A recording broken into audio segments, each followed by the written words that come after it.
to join. I guess he's probably talking to his girlfriend or something. I don't know. He's probably AFK.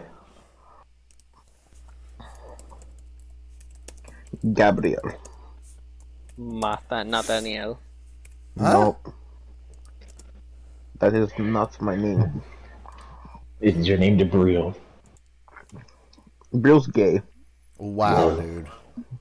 I'm gonna send you something. I mean, he would agree with you on that. Yep. Don't say you're gonna send him something from Mother. It's from What? Doctor Who. No. Doctor Who. Oh, you're talking about the trans character? There's a trans character? Yeah, in the new series, that's there's a his trans favorite guy. character. Wow. Raps, would you catch a grenade for anybody? Not for her. Or him, whatever. It's that creation. I heard -1 was monstrosity. really good. I just don't like the Japanese subtitle Not for thing. that. I sent Not for. But what about I think I will pass. the Russian? Dude, I'm not answering foolishness. Yeah.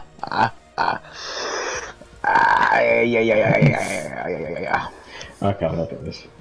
Yeah. That's from the episode. Yeah, the black person in that scene, Brielle, is the trans.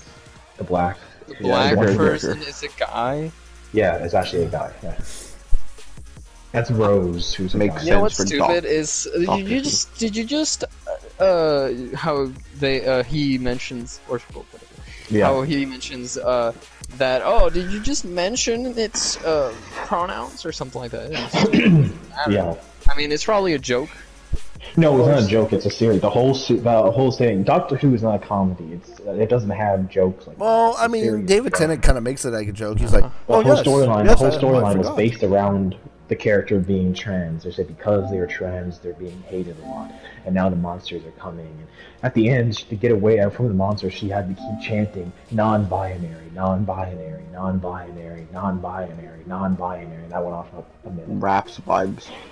And Are you it was really a disgrace. Every character, I mean, every person watching it, there was like barely any positive comments. Everyone was like, "What is this? This is not Doctor Who." And so, I thought you said everybody loved that.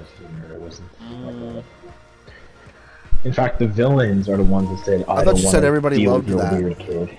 Everyone did at first, all the British people, but now I'm seeing a lot more on social media comments of people around the world who got to see it on Disney Plus complaining about it. It's only the British people who like it. That's it. Yeah. I'll catch a grenade for ya. I'm getting up at 12. That's in 12 Which is- minutes, dude. 10 minutes. 12 minutes? Yeah. You cannot in 10 Why'd you minutes. even join? Why did confused. you Or- join, dude? You want me to not join at all? Wow. No, that's not. No, we want you to join. But it's why are you getting off in 10 minutes? I don't know, maybe I'll stay longer. You should stay on for 10 hours. Oh, yeah. Oh, Am I just gonna sleep with you guys here? I mean, you fell asleep before in the party once, I remember. Well, I mean, everybody besides me and Raps have fell asleep in the party. Yeah, Mason has, Pat has a few times, Brielle has, John has, with his butter. Oh, that's weird. No, never say that again. Did John? Yeah. He was making butter sounds, and he came back and he's like, "Oh, I was asleep." And we're like, "You were asleep and you were still making sounds?" Oh, yeah. I guess Mason's not going to join us, so we're just going to do it without Mason. He was asleep and he was doing sounds. Rap Yeah. similar songs to this. Yeah, Spirit in the Sky. That's your song right there. Transformers. Transformers. Robots in disguise. Transformers. Trans community. American Pie. Oof.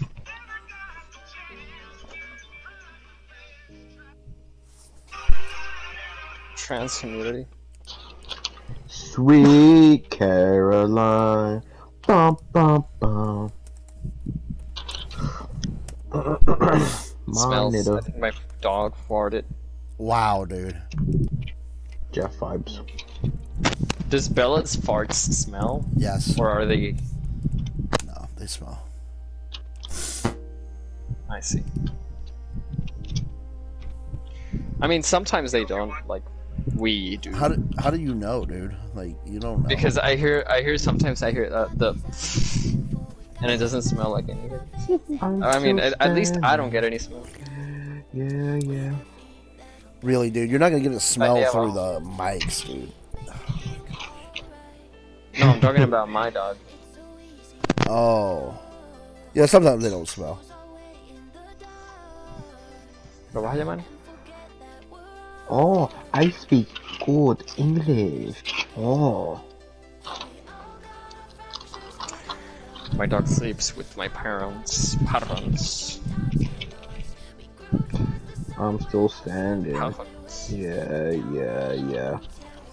That's a good song. It is. Knitter.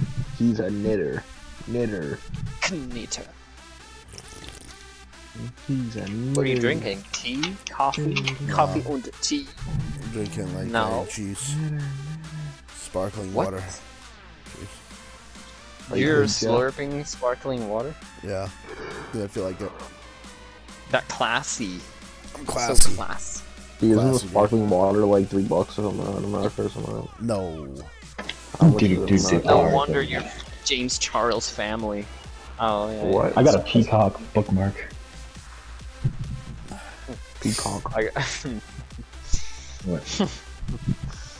What's so funny? Huh? What's so funny about a peacock, dude? because I thought about making. Well, Making John's got a peacock pussy. noises? I mean, a What? peep. Never mind. What? I made it. I did it What? incorrectly. I What? said, nay. What? Yo, Raps, did you know that the Celtics have a Portuguese guy out there too? So cool. Good for them. I don't know. Portuguese. Anyway, maybe whatever you Quetta, guys are. Quetta. Since Mason's not joining. What are we Oh. doing? What do you mean? Bible study, dude. No, Quran Wednesdays. No. What? Not Quran Wednesday. What are we doing? Bible study, Pat. Oh, we are? Dude, Oh, they said we were doing that next week. Real? because Dude, I said he if said Jeff the didn't get first. on. I Oh said if yeah, Jeff yeah, didn't get yeah. on, If I we'd do didn't it get next on, week. yeah. I got on. I'm on, broski. I am not prepared at all.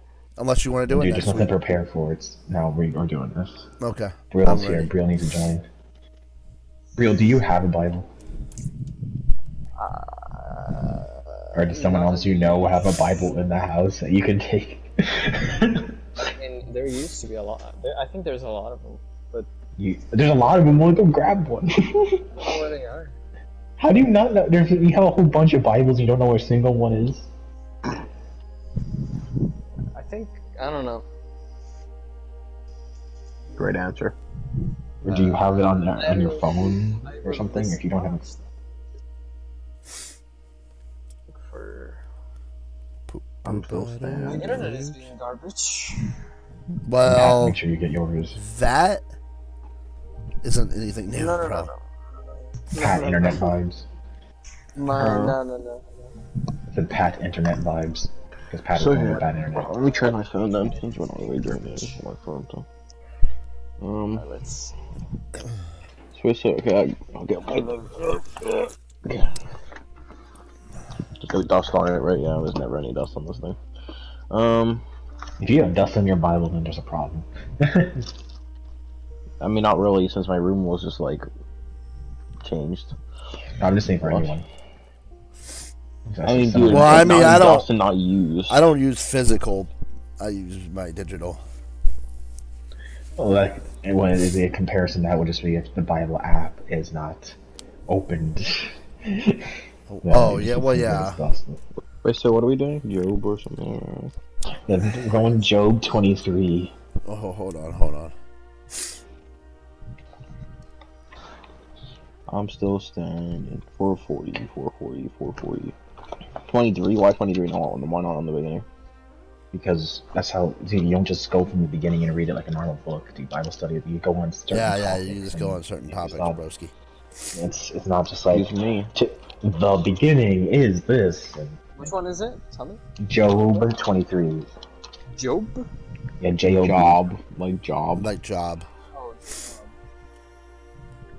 23. Yeah. Oh, hold on. It's in Spanish.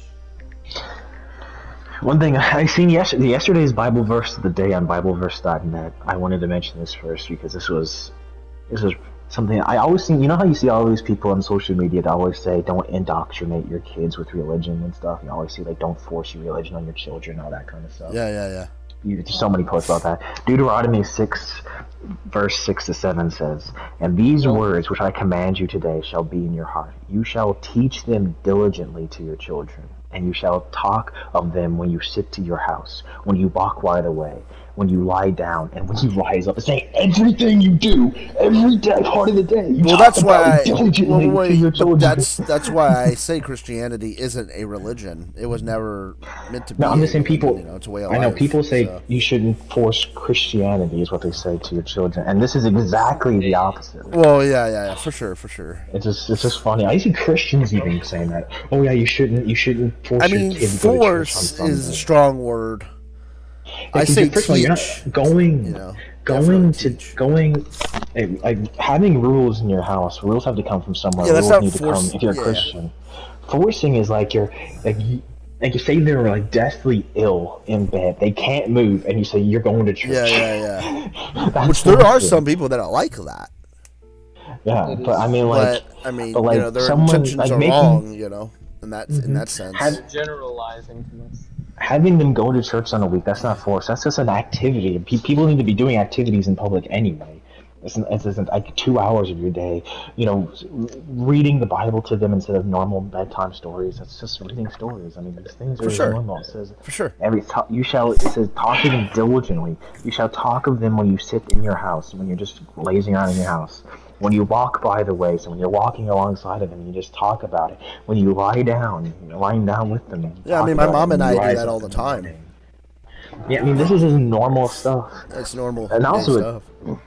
if you're doing it properly and living your life accordingly to the scripture anyway, they're going to rise up and desire God anyway. I mean, there's other Bible verses that say, a lot of people, when they say my parents were super strict or whatever, a lot of that is being forced out of anger, which shouldn't be. You know what I mean? You see what I'm saying? They're shown wrong ways too. Like people say, "Yeah, we're Christian," but then they go and they do all these things that are so contradictory. They're hypocritical. Yeah. So I mean, hypocritical. That's why the Bible says. So the dad or mom might drink a lot, and then the kid's seeing that, and it's like, yelling. well, you're telling me not to do it, but you're doing it. A lot of yeah. I know a lot of people that are like that. I mean, they claim that they're Christian, but they would do certain things. You know what I mean? Yeah, for sure. And I'm not saying they're not Christian, but I'm saying like your values and priorities need to be a little bit more straight. You know what I mean, with God rather than.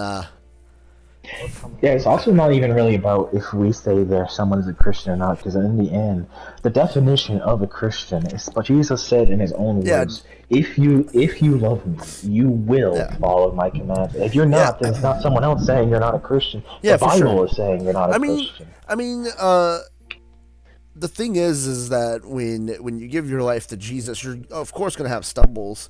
You know what I mean? So it doesn't, you know what I mean? But the thing is that as long as you know, as long as that person knows that they're doing wrong and they're trying to correct it in their life and they feel guilty about it and they go to God with it, that's a Christian that's trying to straighten it up, you know what I mean? And trying to clean it up in their life, you know? So, I mean, Christians are going to, of course, stumble. That's just the world we live in, unfortunately. Yeah, whether it's whatever sin it is, doesn't. But I mean, once we give our life to Jesus, we're just more stumbling Christians at that point. Not really the sinner anymore. Technically, I mean, we still sin sometimes, but we still try to correct that sin. You know what I mean? So as long as the Christian is still doing that and trying to correct that sin in their life, and goes to God and asks for forgiveness after sinning and things like that, but still tries to walk with Jesus and still trying to walk that life, I mean, then I think that person would be okay. But like you were saying, like that's the problem, is that a lot of Christians are hypocritical, I mean, a lot. I don't know if a lot, but The social media ones are for sure. All the well, social that's the media bad pages. part. That's the bad part about. That's why a lot of people think Christians are hypocritical, because a majority of the ones that are shown in the light, and I'm not saying that Christians that aren't hypocritical aren't in the light either, but for some reason the good stuff is never shown. It's always the bad stuff that always goes viral or whatever. So that's the problem, is that stuff always comes to light, the bad stuff. Look at the preachers and stuff like that abusing kids and stuff. That stuff all came to light. You know what I mean? And that's the thing, is that sometimes that's good that it comes to light, but that's the problem, is that a lot of people think all Christians are like that. They're like, oh man, this is bad. See, I told you all Christians are bad. You know what I mean? And then they kind of put all Christians in one pot. You know what I mean? And they don't really. I mean, there was, for instance, there was a very widely known scandal that happened in I think it was like 1985, 88, around that time period. Jimmy Swaggart, who's one of the best preachers I've ever heard, like he's one of the best preachers I've heard, and he made a mistake and he instantly regretted it, for the whole time. He ended up making a mistake, falling for a prostitute. Yeah, you told me that. And he made that mistake, and everyone instantly was bashing him. He even took a step back from the church because he wanted to get, re-situated with God and his wife and everything. And everything was worked out, and that's then what I'm saying, he made a mistake, and it was wrong and everything, but he repented for it, and he was a new creation under heaven. Yeah. But people never let that go. People still go back to that. That's wrong. Now. Then those are Christians that need to kind of maybe reestablish themselves, because Jesus wants you to forgive everybody as He forgives you. So whatever sin it is, we're not. None of us are perfect. You know what I mean? Like I said, we're all stumbling Christians, even though nobody's going to be perfect. Even the Christians that claim they are perfect, they're still going to stumble, and then they end up stumbling, and then they feel bad because they judged other Christians. You know what I mean? And they stumbled themselves, So really, they shouldn't be doing that. Christians shouldn't ever be judging any other Christians, I mean, you shouldn't judge someone by their mistakes. You shouldn't be judging anybody, period, You can tell them what they're doing wrong, but you can't, shouldn't be judging anybody, you know what I mean? Really, God's the whole terminology of judging has really changed a lot, because the Bible says you can righteously judge. Righteously judging for sure. is exactly pointing out, hey, you are doing wrong. That's explaining the righteous judgment of things. So that's a righteous. The biblical term of judging is different than our term of judging. Like if somebody says, "Oh, you're judging that person," they're thinking judging is more like a rumor type thing. It's more of a rumor now, yeah. But like the Bible, when they say judging, like righteously, that's like telling somebody, "Hey, you better be careful because you're doing this and that, and you need to walk with Christ." That's righteous judging. You know what I mean? That you're not putting that person down. You're telling that person that they need to get right with Jesus. So. Yeah, and the truth is, there's two things too. So yes, people can be. Well, first of all, when you're saved, your old life is put together. You're born as a new creation. From that point, you do have the choice to walk fully straight in God's light, or have the choice of, I still make mistakes and I still have struggles, which is fine. People can have, which most people do. Most people. But it is fully possible for someone to for sure. I'm not saying it's not. Like Jesus told to the woman to the well, which people don't really talk enough about that, because I always hear just preachers mainly say, "Oh, you can't go and not sin anymore," or something, which is opposite of what Jesus told that woman. You can go forth and you can sin no more in your life. It's a choice. It's always a choice. Sadly, people don't make that choice, but people act like it's never a choice, and people just go have a mindset of, "Oh, well, if I do something, I'll just say I'm sorry," instead of going to the mindset, "I'm never going to again. I am moving forward. I will never sin again." And if they make a mistake, fine, okay, repent again, get saved again, and then boom, okay, I'm going to not sin no more. You need to go with that mindset. So many people just go, "Well, it's just whatever. Did it again." Well, I think addiction is a different circumstance. So, like, addiction, I think, is a different circumstance because it's a little bit more difficult. But I think that person, as long as they're going to God and they're taking that addiction to God and they're trying to right it, it might take time, but if they're definitely taking it the right approach, right approaches, then definitely, I think Yeah, the thing with addictions are just chains on people, and Jesus is the chain breaker. For sure, He needs to absolutely. break those chains. But a lot of things that are stopping, the only thing that really stops people from breaking the chains of addiction is their lifestyles or their For sure. Like, for instance, what are they watching? What are they listening to? Who are they hanging out with? What are they doing? For sure. Like, for instance, if someone has an addiction to, I don't know, sleeping around, and they're only watching things that are just very perverse and stuff. It's going to be in their mind all the time. You can't break an addiction that you're literally giving to yourself. Yeah, for sure. So, anyway, Job 23, where we're actually supposed to start. What's the verse? Tell me when everyone. It's Job 23. It's just Job. That's where we'll start. Job 23. Whenever everyone is ready. Hold on. I'm ready. What book though? Real. Job. There's 42 books in Job, dude. No, Job 23. Yeah, Job and then when I 20. click on the Bible app, there's 17 and 23, 17 verses. So which verse? Well, starting at the beginning of 23. Oh, okay, I got you. That's what I just meant. Job 23. Oh, It's the start of okay, Job I got you. I was thrown off. And I'll tell you when I move down. I'll tell you. I got my highlighter right here. Oh, there he is. Oh, Mason, perfect. Go to Job 23. What? When you say Job, We're doing Bible study, broski, Yeah. and you need Job to join 23. us. We're literally just starting Joe now. and then a B and a E. It's J-O-B, but his name is that's pronounced Job. Job. But his name is pronounced Job. Oh yeah, because English is stupid. I'll I forgot. try. I sprayed it. This was Hebrew, dude. It's a What? Hebrew name. He wasn't an English guy, dude. It's Hebrew. You what? Oh, just do it on the Bible app, bro. What? 23. Yes, You have your phone Job with you, 23. right? I'm pretty sure. Yeah, just tell us when you're ready, Mason. We'll wait on you. We're gonna do this thing.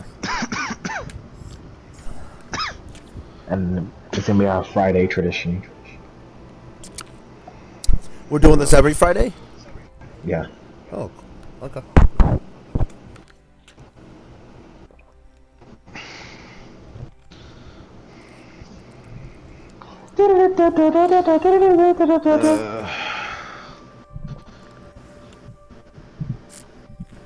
Job 23. I'm gonna try to get up with a sprained foot. You don't have your phone next to you. Huh? Do you have your phone next to you? I'm having to do two things right now. So no, I can't do it on my phone. Okie I dokie, get broski. my Bible. Even today.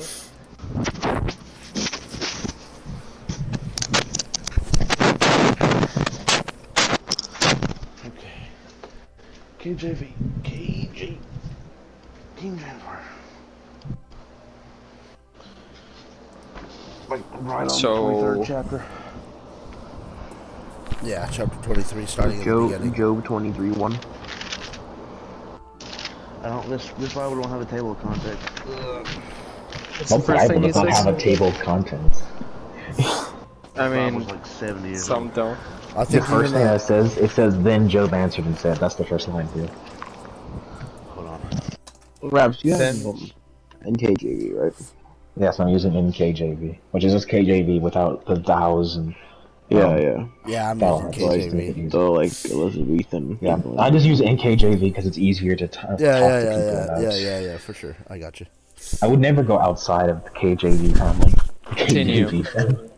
Well, we're waiting on Mason to get there. We're waiting on Mason. We're all going to be on it together.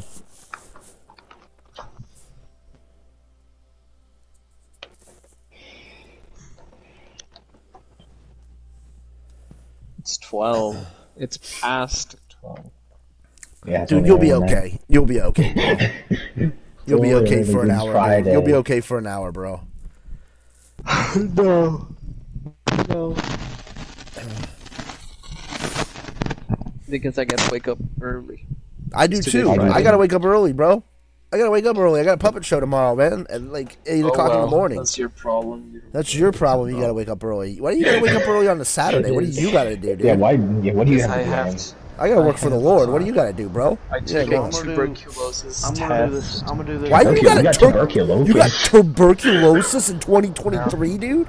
How do you manage to get tuberculosis? I didn't say that. I said I took a tuberculosis test and a CBC test for. Why are you taking a the tuberculosis test? Unless you think you have it. University. For the university. Oh, it's for school? Like, you have to... Yeah. What did you say about Harry Potter, Mason? I heard Harry Potter. So I'm gonna have to do this Harry I mean, Potter I already... stuff. It was Get injected, Dr. and they have to check and it I gotta use tomorrow. a I don't know flashlight. What is going on? I can't find a flashlight. My bad. Say it again, Mason. I gotta do this Harry Potter stuff because I got pitch dark and I gotta find a flashlight. What? Are you like looking around the like attic for your Bible? Why isn't it next to your bed, broski? Yeah, I'm kind of confused why you don't just keep it next to you. My Bible's like always next to me. Well, I mean, I have the Bible app, so it's always next to me, but yeah. I mean, you should always have something. I mean, there was times that I fell asleep with the Bible in my arms. Yeah, I've had that happen. I'm amazed I don't rip out the pages in my sleep, but... I mean, I like the Bible app because I can do it anywhere, you know what I mean? Like, I can, if I, you know, like, it reminds me. I like that. Yeah, I mean, I don't really use my phone a lot in general with a lot of things outside of texting you guys anyway. Mine is always on. I always have my emails. I always have everything. So, like, that is. And I'm always like physical stuff, like physical. Yeah, music, no, that's physical understandable. movies, Like, my mom physical does that things. too. She doesn't like the digital stuff. She has her physical. But for me, it just feels less like personal. Go. That's not all I think. I think everybody I'm thinks not against differently. it. For me, it feels more personal because like it's in my everyday life now. So Gabe Swaggart, who's Jimmy Swaggart's grandson, he uses the big old iPad for his Bible. Every time he's preaching, he has like this like 18-inch iPad. It looks so funny. I know. Yeah.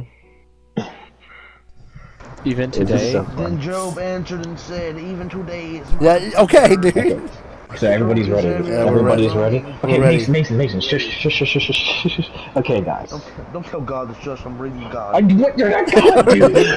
Oh my goodness. Really, dude. What is happening? Okay. So just to lead up this was after Job started losing everything. Yeah. The whole backstory between this, for those who need to be refreshed. Satan saw Job and saw that Job loved God with all of his heart.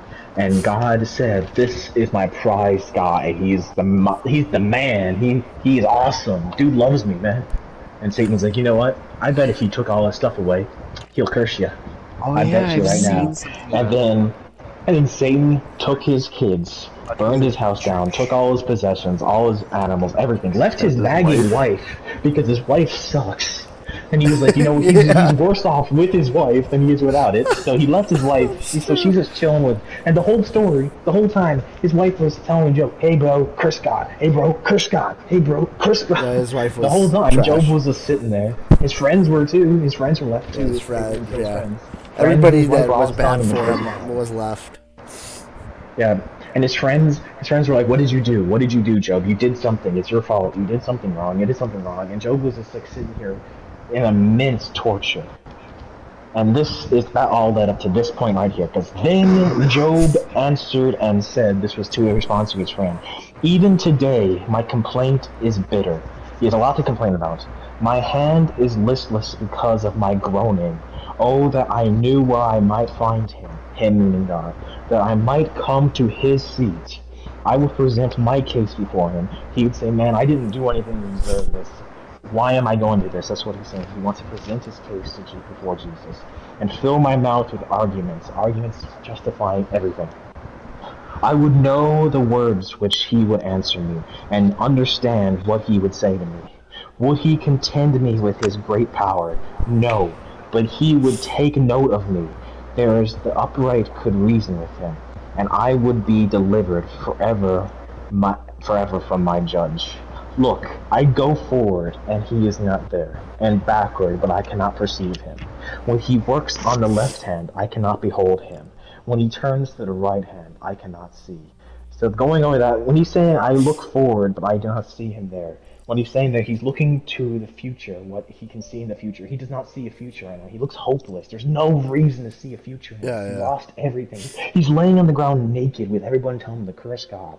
There is no future in anything he sees. He looks forward, but he does not see God in his situation, whatever. He doesn't know an escape. I look backward, meaning he looks through his past. What did I do to deserve this? He starts recalling all of his memories, all of his situations. What brought me to this point? What did I do so bad to God that I am here in this situation right now? Is it me? When he works on the left hand, I cannot behold him. I see my own surroundings right now, my left side, my right side, all around me in this present moment, and I do not see God in anything. Then he continues, but he knows the way I take.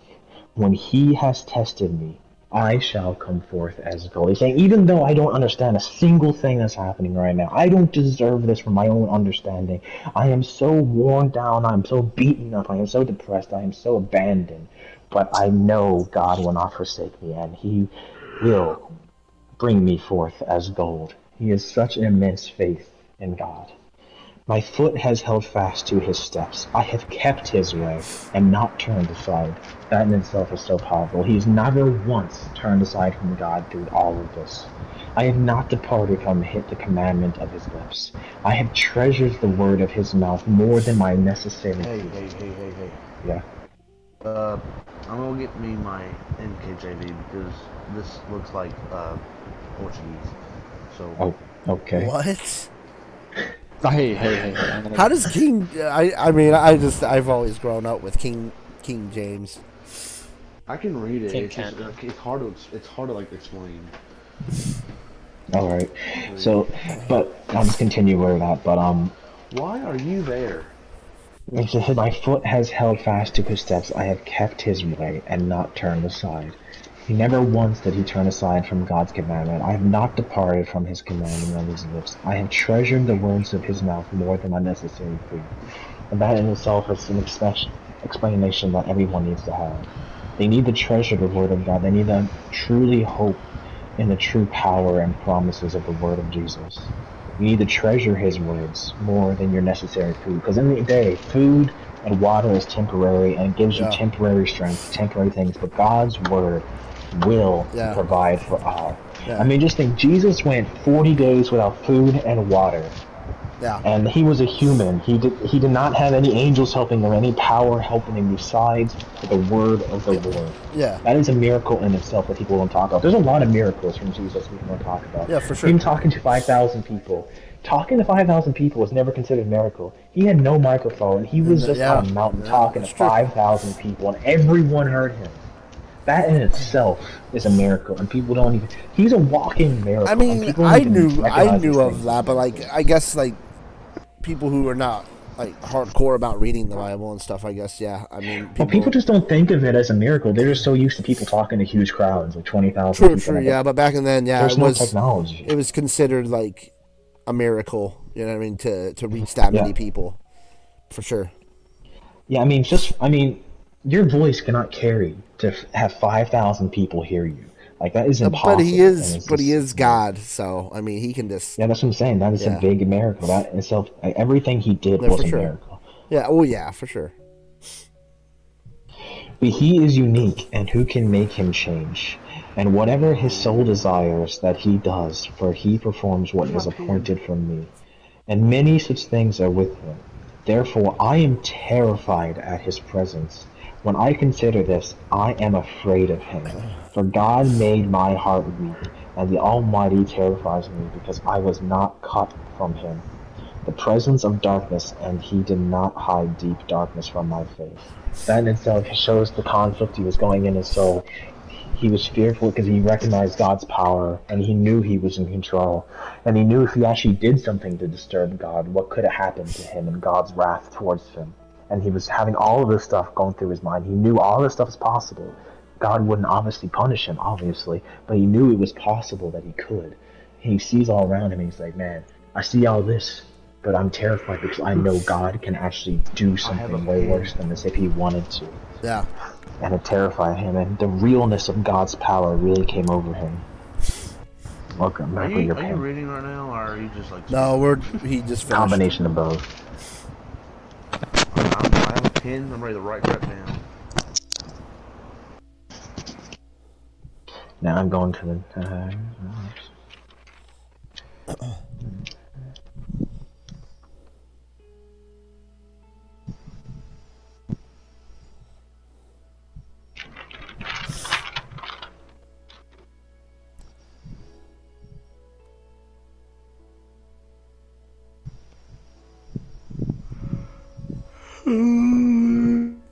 What?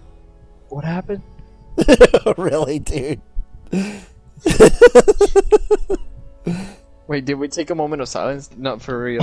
No, I'm reading ahead to the next section. Okay, so go to the Job 26. Alright. Job, hold on, give me a minute. Job 26. Job 26. We're skipping to. Job 26. It's one page, bro. I think, really quick while we're waiting, I think everybody has experienced what Job has experienced in their life.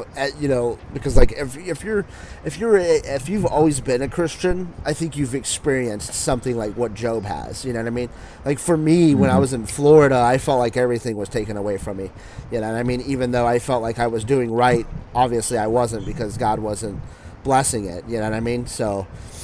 But I felt like God abandoned me when I was down in Florida. You know what I mean? But then I prayed and then he guided me to the direction that I needed to go in. You know what I mean? And then things started getting better and things started becoming blessings and things like that. But I think everybody can relate to Job. I think. I mean, Job is very relatable to the extent that at the same time, all of our problems, since Jesus came, all of our problems are on ourselves. Back then, sure. Job, the Bible says Job was blameless. He wasn't sinless because you're born in sin, but he was the only blameless person that was. That's what I'm saying, to an extent.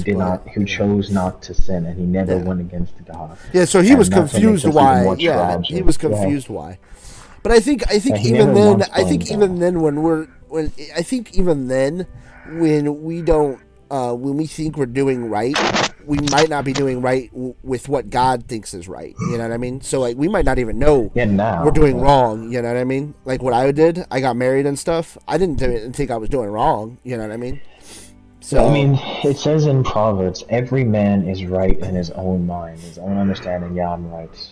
Yeah, for sure, and that's why it says don't lean on your own understanding. You know? Yeah, that's why Job was like, I don't lean on my understanding, I lean on God's understanding. And I still don't see how, because I know I never did anything wrong, and man, it's such a tragic tale, a true tale. But I think we could definitely all relate to him, for sure, to an extent.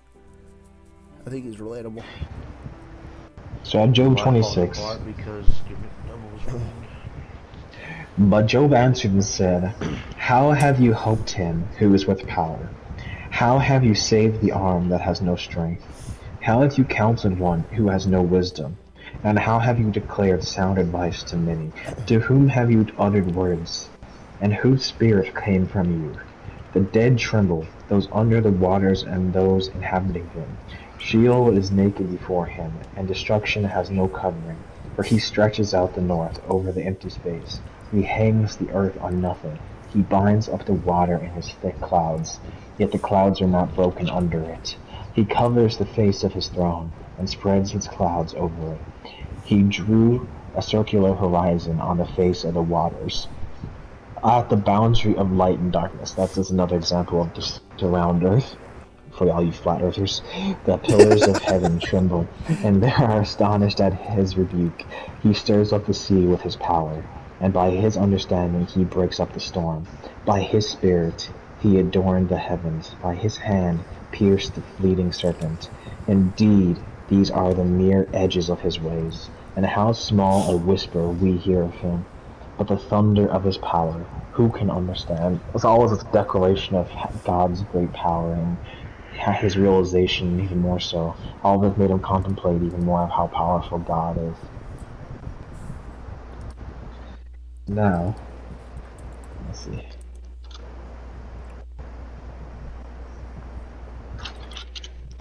Now we need to let me find it here. To go to Psalms, the beginning of Psalms, like Psalms 1. Jesus Christ. Dang. Alright. Oh, I have a, oh my gosh. Psalms. Dude, I have like a lot of markings here. Psalms, generally Psalms and Proverbs have the most markings for most people. Bro, I literally boxed a verse and I put... Psalms what, Raps? Psalms 1, the beginning of Psalms, like the beginning. Oh, okay. I have a Ray from Star Wars bookmark in Psalms. A Ray bookmark? That's random, Yeah. dude. Yeah. I got it for like 90 cents on Amazon.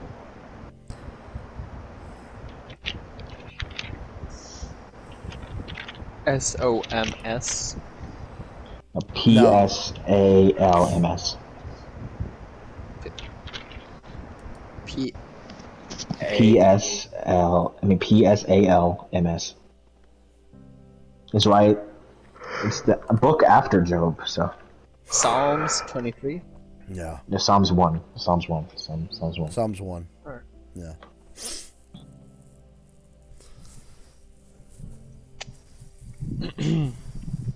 Blessed is the one. Yes. Yes, blessed is the man, yeah. Blessed is the man. Is everybody ready? I'm ready. Yep. Okay. Blessed is the man who. You forgot about me. I'm doing Well, you didn't say yes or no, but I didn't assume you were ready. Anything. Because I was doing, I said wait like 4 times to get going.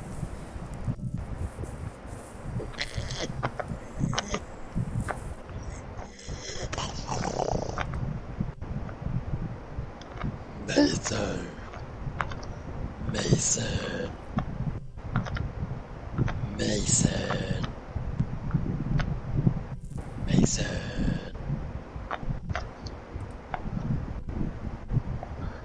Yo, what time are you guys getting off tonight? Oh, I'm gonna be on for about 3 hours, 4 hours. Dang. About 3 hours. I was gonna play Fortnite with Cat around 12:30, maybe for an hour, and then I gotta get off at like 1:30 my time. Oh my goodness. Yeah, I gotta wake up At at the same time 7 in the getting morning. Huh? That's the same time I'm getting off. Yeah. That's 3:30 for me. I told Cat I would play like Fortnite with him at 12:30. So. Well, Are you ready, Mason? Oh, you're going to bed? yes. Really, dude. Alright, bro. So good night, bro. Night, good night. Good night, really. Yeah. Alright, God bless, dude. God bless. Bless, dude. Hopefully I don't become I forgot the name, but the guy What? from Red Dead Redemption.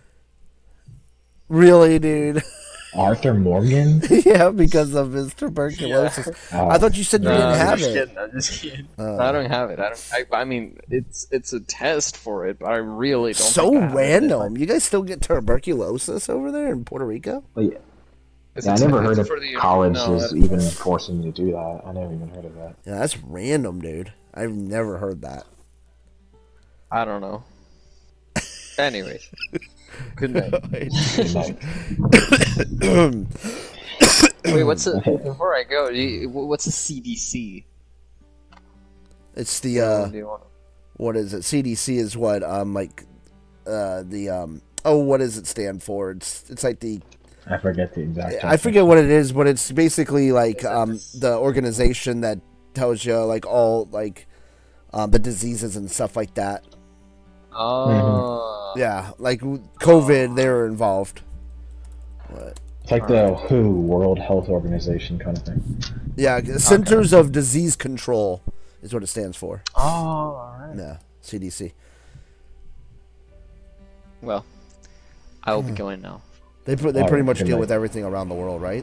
Everybody, Yes. CDC deals with everything around the world. Yeah. Yes. Alright.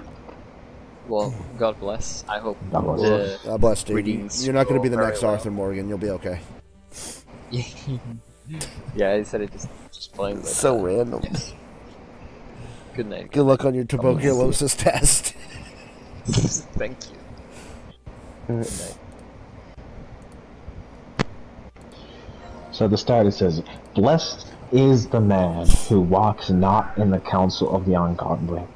Counsel specifically means you're getting advice and you're going for advice from ungodly people. So instead of going to a pastor, instead of going to a Christian friend who you know knows Jesus, you're going to this atheist doctor or something. Or this dude who knows nothing of God.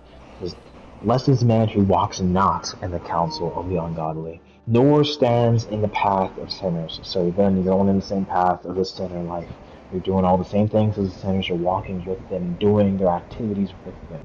Nor sits in the seat of the scornful, but he delights in the law of the Lord. You take delight and enjoy living in the law of the Lord because you know it is the perfect law of God. And in his law he mediates day and night. Again, by God's law, mediates everything you do in the day and the night. Night specifically because you know what happens in the night. He shall be like a tree planted by the river of water, that brings forth its fruit in its season, whose leaf also shall not wither, and whatever he does shall prosper. First word, oh no, prosper! What a bad word that people hate so much. Prosper. Whoa! Why do people hate prosper? Dude, people hate the quote-unquote gospel of prosperity, which has been misled to be just purely about going to God for the purposes of getting rich, which was never the gospel of prosperity. Why do people hate This is that the so much? definition. I don't know, most people do, especially on social media. People hate. That's the reason people hate Kenneth Copeland. That's the reason people hate Jesse Duplantis. I mean, if they're doing stuff with It's their for the money that's gospel. incorrect, it's always about doing, like I said, priorities. If they're It's not even about that. That's not what people care about. People are saying No, what I the know, I know, teaching is this. I know. In this world, like if a rich guy is a Christian, oh, he shouldn't be rich. I know, I know. Or he shouldn't have nice things because. No, I see so many comments. Everyone's saying this, what he's speaking right here about prosperity, is not found in Scripture. I even seen someone say you will never see the word prosper or prosperity in Scripture, which is the biggest joke because it's mentioned over 90 different times. There was people in the comments saying this stuff. They're idiots. Just this one alone. Who you shall be like a tree planted by the river of water that brings forth its fruit in the seasons, whose leaf also shall not wither. You shall not wither. That means everything will not dry up and die. You will only prosper.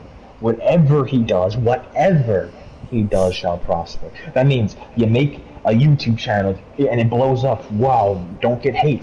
Whatever you do shall prosper. You get rich being a pastor. Whoa, whatever you do shall prosper. If you're living according to God. If you're living. It's Scripture. It goes, whatever you sow, you shall reap. It's all to do with it. If you're sowing secret sin all the time, you're preaching on, and then in the corners you're just watching Motherless all night. You know? Whatever you do for God will prosper. If you're living in the secret sin, it will. It says all sin shall come before. All sin will come before you will find. There's no such thing as a hidden sin. If you're sinning right now, any person who's sinning right now, and you're doing it in so-called secret, it will be found out. Even if it's not found out on earth. On Judgment Day, you're going to be told, hey, remember you did this? You never once brought it to me? I don't know you. Get out of here. Yeah. Because you never... But if you're living before God's word, your leaf shall not wither, and whatever he does shall prosper. The ungodly are not so, but are like the chaff which the wind drives away. Therefore the ungodly shall not stand in judgment, nor sinners in the congregation of the righteous. For the Lord knows the way of the righteous, but the way of the ungodly shall perish. And then we go to Psalms 3, verse 3. It starts with, but you. Psalm 3, verse 3. Verse 3 and 4. I had 5. Hold on. Pat, are you there? I thought I heard someone snore. No. Verse 3? That's me, man. I'm just stopped up. Yeah, I thought I heard Pat snoring because he hasn't said anything. Like, why are you pretty bad? You Verse 3 specifically? Yes. Yeah. Yes. But you, O Lord. Sorry. Yeah. Is everybody ready? Yep. Pat, Mason? Yep. Okay. But you, O Lord, are a shield for me, my glory and the one who lifts up my head. I cried to the Lord with my voice, and he heard me from his holy hill. I lay down and slept. I awoke, for the Lord sustained me. I will not be afraid of 10,000s of people who have set themselves against me all around. Arise, O Lord, save me, O God, for you have struck all of my enemies on the cheekbones. You have broken the teeth of the ungodly.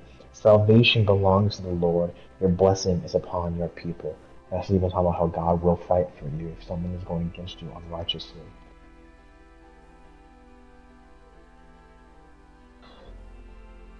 And then Psalms 4, verse 2 and 3.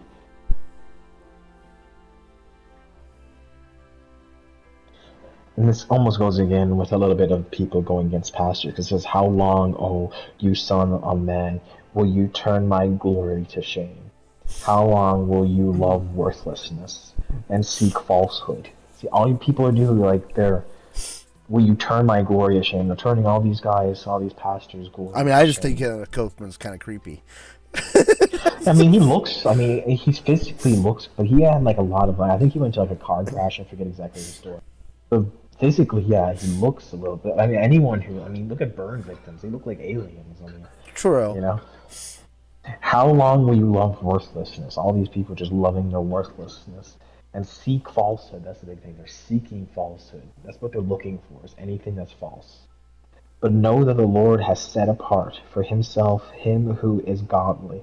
The Lord will hear when I call to him. And then right after that says, be angry and do not sin.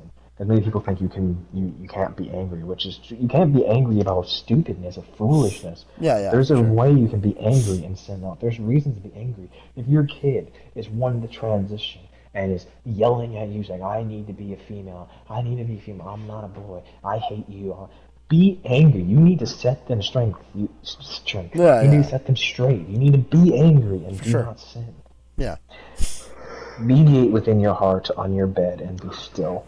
Offer the sacrifices of the righteousness and put your trust in the Lord. There are many who says, who will show us any good, Lord? Lift up the light of your countenance upon us. You have put gladness in my heart, more than in the season that the grain and wine will increase.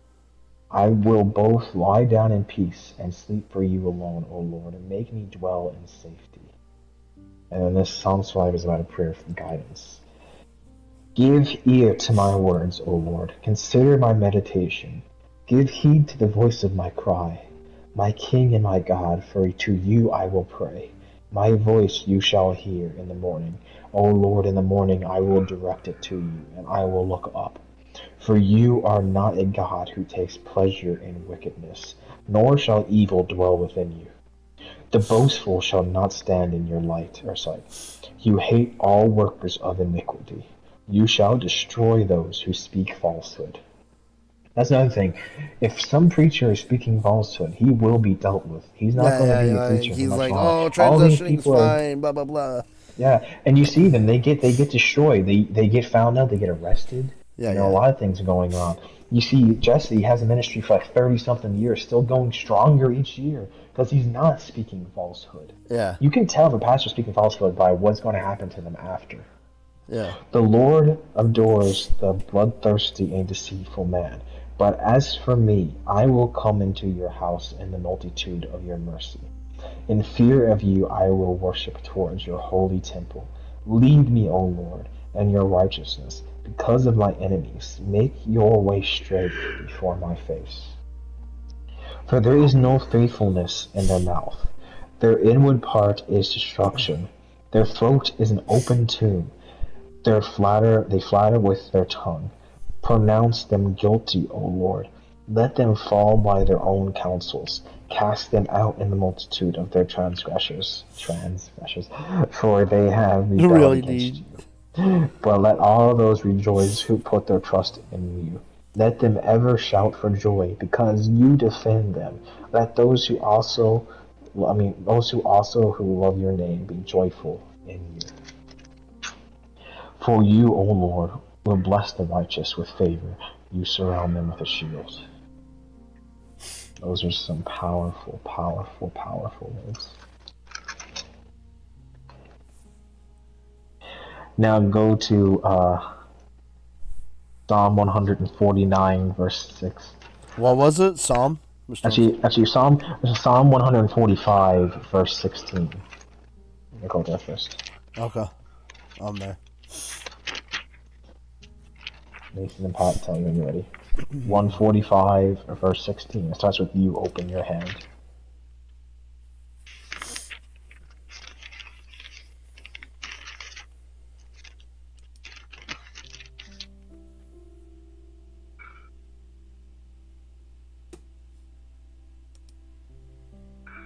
$16.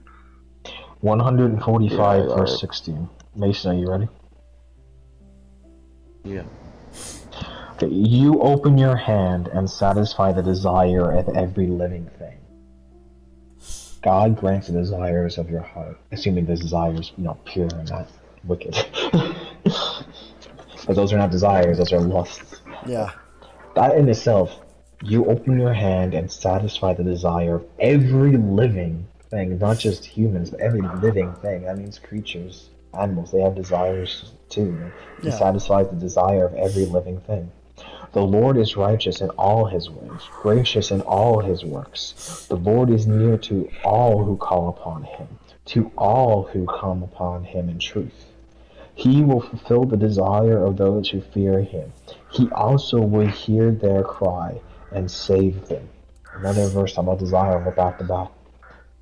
The Lord preserves all who love him, but all the wicked he will destroy. Starting from the beginning of Psalms now towards this is like basically the end of Psalms. You see the same thing. Lord will bless those who live righteously, have prosperity waiting for all those who follow him, but the wicked will be killed, destroyed, brought down, like made to be worthless because they are their ways. They are what they are. Kind of like you are what you eat, you are what you sow. Yeah. And if you sow wickedness, you are wickedness. You are the definition of wickedness. I mean, even when people say now, obviously anyone who calls upon the name of the Lord shall be saved, but there's some people, like, especially ones in power, like, I know many of the prophets have talked about Joe Biden in this, where they know the difference between right and wrong, and they make deals with Satan, where they think they're going to get some big reward in heaven. Like, right now, Joe Biden is so far gone in his spirituality that, it was even told how most people Catholics do seem that. Most Catholics. like, for instance, with Joe specifically, people have seen visions of him with talking to Satan and making a deal where he has this deal where he doesn't even care. He knows the difference, and he's saying Satan is promising me this. So I don't like if Jesus came to him right now in person and said, "Just accept me, and everything will be okay. Come to heaven." He will say, "No, I don't want it." Yeah. And that's a scary thing, but. And that's someone who is so far gone that they just don't care. It's not even that they're unforgivable, it's that they just don't want it. They're so far gone, they literally do not care. For sure. And that is the scariest thing. My mouth shall speak the praise of the Lord, and all my flesh shall bless his holy name. That's something people, not just my words shall bless, all my flesh shall bless. And all your actions. I mean, just the facts of sex alone is a very spiritual thing. That's how you will honor and bless the Lord. With your flesh would be what you're doing with your flesh.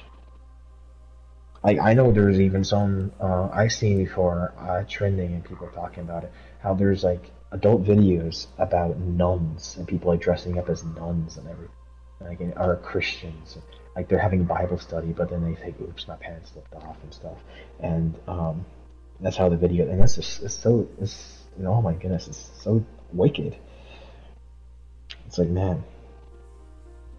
And then going down, verse 146, it says, "Praise the Lord, O my soul. While I live, I will praise the Lord. I will sing praises to God." What is this? Where is this? This is continuing. It is continuing down. "Do not put your trust in princes, nor in a son of man in whom there is no help. His spirit departs, he returns to his earth. In that very day his plans perish. Happy is he who has the God of Jacob for his help, whose hope is in the Lord, his God, who made heaven and earth, the sea and all that is in them, who keeps the truth forever, who executes justice for the oppressed, who gives food to the hungry. The Lord gives freedom to the prisoners. The Lord loves the righteous. The Lord watches over the strangers. He relives the fatherless and widow, but the way of the wicked he turns upside down. The whole line of the Lord watches over the strangers. Many people didn't understand what that meant fully, but what the Lord is saying that the Lord watches over strangers, he means the people who know they don't know God and they don't know Satan. They're like they don't know anything. Yeah. They're strangers to spirituality. The Lord watches over the strangers. Like you see a lot of those like tribes who don't know anything about Jesus and anything. God That's revealed random. himself to them, obviously, but What's up, Terrence? they're strangers in spirituality. And there was way more back then, obviously, than there's now, because right now gospel's been pretty much preached around the entire world. So various little areas that have not gotten the gospel yet. You get hacked or something, The Terrence? Lord shall reign forever. Your God, O Zion. Yes. To all his generations, praise the Lord. Praise the Lord, for it is good to sing praises to our God, for it is pleasant and praise is beautiful. The Lord builds up Jerusalem. He gathers together the outcasts of Israel. He heals the brokenhearted and binds up their wounds. He counts the number of the stars. He calls them all by name. Great is our Lord, and mighty in power. His understanding is infinite. The Lord lifts up the humble. He casts the wicked down to the ground. Almost every single one. He says this positive thing, and he will cast the wicked down to the ground. He makes that point. Every single one. Sing to the Lord with thanksgiving. Sing praises on the harp to our God, who covers the heavens with clouds, who prepares rain for the earth, who makes grass to grow on the mountains. He gives to the beast its food, and to the young ravens that cry. He does not delight in the strength of the horse. He takes no pleasure in the legs of the man. The Lord takes pleasure in those who fear him, and those who hope in his mercy. Praise the Lord, O Jerusalem. Praise your God, O Zion, for he has strengthened the bars of your gates. He has blessed your children within you. He makes peace in your borders.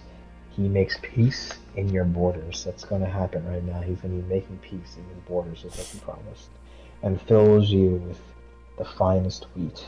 He sends out his command to the earth. His word runs very swiftly. He gives snow like wool. He scatters the frost like ashes. He casts out his hail like morsels. Who can stand before him? He sends out his word and melts them. He causes his wind to blow and his waters to flow. He just rhymes. He just rhymes. He causes his wind to blow and the waters to flow. He declares his word to Jacob, his statutes and his judgments to Israel. He has no delight. He has not dealt thus with any nation, and for his judgments they have not known them. And now we're going to Psalm 149, verse 6, which is the last verse in Psalms. It's the last verse in Psalms. And then it's the start of Proverbs. 149. 6. Very last verse. Very last. In the Psalms. Yes, very last That's verse. 150. Well, 149. So it says 149 verses 6 and 7. That's what it is. 149 verses. Oh yeah, it's 150. Yeah, 150. Yeah, I didn't see that. Yeah, it's 150. 156. Everybody at 156 and Not 7. yet. 156? We already did 156. Psalm 150 verse 6. Oh. Oh yeah, I'm there. Are you there? Okay. Let everything that has breath praise the Lord. That in itself. Everything that has breath praise the Lord. Not everyone, not every human, but everything that has breath praise the Lord. That's always an interesting verse, because you gotta think of how the animals and stuff are praising the Lord. But everything that has breath praise the Lord. It also, there's another verse that says, preach to all that is living, which is another verse. You had to preach to all that is living. Now the start of Proverbs. Hey Sean, we're doing the Bible study. Why don't you Proverbs join of us? Solomon, the son of David, king of Israel, to know wisdom and instruction, to perceive the words of understanding, to receive the instruction of wisdom, justice, judgment, and equity, to give prudence to the simple, to the young men knowledge and oh my goodness, knowledge and discernment. A wise man will hear and increase learning, and a man of understanding will attain wise counsel. To understand a proverb and an enigma, the words of the wise and the riddles. The fear of the Lord is the beginning of knowledge, but fools despise wisdom and instruction. That's the first verse I ever memorized. It's always stuck with me. The fear of the Lord is the beginning of knowledge, but fools despise wisdom and instruction. I used to repeat that like 5 times a day, every day.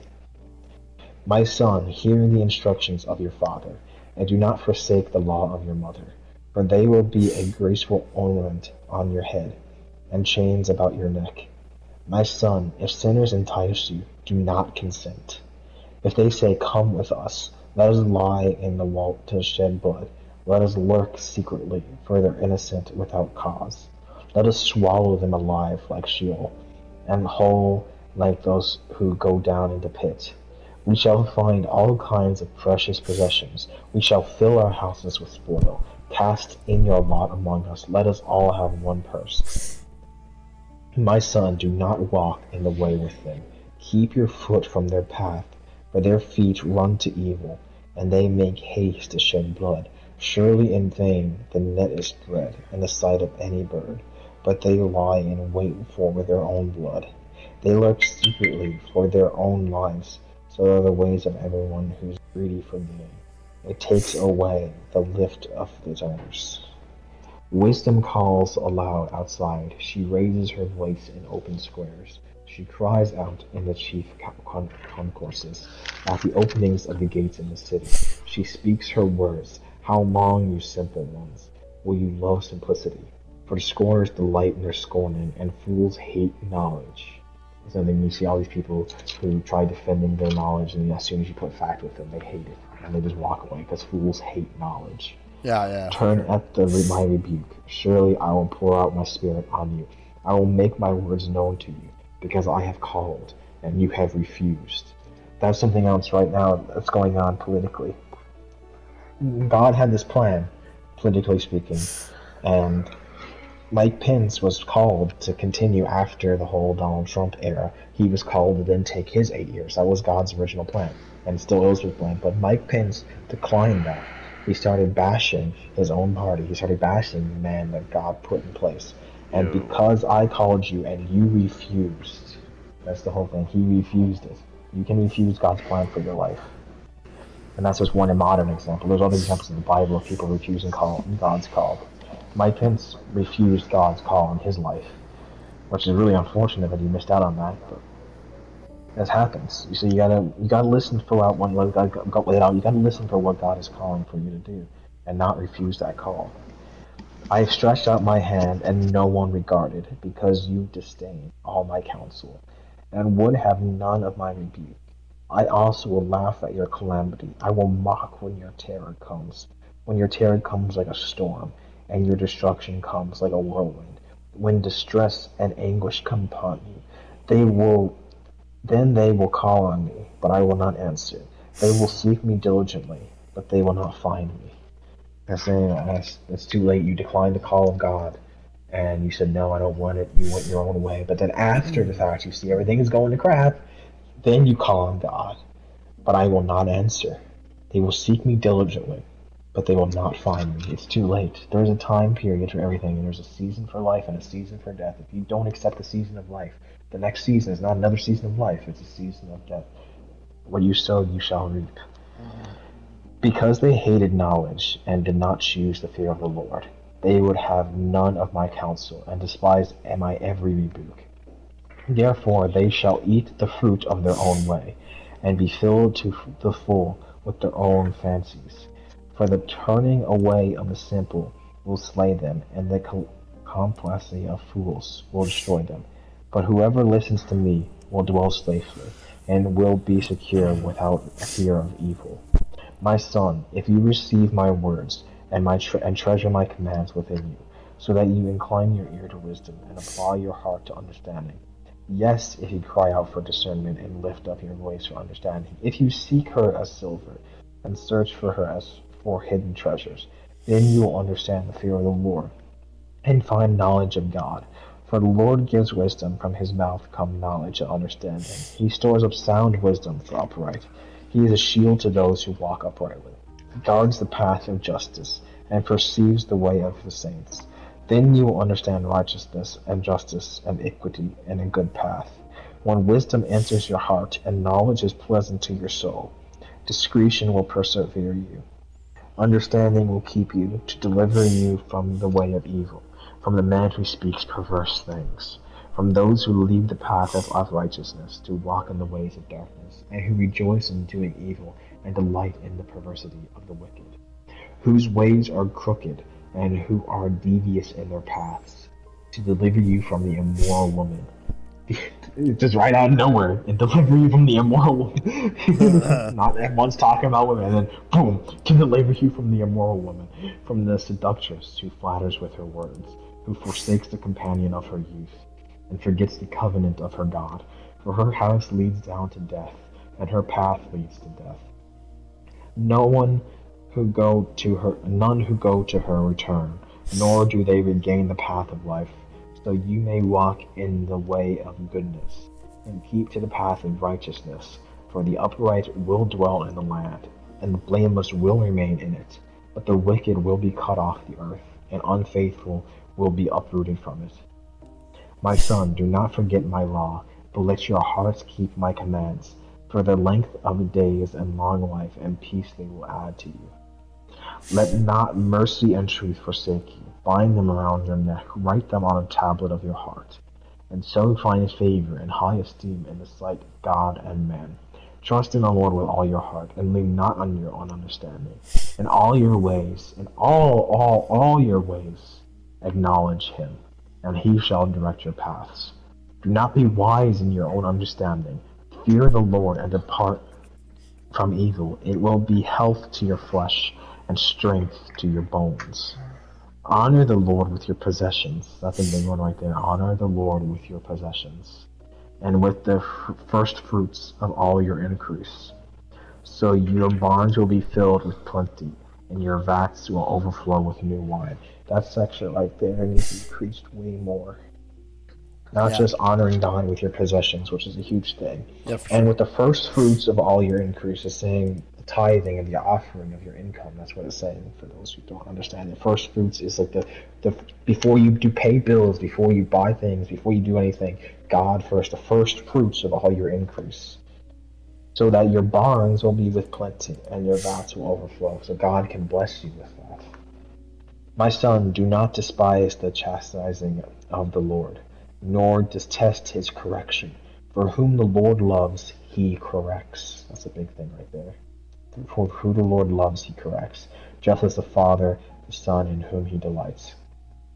Happy is the man who finds wisdom, the man who gains understanding, for he proceeds are better than the profits of silver, and her gain than fine wine. She is more precious than the rubies, and all the things you may desire cannot compare with her. Length of days in her right hand, and her left hand riches and honor. Her ways are ways of pleasantness, and all her paths are peace. She is a tree of life to those who take hold of her, and happy are all who retain her. I mean, that just itself, pure joy comes from Jesus, obviously. But people are just sitting there depressed and don't know anything. Happy is the man who finds wisdom. Look for wisdom, and true wisdom comes from the scripture. So it's saying, go to the Bible. You will be. It's impossible just to be depressed and sad all the time. Yeah. You need to have more wisdom of what's right. I mean, I think society in general has rooted as depression as a mental illness. I mean, it's a mental illness on yourself because you're the one who chose to put yourself in that depression. So, the Bible is the way. Jesus is the only way of getting out of depression or anxiety or anything. Medicines are only Band-Aids. Yeah. So if you... Krista had depression, and you wouldn't think she would have had depression because, Robin Bullock is her dad. Yeah. So I was like, wow. But she was on antidepressants. You seen the hospital pictures of her. Yeah. She was in the hospital. Yeah, she was about to die. It was so bad. But she just finally gave it to God. She was like, I'm choosing to be sad. You're choosing. Sadness is a choice. It is. Joy comes from God, even when bad circumstances. I mean, come. these medicines, David said, God gives you medicines, but they're pretty much only like bandages. They're not really gonna like fix the issue. They're really just there to heal you. But like, especially depression and anxiety and stuff, it's not like a wound or anything like that where you need medicine. those aren't even real medicine. Those are just like drugs at this point. They It's are, no different yeah. than someone taking weed and saying weed sure. is their antidepressant. Yeah, I mean, I think that's not people even like medicine. mentally they just let the medicine kind of like they're like, oh, okay, this is healing me, you know what I mean? But it's not really. It's doing anything, Mm-hmm. you know what I mean? Like you said, it's just kind of a drug that kind of gets you high temporarily, and then you're gonna need it again. And there's even a verse in Luke, because Luke was a physician. Luke himself was a physician. He was a doctor, and he said himself as a doctor, a man who looks to medicine instead of God first and relies on doctors instead of the great physician is a fool. Yeah. If you're going first to doctors, you're listening to the doctors and not what the Bible says first. It's one thing if God's saying, okay, go take this medicine, it's fine. But if you're just going on your own understanding based off what doctors are telling you and not what God is telling you, you are a fool. If you need so-called antidepressants, you are a fool for not going to the Bible, because the Bible says you do not need that. Happy is the man who finds wisdom. Happy is the man who finds. What is wisdom? Wisdom is from God and only can be found in God through his scriptures. Are you sleeping? Yeah, who's snoring, dude?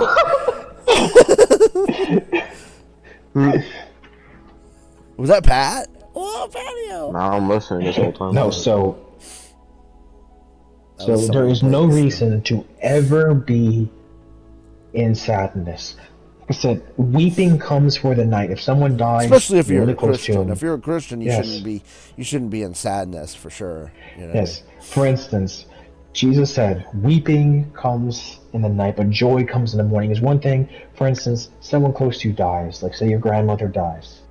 It's sad for that night. You have to go to the funeral. You're like, man, you remember all memories. First of all, sadness for death has completely been abolished for me now, personally, just because the reality of heaven through like Catker and stuff has just been so overloaded in me. I cannot even be sad personally. Even Jesus though was sad for Lazarus when he passed. That's not what the verse says. That's not at all what the verse says. If you look at the context, the entire that is the biggest misunderstanding verse of all time. Well, I'm just this saying, is the full verse. Not. That wasn't what he was. This is what happened.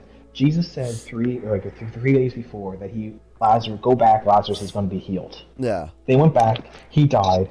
When Jesus then showed up 3 days later, on purpose, obviously, because he knew he was dead. That was the whole purpose. All the people then were complaining and groaning. It says they were complaining and groaning. You told us he'd be alive. You told us this. They were like angry at him. And Jesus wept from their groaning and unfaith. Well, yeah, for sure. Yeah. That was the whole. He was never once, because he knew he was alive. He was like, I'm going to bring him back. He wasn't once sad.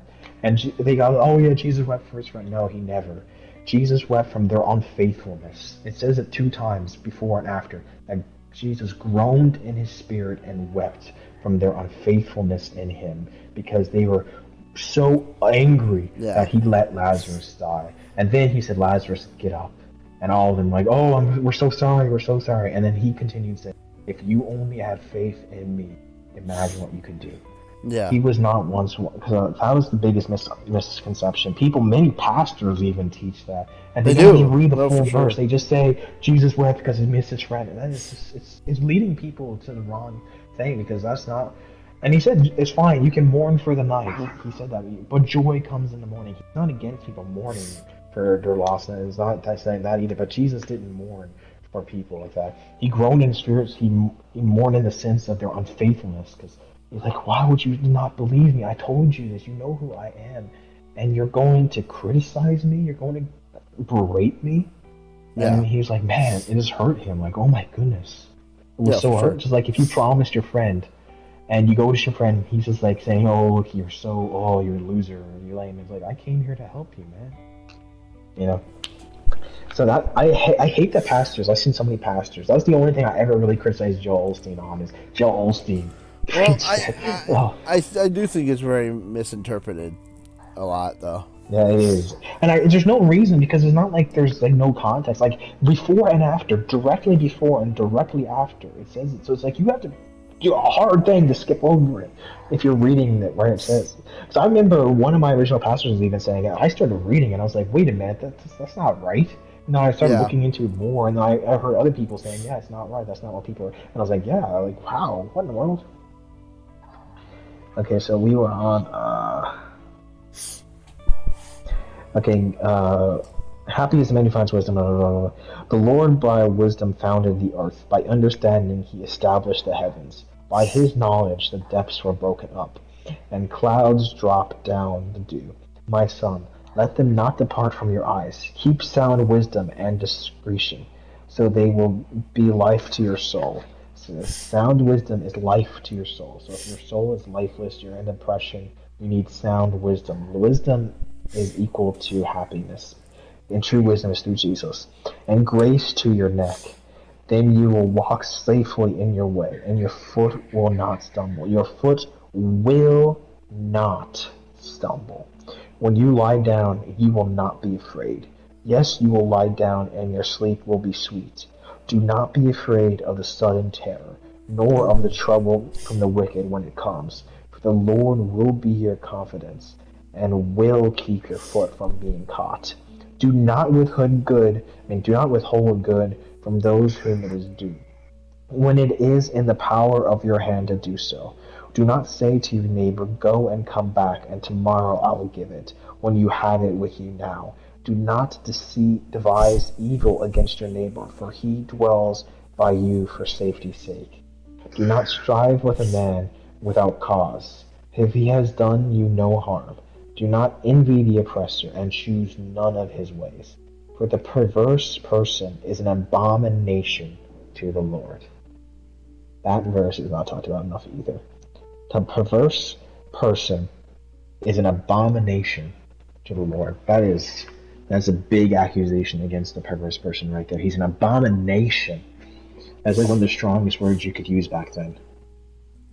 But his secret counsel is with the upright.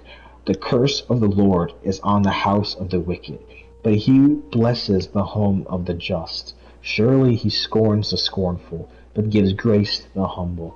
The wise shall inherit glory, but the shame shall be the legacy of fools. Shame shall be the legacy of fools. Like, look at Joe's legacy. His shame is going to be the legacy of his, because he's a fool. Hear, my children, the instruction of a father, and give attention to no understanding. For I give you good doctrine. Do not forsake my law. When I was my father's son, tender and the only one in sight of my mother, he also taught me and said to me, let your heart retain my words, keep my commands, and live. Get wisdom, with an exclamation point. Get understanding. Do not forget nor turn away from the words of my mouth. Do not forsake her, and she will persevere you. Love her, and she will keep you. Wisdom is the principal thing. Therefore, get wisdom, and in all your getting, get understanding. Exalt her, and she will promote you. She will bring you honor. When you embrace her, she will place on your head an ornament of grace, a crown of glory she will deliver to you. Hear, my son, and receive my sayings, and the years of your life will be many. I have taught you in the ways of wisdom. I have led you in right paths. When you walk, your steps will not be hindered, and when you run, you will not stumble.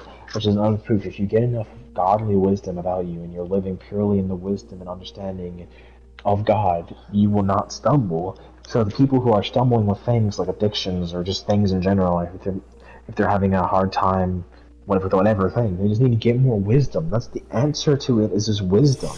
The more wisdom we have, you will not fall. Take firm hold of instruction. Do not let go. Take a firm hold of instruction. That's another key. And do not let go. Keep her, for she is your life. Do not enter the path of the wicked, and do not walk in the way of evil. Avoid it. Do not travel on it. Turn away from it and pass on. For they do not sleep unless they have done evil, and their sleep is taken away unless they make someone fall. For they eat the bread of wickedness and drink the wine of violence. But the path of the just is like the shining sun that shines ever brighter unto the perfect day. The way of the wicked is like darkness. They do not know what makes them stumble. That's the thing. The way of the wicked is like darkness. They don't even know what makes them stumble. They're so lost in their wickedness, they don't even have understanding what they're doing is making them stumble. They don't even know anymore. They are so foolish in their wickedness. My son, give attention to my words. Incline your ear to my sayings. Do not let them depart from your eyes. Oh, okay. Mason left. Mason's like dipped, I guess. Keep them in the midst of your heart, for they are life to those who find them, and health to all their flesh. Oh, I think Nice, what it was dude. is Going that back to the Mason's on PSP? antidepressants. What is that? Oh, the portal. Well, we were talking I about forget that antidepressants. that's another Drugs. abbreviation. I think Mason said before he's on antidepressants, and we were just making a whole thing about it against him, what the Bible was. Keep your heart with all diligence, for out of it spring the issues of life. Put away from you a deceitful mouth, and put perverse lips far from you. Let your eyes look straight ahead, and your eyelids look right before you. Ponder the path of your feet, and let all your ways be established. Do not turn to the right or the left. Remove your foot from evil. My son, pay attention to my wisdom. Lend your ear to my understanding, that you may perceive discretion, and your lips may keep knowledge. For the lips of an immoral woman drip honey. For the lips of an immoral woman is funny, it's out of nowhere. Drip honey, and her mouth is smoother than oil. But in the end she is bitter as a wormwood, sharp as a two-edged sword. Her feet go down to death, her steps lay hold of hell. Lest you ponder her path of life, her ways are unstable, you do not know them. Therefore, hear me now, my children, and do not depart from the words of my mouth. Remove your way far from her, and do not go near the door of her house, lest you give your honor to others, and your years to the cruel one. Lest aliens be filled with your wealth, and your labors go to the house of a foreigner. And you mourn at last, when your flesh and your body are consumed, and say, how I have hated instruction, and my heart has despised correction. I have not obeyed the voice of my teachers, nor inclined my ear to those who instructed me. I was on the verge of total ruin, in the midst of the assembly and congregation. Drink water from your own, and running water from your own well.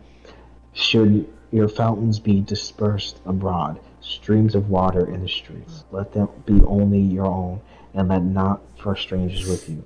Let your fountain be blessed, and rejoice with the wife of your youth. That's a big thing. Rejoice with the wife of your youth.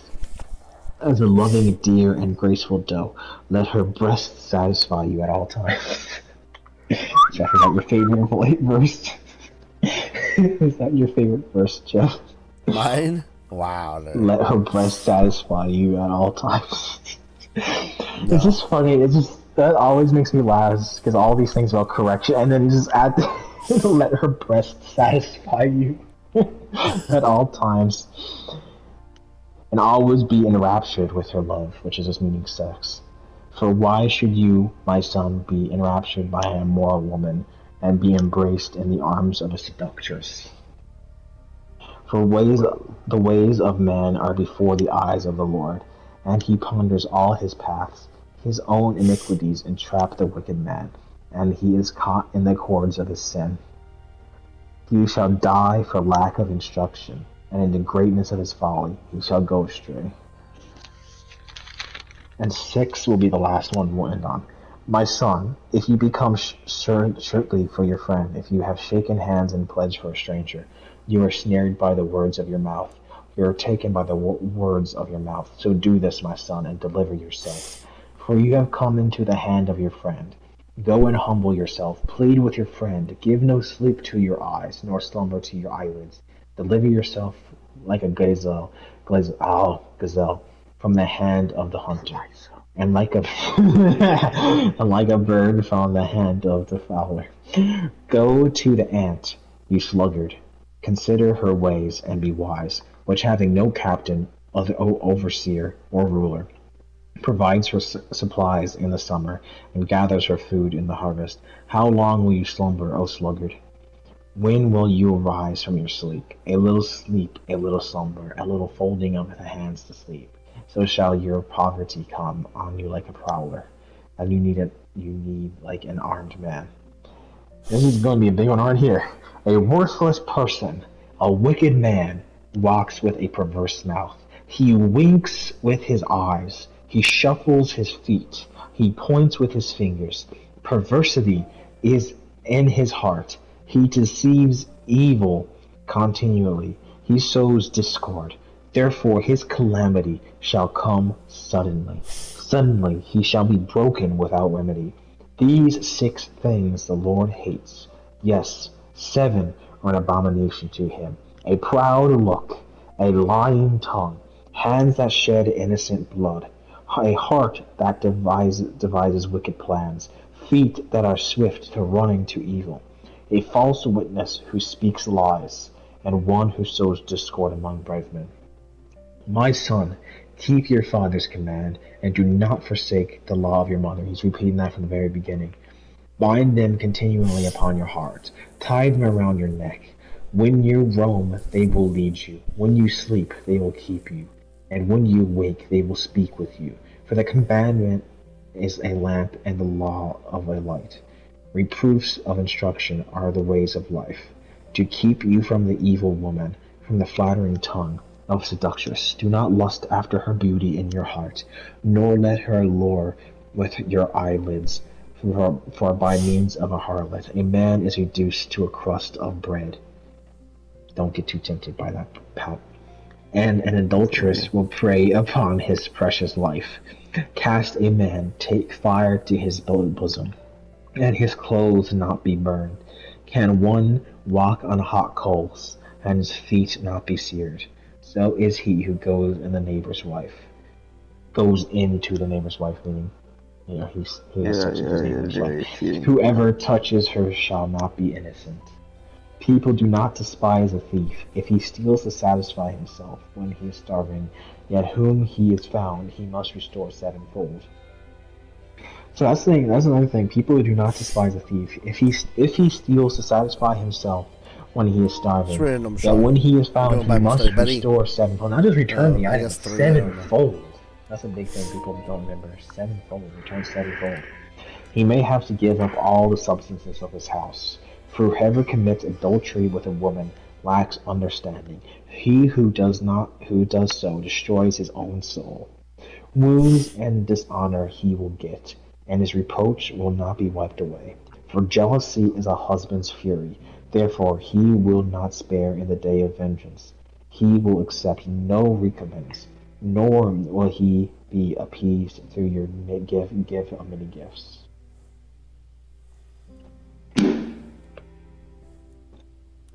And that is the end for now. Nice. So, the moral of the verses that Patton's going to take from that is, in your youth, live off the satisfy off your wife's breasts. Yep. That's always going to take away from that. Wow. I always found it interesting how God mentions that in the Bible. This, in your youth, satisfy in her breasts. It's funny saying, like, while you're young, enjoy them because they don't last long until they get saggy. Wow. So they're saying like you're like in your youth, like your wife's talking about. Yeah, when you're married, you should get married in your youth so you can enjoy her when she's young. That's what it said. Yeah, raps. Get married, raps, and enjoy them. I'm gonna be an old groom. I'm already an old groom. Dude, you're 21. You're already old, dude? I'm an old groom. Yeah, I wanted to get What married is Jeff? Dinosaur? You're crazy, dude. Yeah, I wanted to get it by 18, but I couldn't. So I was too lame. Really, dude? I mean, dude, I was too lame to meet anyway. Really, dude? Wow. It's gonna take time, bro. Like, 18's tough, bro, No. to do that.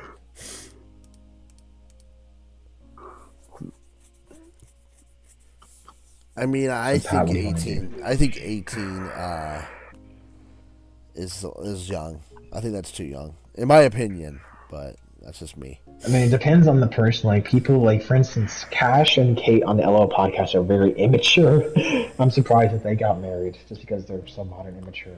But everyone is different with it. Like I said, I would have really loved that for sure for me, but that is long gone now.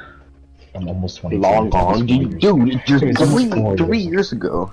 Dude, that would have been. I'm almost 22. That would have been 4 years of marriage. Dude, it's not that bad, bro. That would have Chill been out. 2 kids Raps just already. secretly wants like fun time Friday to like have the hanky No, panky. I mean, I naturally would desire to have a wife. Obviously, that's a natural thing that God put in your soul.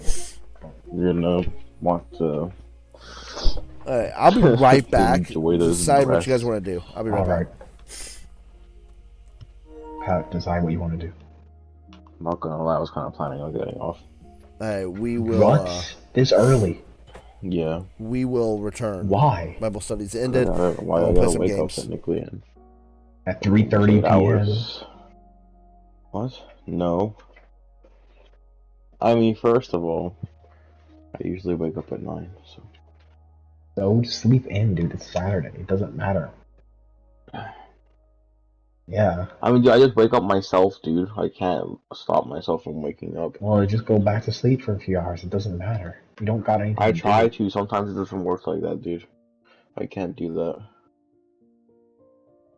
Oh, man. Wow, dude. Oh, man. Wait, is this just like charging? Cheese Buster just never got a PS5. Guess not.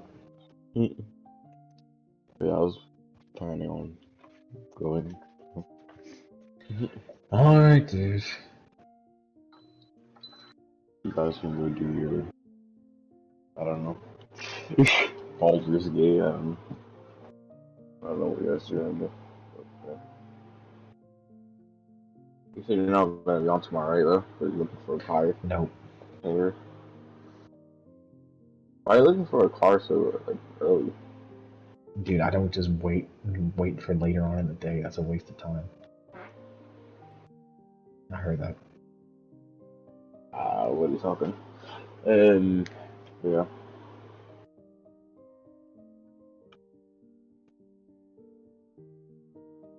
I'm gonna eat crackers. Uh, I'm getting crackers. nice. I'll probably gonna dip though, so. Alright, dude. You do you. Well, God bless. I'll talk to you Sunday. My Sunday. Well, the M&M event. Oh yeah. I mean, I don't know if you said you're not sure if you'll be up. So, I'm going to try getting on because I need to get that for films. It just depends on if I'm exhausted or not. My goal is yes to be on because I need to get that. Alright. What are we doing? Pat's getting off to go to bed. Wow, dude, really? He wants to wake up at 9 o'clock. I gotta get up at like 7, bro. So I mean, and I'm staying up. You're staying up until the time that he's getting off now. What time are you going to sleep, Jeff? Probably around like 1:30ish or 2. What time is it for me? 1:30. Dude. Yeah, but what do you got to do tomorrow? Well, I mean, I just naturally wake up early because I always wake up at 7, so I'm not gonna get that much sleep if I can wake up good to sleep. Oh crap! Hold on, I forgot to get my water. Hold on one second, I'll be right back again. Okay. Oh, I'll just check you guys another time. Mm-hmm. God bless you. God bless. Good night or good day for you. So, Night. so if I said God bless, say good night.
I'm back.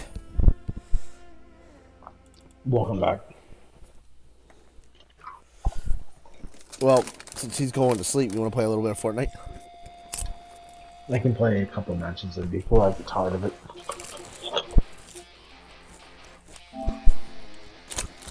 Wow.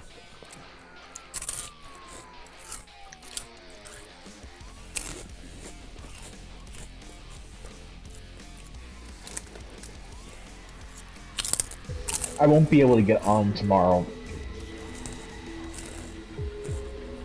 My broski. I'm gonna be test driving cars. Test driving cars. I'm gonna get like no sleep tonight though, because at 3:30 a.m. for me, which is 3:30 p.m. for Pat, which is 1 p.m. for you, is when they're doing the M&M event, and I want to see what it's gonna be. So I'm gonna stay up to do that tonight. I'm leaving at like 8 a.m., so I'm gonna get like 4 hours of sleep. Dang, dude.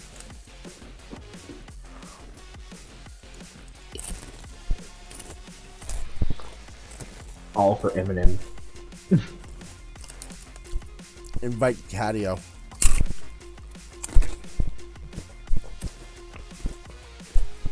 He's in someone else's party. It's him and Panda Girl. Whoever that is. It's his sister. Look at his old G skin. This is the first skin I used when we first played Fortnite. Wow, dude.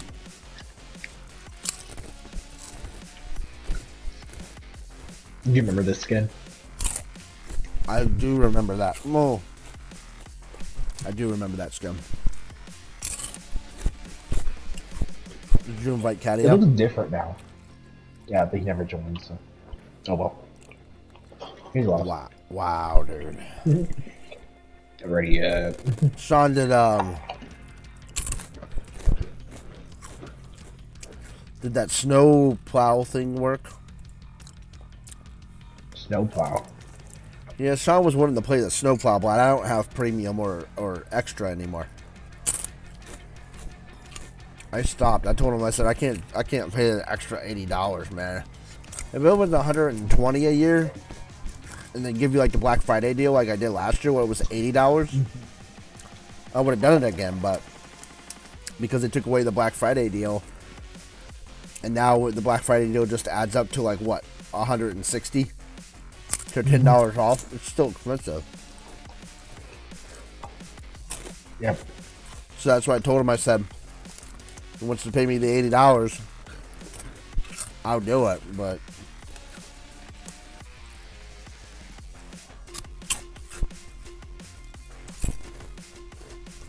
it's just too expensive, man. $170, dude. A year's. Yeah, that's insane. That's insane, bro. Like, it's not even like Game Pass is $120 a year, and that's well worth it because you're getting live and you're getting Game Pass for your PC and your Xbox.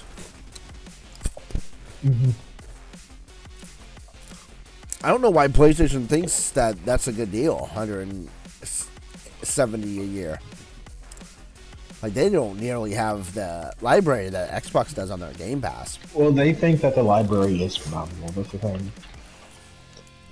But it's not. And everybody says it's not.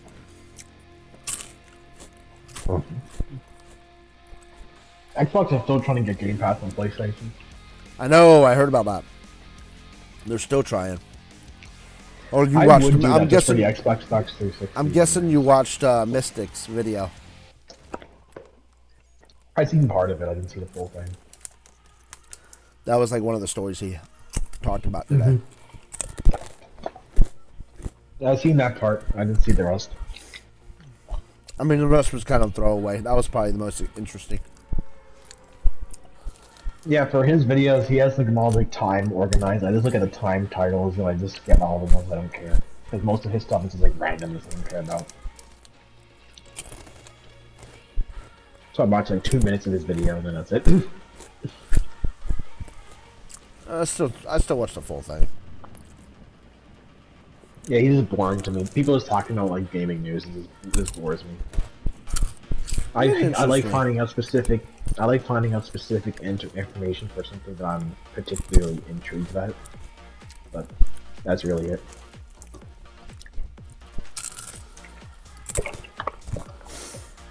That goes for all things. So like, for any kind of information, I really want it to be specific.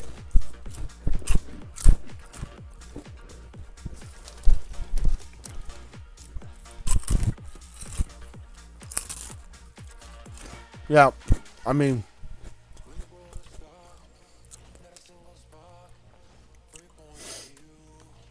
I'm in these balls again. And these are some big balls. wow. Where? What? Oh, yeah. I forgot they brought those back. What do you think I was talking about? I don't know. I was thinking ornament balls, like a Christmas tree. They look similar to them. What did you think I was thinking?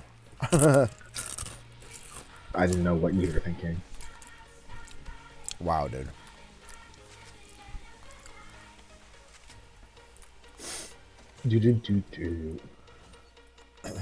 Yeah, Sean's also got a. Sean, remember you gotta get up early in the morning, dude. Tomorrow, we got puppets. Sean, yo.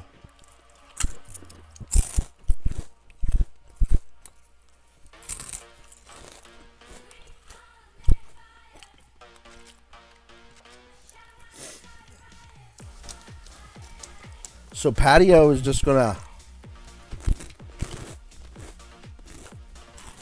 Pat is gonna what? Get off after Bible study each night? We're not gonna play any games? Wow. I guess it bores him or makes him tired. I don't know. Next time I'll get him to read. It gets me energetic. Yeah, I mean, same with me. Maybe if he reads it, it'll be better. I don't know. Next week we'll get him to read it. I'll just tell him where and he can read it. It'll get into his mind more anyway.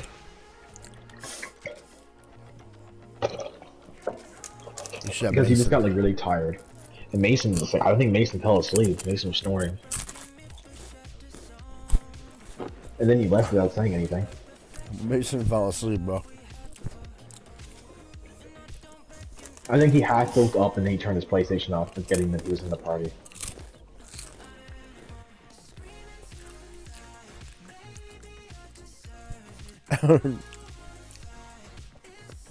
He does that a lot, dude.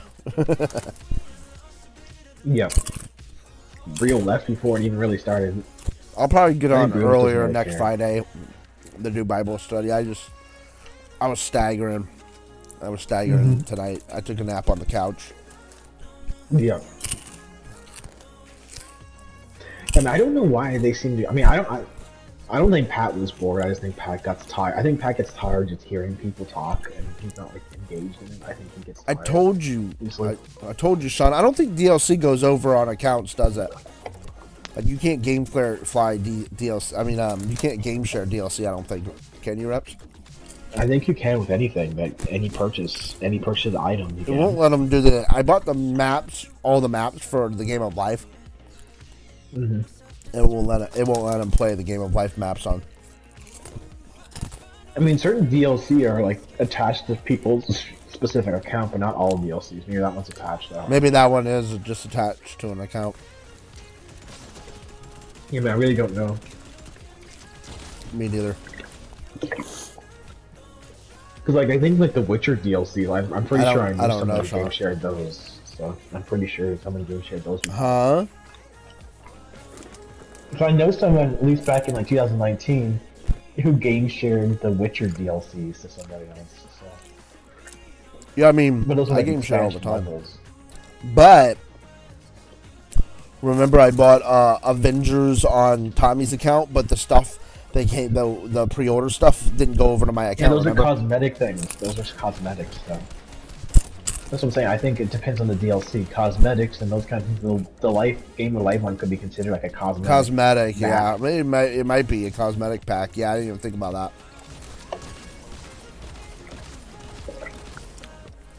Sorry, Sean. Those are one-time uses. So mission like DLC, like the Witcher Well- expansions. Those are full-on expansions. So it's a little different. It has maps, though. Yeah, but it's still considered cosmetic to the thing. 'Cause the map is just a cosmetic. It doesn't change the game. That's true. That's true.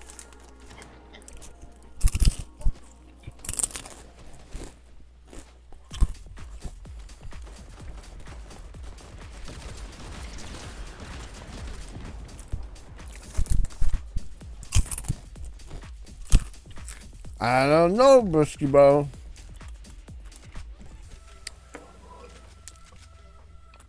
I'm surprised that we're in an English lobby. Are we? I mean, their English names is Zed and well, Fairhand kind of sounds Oh. like an A-grab or something, but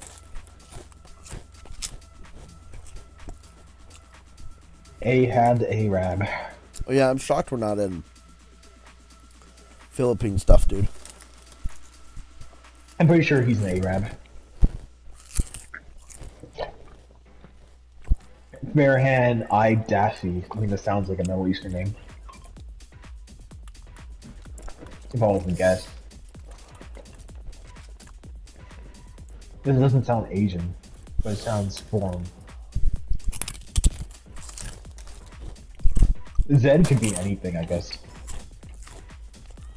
Every time I hear Zed, I think of zombies. Yeah, me too. Oh, yeah, Such a good after movie, this I'm match, so what are you going to do? surprised. One more, you said? Oh, one or two. Invite Catio. He's I ready. did. He's invited.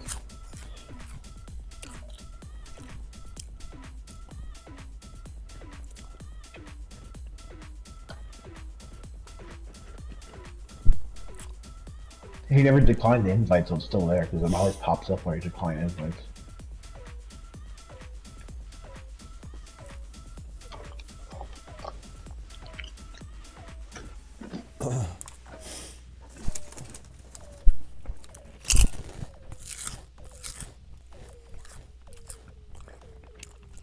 I hope the Eminem event is actually decent. 'Cause I'm gonna be staying up all night for it. You're going to watch the Eminem event? Yeah, I'm curious. I'm not buying a skin or anything. I'm just curious what they're gonna do. How heavily edited it's gonna be too. Because I'm so curious how they're gonna do that because they can't play his songs naturally in this game.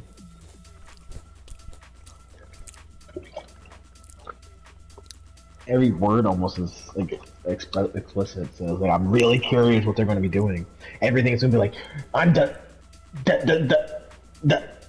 I'm pretty sure they probably rewrote it. They probably rewrote a song for Fortnite. That's what I'm curious about. I really want to see what it's gonna be like. Venom wasn't that explicit.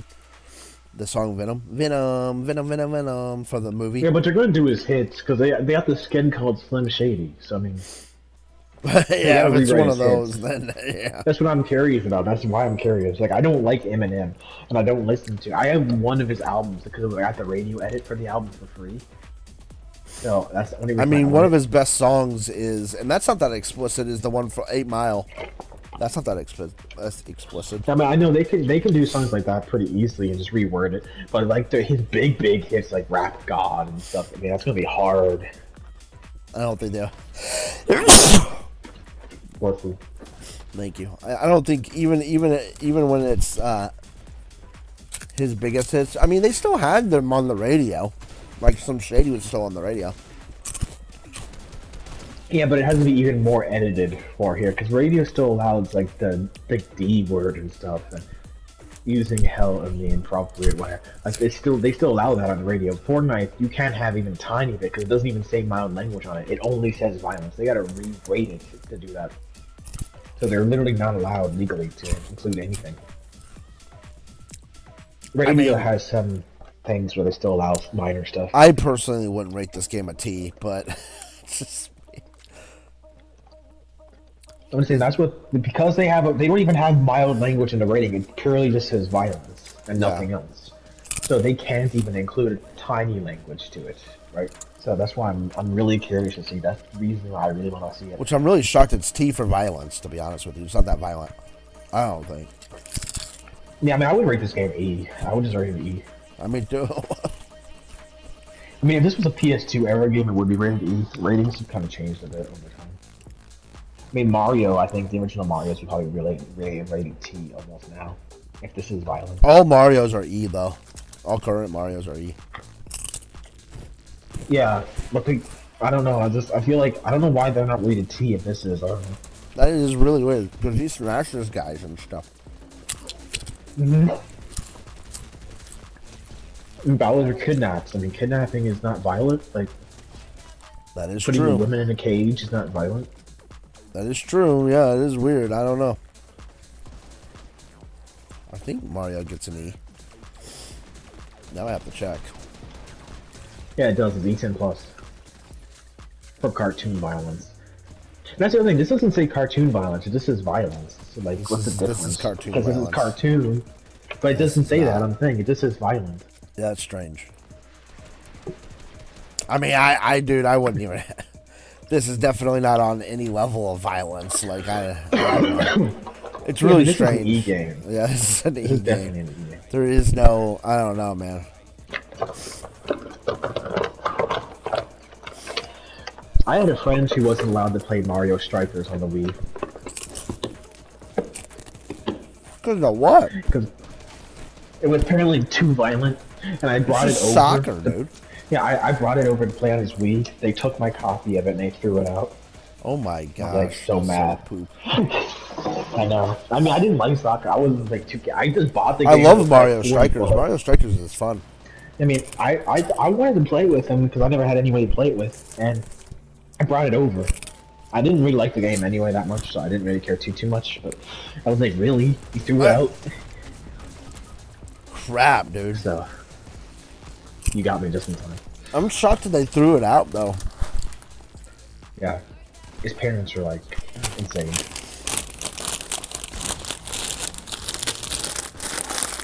Yeah, I'm kind of shocked that they threw it out. I mean, dude was. I mean, this is not a joke. He wasn't allowed to watch SpongeBob, which I've actually heard a lot of people say that, so that's not really too out of the ordinary. But you know what show he watched? Like he was actually allowed to watch. What? I'm not joking. Dora. That was the main show that he watched. What's he was wrong with 13. Dora? No, that's the only show he was allowed to watch. Oh. Dora and Blue's Clues was the only shows that he was allowed to watch at 13. Can you imagine that? What? You're 13 years old, and you're only allowed to watch Dora and Blue's Clues.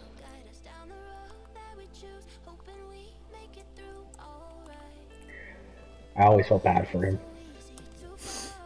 I was the rebel friend because I watched Star Wars. Oh, that's the other thing. You showed the movie Star Wars, right, for his birthday? Which I was like, whoa, he's gonna watch Star Wars? What? Right? I showed him to his birthday party for Star Wars. His parents edited the movie. You know how long the movie was? How long? 28 minutes. Wow. Star Wars, it was episode 4. It was the very first Star Wars from 1977. It was only 28 minutes long. Because he said they edited out all of the inappropriate content. What's inappropriate in that movie? All the other hour and 20 minutes. Those 48 minutes was him selling the droids. Then he talked to Obi-Wan after, like, they didn't show the fighting. He just, like, Obi-Wan appears. He talks to Obi-Wan. And then the next scene is him just chilling. And then they go to the end of the movie. It's like, what is this? Oh, there she is. Okay. So it was like, man. Oh yeah, that's weird. I know, it was so weird, dude. And I was like, you know what? That's the last time I wanted to hang out with him. I did not really want to hang out with him. I was always a judge. I didn't think Star Wars had that bad of stuff in it. Dude, there was nothing. I mean, it's a movie made for anyone. It was made for 10-year-olds, literally. Dude, like I said, for me being considered the bad influence, they literally said I was the bad influence. Because I watched Clone Wars. That was my bad influence. I'm like, wow. So, yeah, I think that's the weirdest kid I ever met. I wonder what he's like now. He has to be pretty weird. He's the same age as me, so he's 21, probably still watching Dora.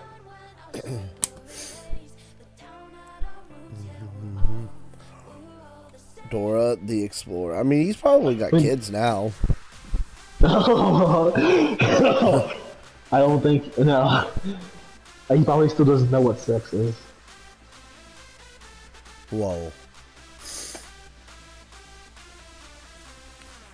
I mean, dude, they were so held back from everything. Man.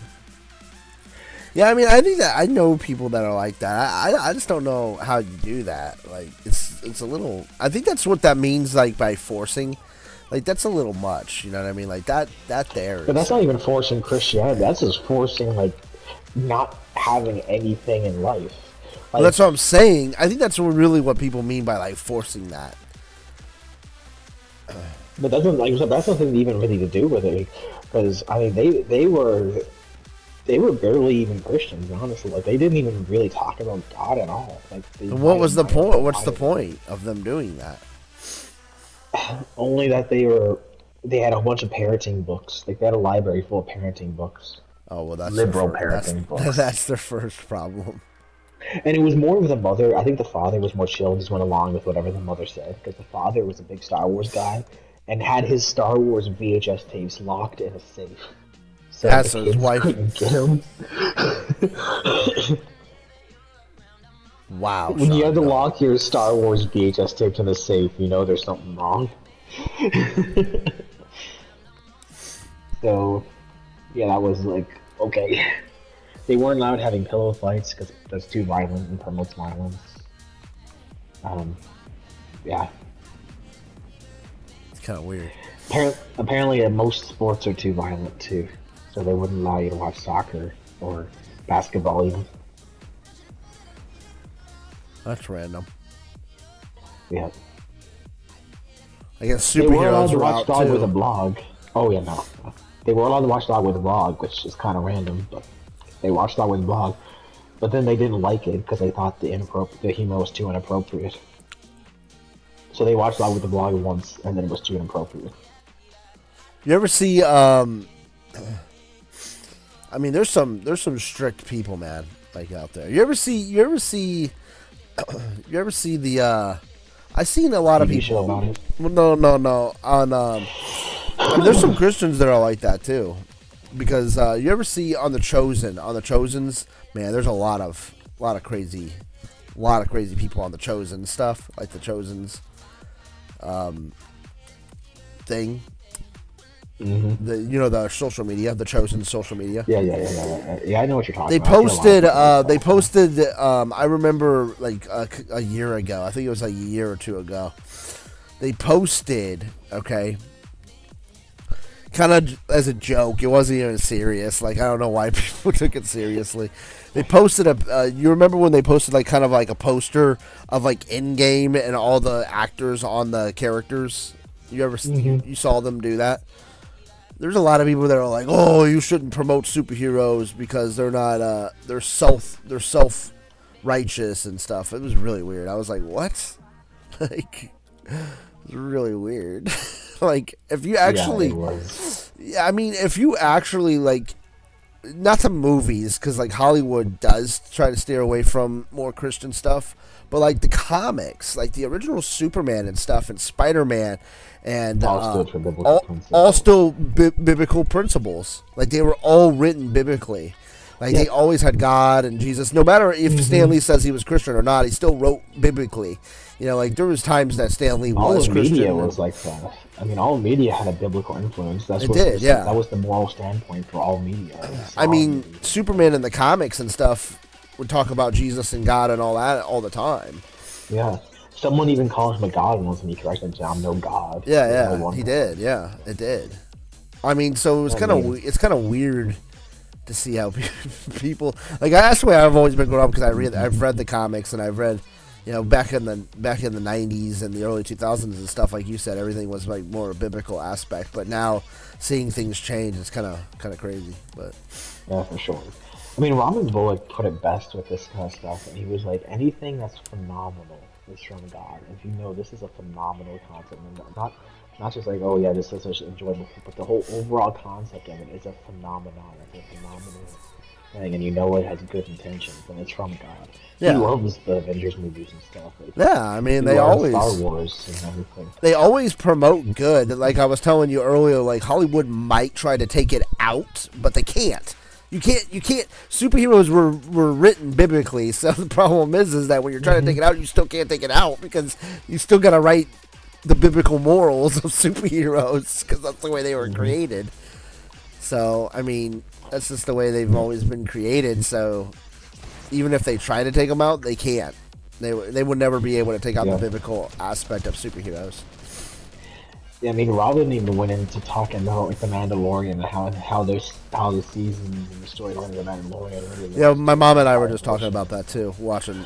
Yeah, but he went. There was like a whole 20-minute clip of him on Elijah Clips where he talked about the comparisons of the Mandalorian season 1 with a lot of the political and abortion stuff going on right now and the parallels with it all, and it's like really phenomenal. He said, I don't even think the writers know what they did because this was That's what I'm saying, yeah. Easter eggs from God. And that whole clip is a really interesting clip. It's like 20 minutes long, and he like just goes into every detail. They show slides of it and everything, and it's like really cool. And yeah. Yeah, I mean, I definitely don't think the writers know what they do. You know what I mean? I think God really just puts it there because, like, Star Wars, all those superhero movies, all that is all written biblically. It's always been written biblically. Yeah. Like I said, even when Stan Lee wasn't really deep in his faith, he still wrote biblically, you know what I mean? Yeah. Yeah, I mean, the Bible says every good and perfect gift comes from the Father above. And it also says that there is no new thing under heaven. So anything that anyone's creating or anything is not even new. There is no new thing under heaven. And every good and perfect thing comes from heaven. Yeah. So you put those two things together, and Star Wars, all these stories, they're not newly created. These guys didn't create them. And they did because they are good and perfect from heaven. And there's no new thing under heaven. It was in heaven first, and he brought it down to earth. Yeah, for sure. A lot of them don't realize it. The Christian ones do realize it, and they go with it, like Tolkien and all Same with like Lord of the Rings and Chronicles of Narnia. Like, there is no way of not seeing the biblical aspect. Like we were watching the Rings of Power. I mean, Rings of Power is excellent, but you definitely see like the biblical aspect of the writing and stuff. Yeah. I mean, and they probably the writers of that, because Rings of Power is just going off transcripts of J.R. Tolkien. Yeah, it's not going off of because he didn't have a book, so. Yeah. And they wrote it still biblically, and I was really shocked. Like, there is no like woke stuff in it at all. Like, it's just all written biblically. Yeah. You can't really, It's good that they didn't add trans to the transcript and made you make it a real transcript. Yeah. They had an opportunity to go, so we use the transcript. I mean, Rings of Power is excellent. I think you'll really like Rings of Power, actually. I'm sure I will. I'm sure I will. I was nervous about it, too. I was pretty nervous. I was like, oh, man. I hope they don't wokenize this. But I mean, Doctor Who even has a lot of biblical aspects to the overall storylines of Doctor Who. And Doctor himself says he doesn't believe in a God. And even in doing so, he says all these things that are like so for God. It does have. They're leaning against that now, sadly. But I mean, all of the old seasons, especially the old shows too, like even more so. Like the original Doctor, a guy who played the Doctor was a Christian. He would always acknowledge God in the 1960s show. Yeah. Like their budget was really low, but he was a cool dude. He was a good actor too. Doctors, there were some good doctor actors back then. It's just the rest of the story didn't really add up to be the same quality. Yeah. Every once in a while, I go back to those and try watching them. They're alright for what they are. They're just maybe nothing like special. They're just kind of whatever.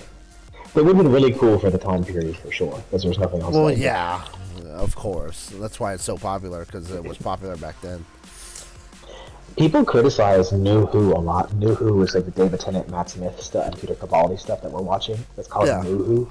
Yeah. And people criticize it all the time, saying New Who's writing is so bad, the characters are garbage. Like, what in the world? Are you talking about the one current? Awesome. Like the one we're watching? No, New Who. Yeah, New Who is what we're watching, not the new. No, I love that. That's this really is New Who. I don't know why they're calling it New Who and New Who. But yeah, New Who is awesome. I love New Who. I was debating some dude in the comment section of Doctor Who because I was like, well, dude, I know you hate the woke stuff. I mean, obviously, we all hate the woke stuff. But season 10, you can get a good ending. He's like, nah, that's not a good ending. I'm like, dude, what do you want for an ending? He completed all the storylines, and they went on making new ones after. Like, what in the world? That's the definition of an ending. Yeah. I can't really say much without spoiling it, but like season 10 wraps up every single plot. So they don't add in other. They don't. Do they have like old villains in the new stuff now, or like the dialects and stuff? Well, I mean, they always have to bring back main characters just because of fan bases would complain if they don't. But the overall story, like, they had to make completely new storylines for their reasons to come back, because season 10 ended every storyline that was building up. It ended it all. Like, it brought it full circle, because, you know, Doctor Who can't really have a real end or a real beginning because he's a time traveler, so everything he's doing is a mix between all his timelines. Like, you know, the Peter Capaldi Doctor in season 10 goes back to 1920, and you'll see David Tennant go to the same year. You know, so he's in the same universe at the same time. He's not interacting with himself, so there is no real end and beginning. But the storyline plots all come to a full circle. Because there is no direct start, beginning, and end. There's just like a full circle, and it creates this full circle timeline where everything just makes sense. And it's a really beautiful and good ending. I loved it. I was like, man, I guess they're going to be ending it here. And then at the end, he regenerated to the chick. I was like, oh, okay. And that's when it went downhill. So then Jodie Whittaker was a completely new storyline. They brought in references from the old shows, but the storylines from the old shows did not carry over at all. They were like Easter eggs, basically. Oh. And that's So it. it's not really. So after 10, not really worth watching any of it. No, unless they come back with the new stuff, which the 60th is worth watching because the 60th is cluing up a plot hole that was in season 4 that they never fully finished. So the 60th is worth watching, even though it's woke, just so it, you know, kind of fills in that one single plot hole. But besides that, yeah, it's done. Unless they do something for the 70th anniversary. But yeah, it was, in my opinion, it was a perfect ending. Season 10 is a perfect ending for me.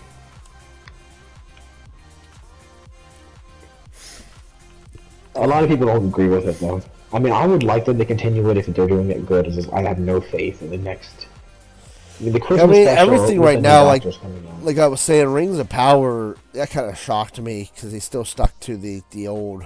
You know, a lot of people were angry because of like black elves and stuff like that, which that doesn't bother Who me. cares? Yeah, I mean, but there technically isn't in his lore, but I don't really care. Like, it doesn't bother me. I mean, it's an elf. Who cares? Yeah, I agree. I like the race In stuff. doesn't Baldur's bother Gate, me. you can make black elves. No, I know, but I'm talking about Lord of the Rings lore. Period. You know what I mean? Well, he also didn't say there can't be no black elf. I mean, Yeah, he didn't. He specifically. didn't. So, I mean, it doesn't It's not like bother he wrote a me. book about the rules of Lord of the Rings, and it says you must not have black elves. Like, Yeah, it's kind of I weird. mean, all I think was an elf is must they have pointy ears. That's all I think. They must have like a pointed ear. I It's only mean, real requirement. I was kind of shocked how good it was. So, I definitely. So when I think of an elf, Power. I think of long hair and pointy ears. That's it. Yeah. So if they have long hair and pointy ears, they're an elf. I mean, that's it. I wouldn't know Well, anything else. In the Rings of Power, the one elf has the pointy ears. He's a black dude, but he has like a kind of no long hair. He just has like short hair. You'll see him when you watch it. Yeah, but I'm just saying those are like the only two real distinctions for an elf is the long blonde hair and go and Yeah, like Legolas. Yeah. Yeah. Yeah, I mean, that doesn't bother me. Unless they're like, I'm like you. The race stuff doesn't bother me unless they are literally pointing it out. You know what I mean? Like, Yeah. they are literally pointing it out. Where like they're like, oh, this is the reason. You know, like you can tell they're making it an agenda. That's when. Yeah, that's when. That's why I didn't really like Winter Soldier. Yeah, Winter Soldier. Falcon. Yeah, that It was, really felt so boring. Like there was no real plot to it because they were making such a big focus about his race. yeah. And it was like such a focus. And like, in who my cares? in my opinion, it's more racist if you're just pointing out somebody's it race. is. I think You're- it's more racist Yeah, than you're singling out a race. So, I mean, there is no point to be made. I mean, like Mr. Rogers putting his feet in the baby pool with a black police officer. That was making a point. About exactly. That's making a point. And people really don't know the idea of making points. Like that was like back in that day when racism was a actual thing. Mr. Rogers doing that was like huge, and that was him making a point. Yeah. I mean, And Mr. you didn't see Rogers the did a black lot dude of- complaining, just like ranting about white people either. You just see him hanging and chilling. They were just talking about things. So they weren't even talking about it. Yeah, I mean, And most Mr. of the Rogers stuff made a people lot don't of like him. points. Yeah. He was All definitely he ahead of his said is- time, that's for sure. Yeah, for sure. I mean, him making the statement of boys can't be girls and girls can't be boys was kind of random at that time period. It It's like, why was, would because you I didn't say think it was that big of a deal back then. But obviously Yeah. it was, but I mean, that was me. I think God put that on his heart to say for nowadays, honestly. because Probably, There was no yeah. reason for that back then. Like, nobody was thinking that. wasn't That as was bad people as it laughing. is now. But No.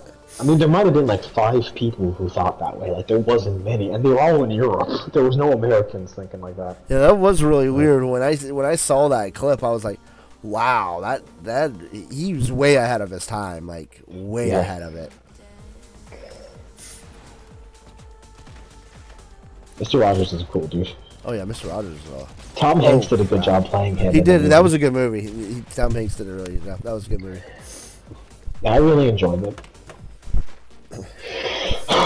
Tom Hanks' new movie, Man Named Otto, is also pretty good. I heard it was pretty good. Yeah, I enjoyed it. Tom Hanks is in everything. He's a good actor though.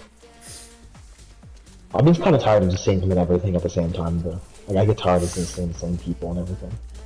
I mean, he's not in a. Well, I guess he is in a lot of stuff. A lot of things I've seen, he's in. Like, he's just in so much. I mean, the Polar Express, he's like 6 roles. He's like the entire Polar Express movie. Yeah, man named Otto. A man called Otto. Yeah, that was pretty good. Yeah, I enjoyed it. It's a simplistic story. Yeah.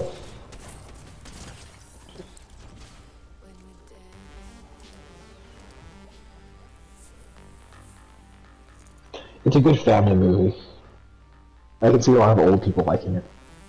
Because it's kind of a traditional story. Yeah, that's good.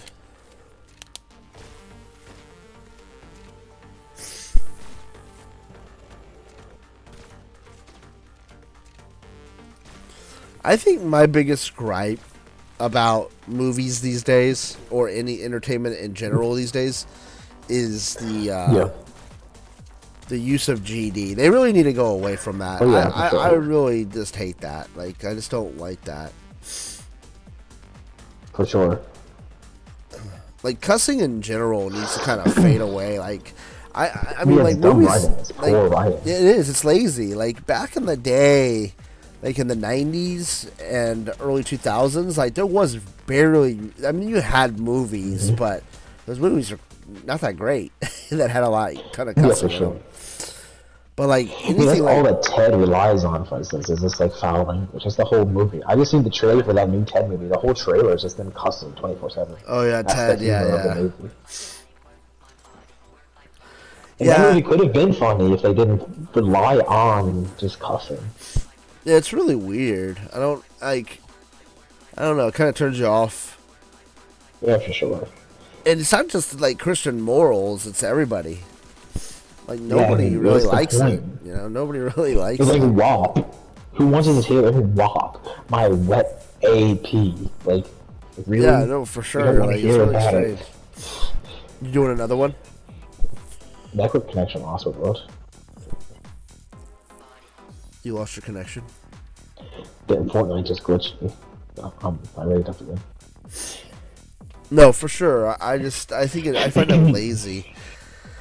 It's just really lazy writing. Like, a lot of music artists are getting like that too. Like, Olivia Rodrigo, in her first album, I thought she was a great writer. And then her new album, I'm gonna read you the lyrics and like censor it, because it's like, what? So it starts off like, oh yeah, this is cool. Like, hate to give you satisfaction, asking how you're doing. How's the castle built off people you pretend to care about? Just what you wanted. Look at you, cool guy, you got it. I see the parties and the diamonds sometimes when I cross my eyes. 6 months of torture you sold as some forbidden paradise. I love you truly. You gotta laugh at the stupidity. So it starts off pretty cool. That sounds like a decent poetry. Yeah. Because I've made some real big mistakes, but you made the worst one look fine. I should have known it was strange. You only come out at night. I used to think I was smart, but you made me look so naive. The way you sold me for parts as you sunk your teeth into me. Okay, keeps going. Okay. Oh, bloodsucker, fame F-er, bleeding me dry like a GDGDG vampire. What in the Like, world? it was going strong, and then you just do that? Like, Yeah, what? that's weird. I don't know. Yeah, that's dumb. I don't know if they think that sounds cool. I just don't get it. I don't get the use of Yeah, I JD. mean, it's so stupid. And fame effort makes no sense either. Like, that's so stupid. My goodness, it's the dumbest thing. Yeah, my But it ruins the mom's whole always song. said that. Like she's like, cussing always seemed kind of lazy. Like you just don't have nothing intelligent to say if you have to cuss. You know. Yeah. And of course there's a radio edit version, and the radio edit version is really good. She comes up with all these new 3 new lines to replace the fame effort and GD line. She comes up with 2 extra lines, and it's really good, and makes it like way more of a unique and fun song. Yeah. And good writing. She's Yeah, just doing was, it to be edgy. There's a lot of songs that are like that. Like whenever I hear like the regular version, like that's not the Yeah. radio version, it sounds worse. Like I'm like, I don't Yeah, know like what Born This Way. You're Born This Way, yeah. There's a lot of songs like Katy Perry that was edited Poker that Face. I never knew that either. Yeah, Poker Face, I never knew that either. And I Yeah. like Poker Face better on the radio than I do like that other version's pretty wild. Yeah. Like Katy Perry's the same way. Like her unedited stuff, I'm like, whoa! Like I was not expecting Yeah, for that. sure. Like really strange. Yeah, 100%. It sounds better on the radio. Like I don't know why. Yeah, for sure. I hope that fad goes away. It's a shame, man. Like music really has like gone down. Yeah, for sure. It's really sad because music used to be very inspiring. Like there was, like non-Christian music, like just in general, like music in general used to be very inspiring. Yeah, for And sure. now it's just 100%. like it seems like everybody's gotten really lazy. The only genre that's honestly unique and new and fresh consistently for me in 2023 for new releases is the country music genre, which it seems to still be The country going strong. music seems like they've Because been doing the pretty Christian ones are all so generic now, they're copying each other. There's no uniqueness, no new creativity, generally speaking. There's always exceptions for every genre, obviously. I'm just saying in general. Country is the only in general genre that still has uniqueness and different sounds and people experimenting, genuinely good and heartfelt lyrics. Like there's a new singer, Lainey Wilson, not related to Anderson, and she came out with her first debut album, and it just won album of the year, and she sounds like Dolly Parton, like a new version of Dolly Parton. Yeah. And she's so cool, and her writing is really good. Like she just came out with a song called "Heart Like a Truck." I've been run over and dragged through the mud. Like it's such good writing. Yeah. Like it's so good, and I'm like, man, this is good and fresh. And it's like that's like the only genre for 2023 that's still decent. 'Cause, I mean, there's still some rock stuff. Like the new Foo Fighter album was good. Yeah, But yeah. again, like I haven't heard it's the just new. it's That's not like one of in my favorite bands. general. I haven't heard of the new Foo Fighter album. Yeah, the new album is really good. There's not any language in any of the songs at all. Foo They Fighters didn't really use a doesn't do a single. lot of bad language. They do in like They concerts. only have a but- few. They only have a few albums that are explicit. They have like 3 albums that are explicit, but they don't rely on it in their normal catalog. Like this new album has not a single. It doesn't even use D or H or anything. Yeah. Like it literally has no language at all whatsoever. Because they know it's bad writing, it's lazy writing. It also restricts people from listening to their music because they know It there's going to be does. a majority of people who don't want to listen to that. Yeah. It And plus, it saves you from making a radio edit. Why do you want to make 2 versions? Why do you want to go through the hassle of making a radio version and a normal version? that Why? doesn't make any sense. Yeah, I agree. Yeah. If I was a singer, I wouldn't even care if I was like, you know what, I'm not making 2 versions. I'm gonna make 1 version that everyone can like, and I'm not going to bother. I would, even if I had no morals about it. I didn't care about language. I thought language was okay. Like, I wouldn't. I still wouldn't want to do that. Like, that's doubling your work for literally no reason. Yeah, for sure. Like, and what before people should do is just put like phrases that people use their own mind to think whatever they want to think. Like my, she's my cherry pie. You know, on the surface, it's not a dirty or bad song, but people can make it whatever they want to, and people have their own opinions on things. Now it's like so straightforward. My wet AP in your face, dripping in your mouth, or whatever. Like, Yeah, I mean, No, it has gotten lazy. Like, now it's like they don't let people use their imaginations anymore or anything like that. Yeah. So. as Archie Bunker once said before, you bend over and outskirt, the secret is no longer a secret. The whole world's secret. That's true. He said that to Gloria. Gloria really let herself go. She was really pretty. Now she was all fat and like unhealthy, and she did it herself. Like she literally just started like getting addicted to food. I don't know what happened. Like, she used to be like a model, and now she's like addicted to food. I don't know what she did. Really? Yeah. And now she's almost. I think she's like 500 pounds or something. Oh my gosh! Really? Yeah. No, you yeah. gotta look this up. Yeah, her name is Sally Struthers or something like that. I forget her weight. It was something in the news. I remember seeing people in the news. I was like, oh my goodness, she's really huge. And I looked into it. She just became addicted to eating. Like she became addicted to like eating something, and she just let herself go entirely. It's really weird for a celebrity to let themselves go like that. Especially one that was considered really attractive. She doesn't. 2016, she didn't look like she was 500 Well, pounds. she might have started losing weight a little bit, but she got to a really bad point where she was like just insane. And as I read into it, she was addicted to eating. And it was like right after the show ended too, like in the 80s and 90s and stuff. Like she got really big. Yeah, I mean, she did like some photo shoots for Netflix, and yeah, she looks normal. Yeah, she's probably gone down more now. I don't know. I don't really look into her now. But now she's This was old. 2016 though, so I don't know. Yeah, she's probably gone back and forth. Oh yeah, I mean, she's lost a lot of weight now. 2022, yeah. She probably wanted to get back into Hollywood.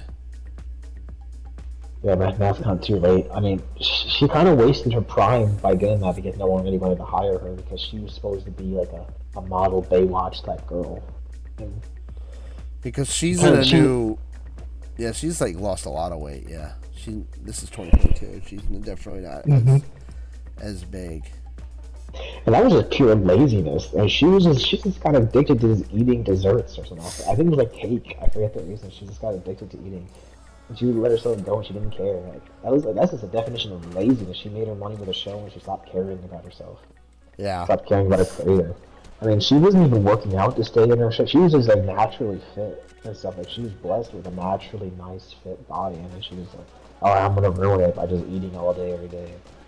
That's a shame. I guess no one really spoke up about it to her. Like, I guess someone should have said something to her, snapped her out of it, bullied her or something. Snapped her out of it and said something. Those are the people who need to be bullied. If you're just lazy, you're hurting yourself for no reason. Yeah, I mean, sometimes you definitely do have to say something to somebody. Mm-hmm. Like all those dudes in the school who acted gay, and you say, "Well, you're gay," and they don't be gay no more because they made fun of it. That's true. Facts. Bring back bullying. Huh? Bring back bullying. I mean, some people do need to be bullied.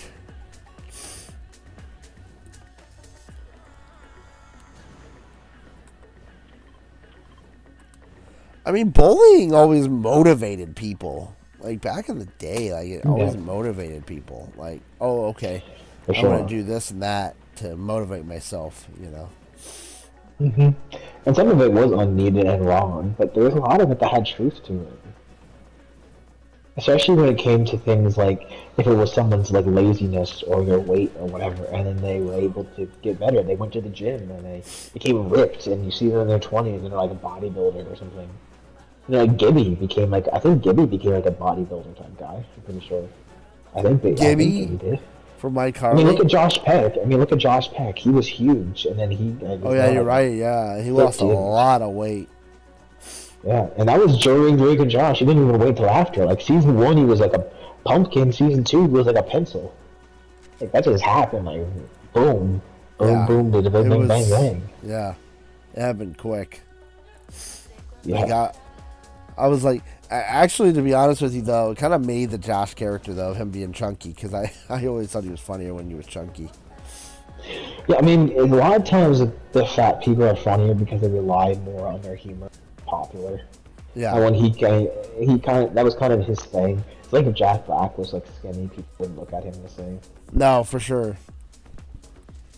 You know who was like that is that chick from the Pitch Perfect movies. Like now you don't need. She lost a ton of weight. Rebel Wilson. Yeah, Rebel. Yeah, she was hilarious, but then she lost a ton of weight. And you see her now. She's super thin. I don't know what she does now. I know she's. That's what I'm saying. Like she doesn't do anything now. She lost all that weight, and I guess like. At the same time, that's pretty good setup. You get a lot of money when you're fat, and then you get healthier, so you look better, you feel better, and you've already got your money made, so you don't need to worry about it. You can move on to different things. So in one sense, it's actually a perfect setup. Like if Jack Black decided to become like a bodybuilder now or something, he became like really skinny. He already got his money made. It doesn't matter. And he has a lot of money. I don't think he cares anymore now, though. He's too old to care. He's like, yeah, I'm just gonna live like this. I'm already known like if people love me, I'm fine. Yeah, I mean, Jack Black's pretty much got his life set up. I don't think he really cares. Yeah.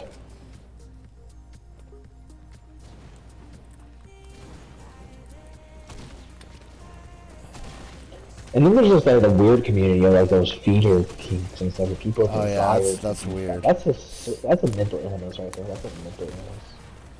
Those people are just like, they have mental illness, but then they feed into other people's mental illness. Yeah. That's some weird stuff, my guy. I will never understand people who are into getting fat for somebody or throwing up for somebody because they want to, or being treated like a pet for somebody, or abused, or the whole BDSM stuff. Like, I'll never understand that. Because first of all, I couldn't imagine doing all that BDSM stuff. I would just feel horrible. Like, oh my goodness, I don't care if someone's role playing or something. I mean, if you have like a whip and you're doing that or something, that's just like horrible. Like, oh my goodness. Yeah. I can't understand how people are even into that. It's like you're into abuse, but you don't want, like, it's like you're out of your mind. It's pretty weird stuff, dude. And then not just the person giving it, but the person receiving it. You're into receiving it, like getting abused. It's pretty weird stuff. I mean, you kind of open yourself to demons, though. And then the people are like, I was abused and everything. It's like, yeah, but you're the one who opened that door, you know what I mean? So. Yeah, I mean, my goodness, it's horrific. I would never, if I was like there with someone who wanted to do that, I would never be able to even do that. I could not lay a hand like that to do that. I would not be able to. I just physically would not be able to do that. Because it's so anti what love really is. Yeah, for sure. I mean, that's not even lust at that point. That is just demonic. I mean, there's no lust in, like, abuse. That's just, you're making them cut and bleed and, like, bruised. That's not lust. That doesn't make someone look lustful. I mean, if you see someone all bruised up, cut up, and stuff, you don't think, oh wow, they're attractive. You think, man, goodness, they look like they've just been mauled by a bear. So, I mean, Yeah, I never got that either. It is really strange. that's when you let your mind go so far out. You're just demented, and you're given to reprobate mind, as the Bible says. So, I mean, goodness. That's pretty I'll wild. never understand it. And you'll see all that in the mother stuff, and it's like, oh my goodness, how are you into this stuff? Like, how do you want this stuff? And I looked at the comment sections for, because I was curious what the community was like saying, and all of them were like, oh, this is awesome. Oh, I wish I had someone to stuff like that. It was like so. You went to that site and you looked at. Wow, dude. I wanted to see what people truly thought about things.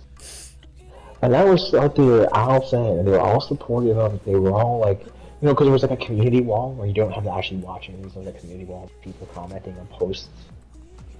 That's what it is. And there were people asking, hey, who wants to be my pet and stuff. That's People so random, responded. dude. Yeah. And there were some people who were like, oh yeah, you have feeding times. I got like a dog bowl for you to drink out of and eat out of and stuff. That's so weird. What the? I know. And it's like, oh, here's a collar and a leash and stuff. Here's a cage and stuff. Like treating like literal animals. I mean, That's where all the real racist people are too. There's a lot of people here who are saying, I want a black person to do this too. So they know where they belong. And there are people, and that had over 30,000 likes. That's where the real racism is. That's like, why don't people talk about the racism there? That's where the real racism is. That site. yeah. And all those sites. I mean, those are legitimate, actual racist people. Not people just making a joke about somebody or... No, those are real racist people. Like, my goodness. Those are the real misogynists. Those are the real toxic masculinity people. Those are the real bad people. Yet those are probably the real people that, in their normal daily life, they'll go and complain about people being toxic or toxic masculinity or something. I'm pretty Those sure. are this Bro. exact same people. They'll complain about women not having enough rights or something, and then in the secret, they'll go and do that. I'm pretty sure, bro. I'm 100% They're all sure. hypocrites. Oh The man, fact that Brio likes that site, it's kind of scary. that is pretty scary, actually. I mean, he has a girlfriend. He wants to get married to. What's he gonna do? Man, I wonder if she knows that he watches that every summer. I doubt it. I doubt it. Hey, babe, every summer I watch this. Like, what? I don't think he's just gonna say that. But I mean, I would never understand those people. How you can let yourself go that far. It's pretty wild, dude. Like, I wouldn't even treat Bella like that. Pretty wild. Yeah, I mean, I couldn't imagine treating anything. I couldn't Like treat an that. animal like that. Why would I treat a human being like that? Yeah, I mean, I couldn't even treat technology like by throwing it against the I'm wall. the or same something. way. Like, I couldn't do anything. Like, I couldn't do any of that. Yeah, I mean, my goodness, it's just like.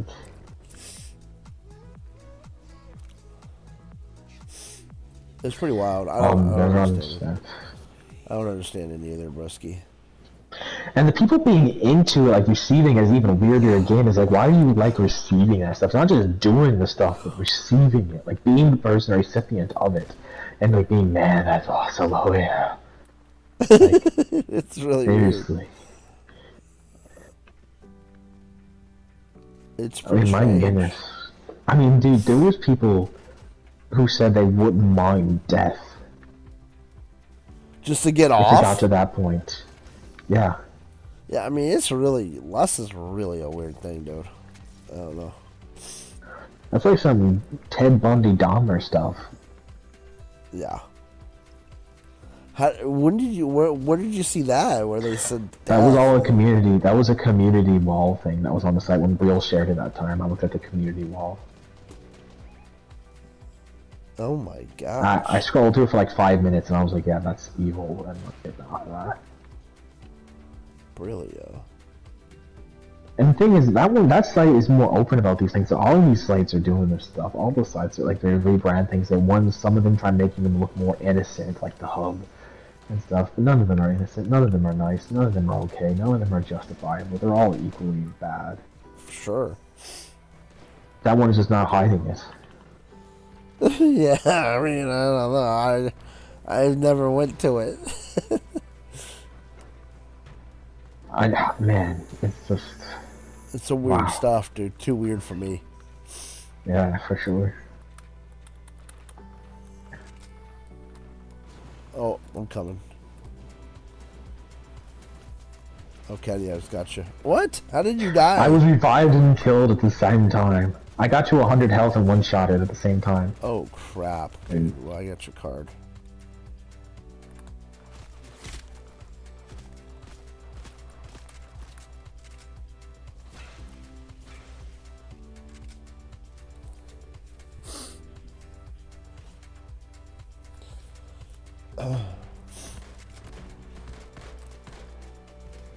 I really don't understand though why all the social media people don't mention like the hubs and all those websites, because if you want to have an actual real case for racism and toxic masculinity and misogyny, those are the only real places that you can find it, generally speaking, online. For sure. You're not going to find it in an Instagram post or a comment Yeah, section or it's some really random weird. celebrity. I don't know. Yeah, I agree. I don't People get it need to either. be spreading awareness for that. I mean, seriously. Like I said, the same people who go against misogyny and all that are the ones who go and watch it. Yeah, I think they're definitely They're all hypocrites. hypocrites. Yep.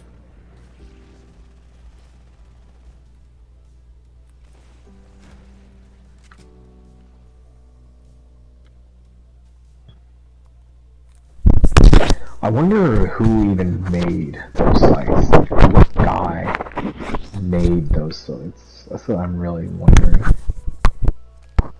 Well, Like the founder of the hub and stuff, like all those different sites. Because it's not too far back in history, obviously. I mean, the computer sites have only been around since like the 90s.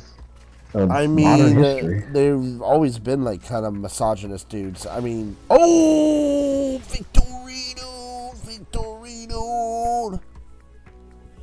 I mean, they've always been kind of like very. I mean, I wanna say this, dude. If you've ever seen, those guys are very like, I guess like in feminist terms, they're very piggish. Like they are very piggish. You know, that's where that comes from. Yeah. Like they're very like, I guess toxic masculinity in a certain sense. Like that's where that's where the real terms belong. People tainted those terms to being something completely worthless now. Like all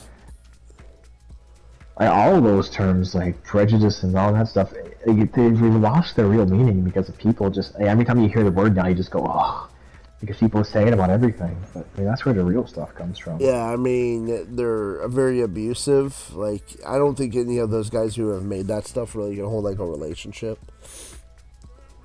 Mm-hmm. You know,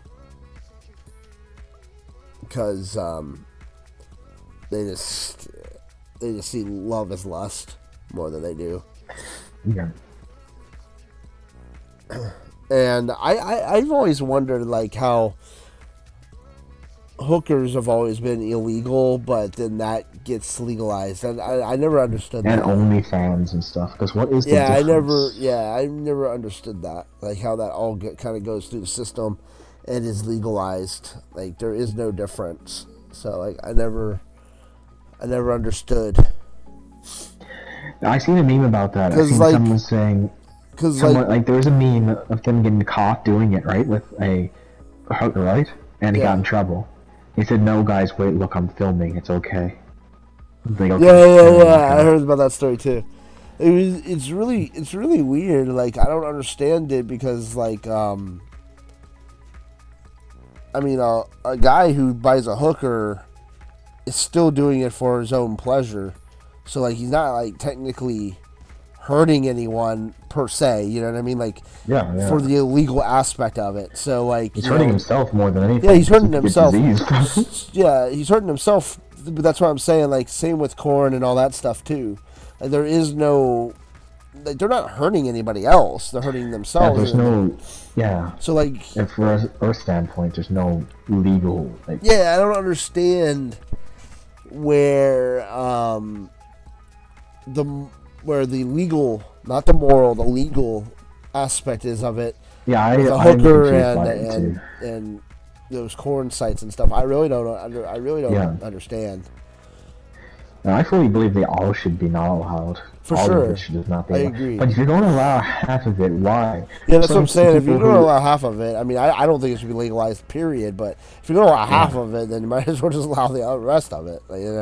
Like Vancouver allowing all the drugs, yet there's still everybody in prison for selling drugs for the last 10 years. Yeah, exactly. Yeah. Why are they still in prison if they got in trouble for just drugs and now it's legal?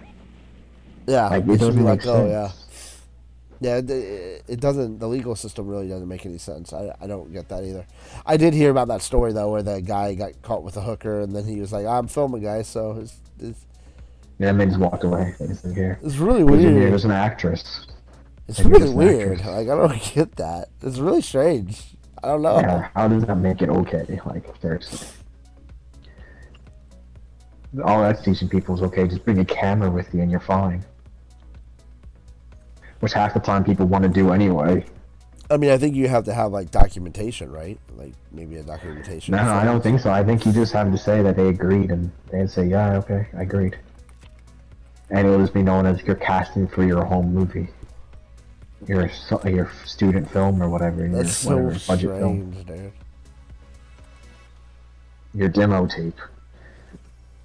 Your demo tape. It is really weird. I've always thought of that, like as even like younger. Like I'm like, how is that? How is something? I don't even know how those people are even caught, because they could just say that they're dating or something and they have no proof that they're not. Like, I don't even understand how those guys are caught and stuff in one sense. It's all kind of like ones that buy hookers and stuff. Yeah, because they could just say that, like, "Oh yeah, we're dating," or something. Yeah, that's true. Like the hooker just tell, yeah, because the hooker's gonna get in trouble too. So like, why don't she just, I mean, I just don't understand. Why wouldn't she go along with it? And it doesn't make any sense. I don't either. I don't get it. Like, how do they have proof? Like, how do police officers get proof that they? Unless they can go up to them specifically. That's the only way. The only way is if they have plants. Like, they plant somebody. Yeah, that's what I'm saying. Like, they have to go up to them. Yeah, that is weird. It's also confusing and weird. This is what happens when you leave God and you go into sin. Nothing makes sense. Outside of God, no sin. You're right, for sure. You lose wisdom, you lose your happiness, you lose your confidence. It's really weird. Yeah, I mean, I don't get it either. Yeah, I don't. As the Bible says, they just need to get a wife in their youth and just be satisfied by her breasts at all times. That's just funny how it even says at all times. Yeah. So it's like, have lots of it. It's like, have lots. At all times, too. That just makes me laugh. At all times. Be satisfied by them at all times. It just sounds so dirty. I mean, the Bible's got some stuff in it, man. That's what I tell everybody. I'm like, it does have some stuff in it. I think one of the hardest, what was the guy's name? Oh man, that was in the cave where he slept with his daughters. That was like the hardest story I've ever witnessed in the Bible, I think, personally. That was tough. You mean where his daughters forced him to? Yeah, that was my god. That was in Noah.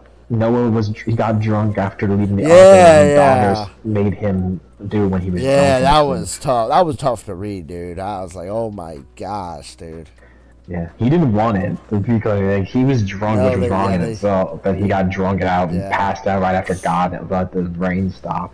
And this is hilarious. Dude saved Noah and his family because they are the only righteous people left on Earth. And then the first thing they do, Noah passes out after getting overly drunk, and his daughters do that and get pregnant. Like, dude, that's the first. And like, I can just imagine God going, "Really, dude? I just saved you guys." Yeah. You were the only righteous ones left. Yeah, that was tough. I think that was like the toughest scriptures to read. Yeah. Yeah, those daughters should have been like punished, man. Oh my goodness. Yeah, that was pretty. They forced poor man. I mean, dude, I can't imagine. And he was like that. an old man too, dude. They got him drunk. Yeah. Noah's like an old man. They got him drunk. Like really? Yeah. That was pretty bad. They were so desperate. Yeah. That happened. Yeah, it was. Yeah, I think they were his daughter-in-laws. To be fair, I'm pretty sure they were his daughter-in-laws. Because he had sons. Oh, and I thought he his said son's daughters. I thought he said daughters. Well, they're still daughters. His daughters-in-law, because it's his son's wives. Because he had sons. True. The Bible said it was his sons True, and his sons' wives. Yeah, true. So it wasn't full it's- incest, but still. No, it wasn't. But I mean, it was just immoral because it was not his wife. You know, Yeah. it wasn't. That's why they had no problem doing it, because they were like, "Oh, it's just a dude." But it's kind of weird that they even wanted him to, since they have husbands. Yeah, and he's like, what? He was like, No one was supposed to be an attractive dude. yeah, he was like in his hundreds though, wasn't he? Like when that Yeah, happened. but I mean, people didn't look shriveled up and like dead. And I mean, they lived hundreds of yeah. years. That's so true, yeah. He probably just looked like a Morgan Freeman type thing. True, yeah. I guess he was just probably really attractive or something. I don't know. That was pretty wild when I read that. Unless I his was like, sons were just like whoa. really ugly. And the weird part is, people who don't know the Bible, they're like, well, God allowed this, blah blah blah. I'm like, no, like God punished, when that happened. You know what I mean? Yeah. Like when things like that happen, God, if you read the full stories and stuff, eventually those people are like punished. Look at David. You know what I mean? When he lusted and stuff like that. I mean, he had things happen to him. Yeah. That he ended up. Yeah, and God did have grace on people at the time, because the Bible says that God winked at the things that they did at the time. And he looked past it because he knew the understanding wasn't fully Yeah, there for in the sure. proper mind. Yeah. When Solomon had like 700 wives and 300 concubines, like, why, man? Why do you want that? I don't know why. I can't. I don't know why you would 700 want that. wives I don't know why you would and want that. 300 concubines. You're sleeping with 1,000 people. Like, oh my goodness. It's a lot of work, dude. I don't know if it's worth that. No, I honestly don't even know why he'd have that desire. Like, I don't know why I mean, even the anybody would have people- that desire. Period. the thing is, even the people who watch like the videos, like those bad videos, like the hub and stuff, they usually look at the same two people over and over, and it's not like thousands of different people either. Like they usually find the people they like, and they just continue watching their videos as their content. sure. creator. That's why Yeah, OnlyFans exists. So even now, with the people who don't care, still only do a few different people, and they don't just sure. do all. Yeah. So having 1,000, oh my goodness. I never got that. I don't know. I Yeah, never huh? got that. It's just the same stuff. was- Like, it's just the same JJs and the boobies and it's the same stuff. Yeah, I mean, I don't understand how I don't know why you would were all want. okay I don't with know it, why but you they would get want jealous. 1,000. Like that makes no sense. And I don't understand the woman's side, like why they would want to go along with that. I don't care that he's rich. Like, why would you want to go along with that? Think about 1,000 nagging wives, dude. Oh my gosh, dude. Dude. Yeah, That dude was must have had a suck. billion grandkids. Dude helped speed along the population of the Earth dramatically. Yeah. I mean, that's 1,000 kids at minimum. Yeah. I mean, dude, that's a lot of work. It's a lot of work, dude. People ask how the Earth got so populated so fast. Go to Solomon, ask him. Dude just made the thousands of kids. Yeah. Non-stop. Yeah. Yeah. It's a lot of work. And there's a good chance that those kids end up dating each other too. Just because there's so many vastly there. It's kind of he created a whole population of people. So I mean, it's impossible did, that yeah. they didn't go along with each other. even unintentionally. It's like, oh, you're actually my brother? Oh, crap. Well, I guess it's too late now. I'm pretty sure. Blame him for all the disease. I mean, that's how all that came about. Yeah. Pretty wild stuff.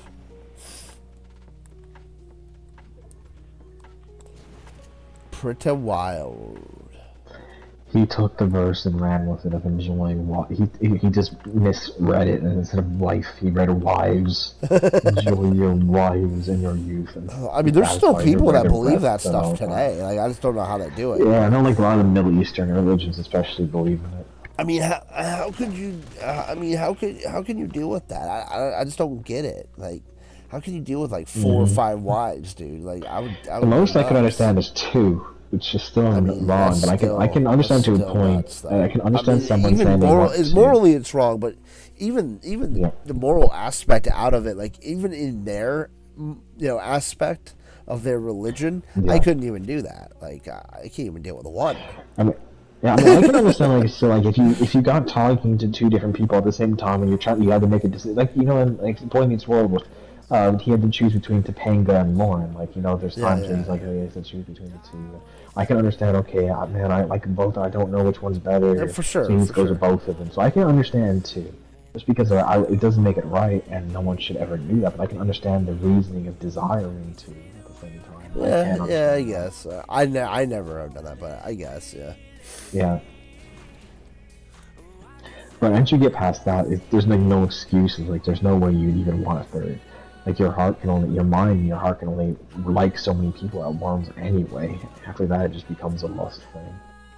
I can understand genuinely caring about 2 different people and having to make that tough decision of two different ones, so you just go with both of them instead. Yeah. It's pretty wild. Most of it is lust, though. Oh yeah, for sure. I said after you get past those 2, you just get into pure lust, not just infliction. Yeah. There was a show on I don't even know how this guy deals with it. There's like a show on TLC or something. It's called Sister Wives. You ever hear that show where the guy has like 5 Never wives? have heard of it. I just know it because we watched I didn't watch that show, but we watched 90 Day Fiance, but they always advertise Sister Wives, and I guess like this guy has like 5 wives. They all complain about each other. I'm like, dude, how do you deal with this? Like, I could never do like 2. Yep. Like 2 is pretty tough. Nevertheless, like 5 bickering, dude, in your ear. For sure. Pretty wild, man. Yeah, and all these people now with their open relationships and stuff. It's pretty wild. I don't know. What's the point in even someone getting married if they just want to have an open relationship with each other? That's just like, there's no point in even them getting married because they're still cheating on each other with each other's approval. They're like married for no reason. Like, it's so stupid. They're married and they're... Yeah, there's a new thing. It's the new open relationship where people get married, and then in their marriage, where was this? Have other people.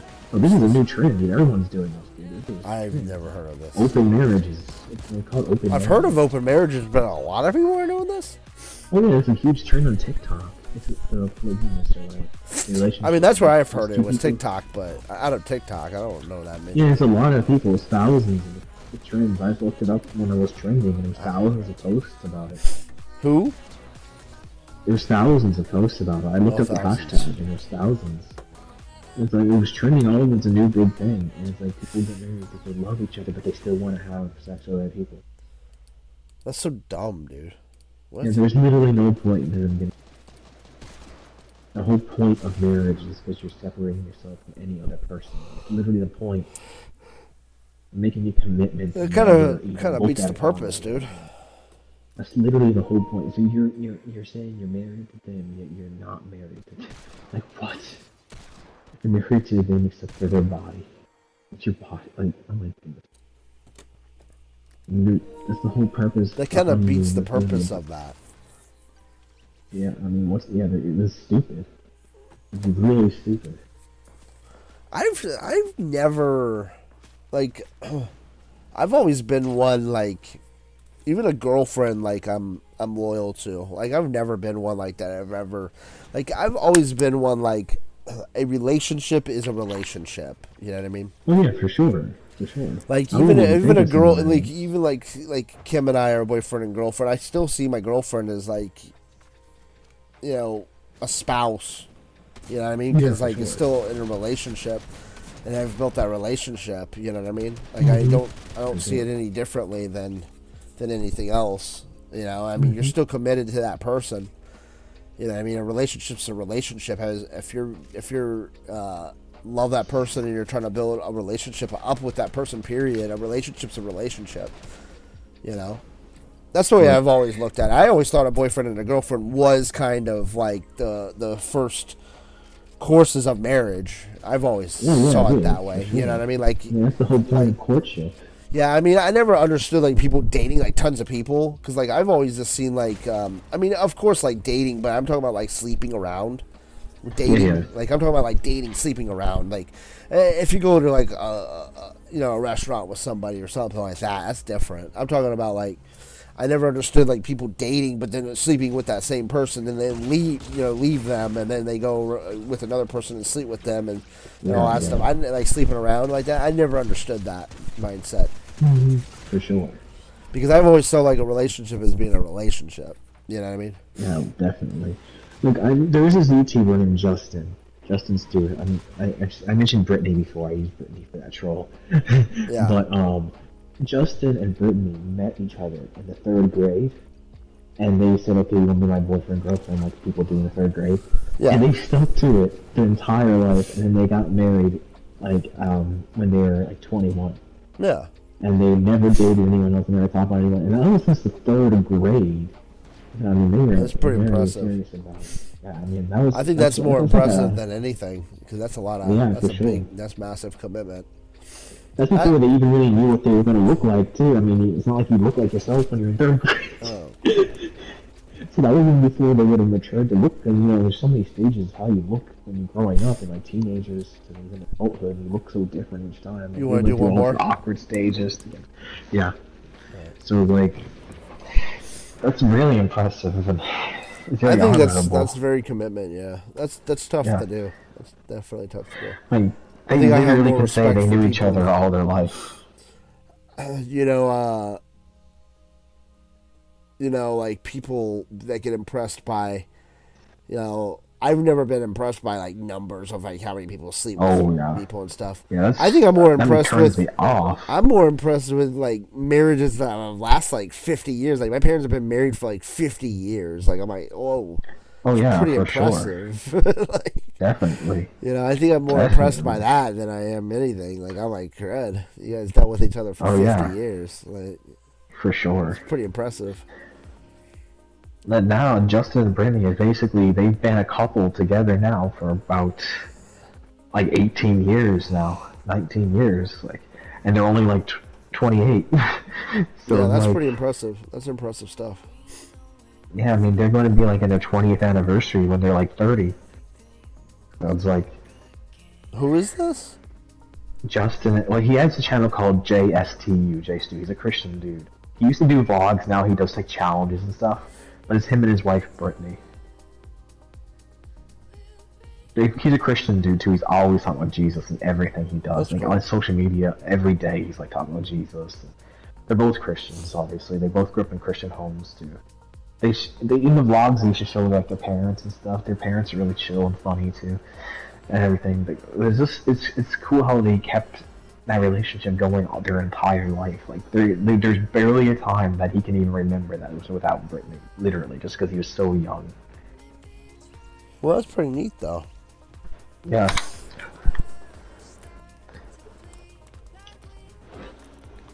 That's pretty cool. I mean, that's cool. Impressive. I mean, that's pretty impressive. Mm-hmm. His best friend Andrew is similar. Besides, Andrew met Mary when his wife when they were in like high school, so they like high schools, which is still impressive, just not as much as Justin. Justin got the edge. Yeah.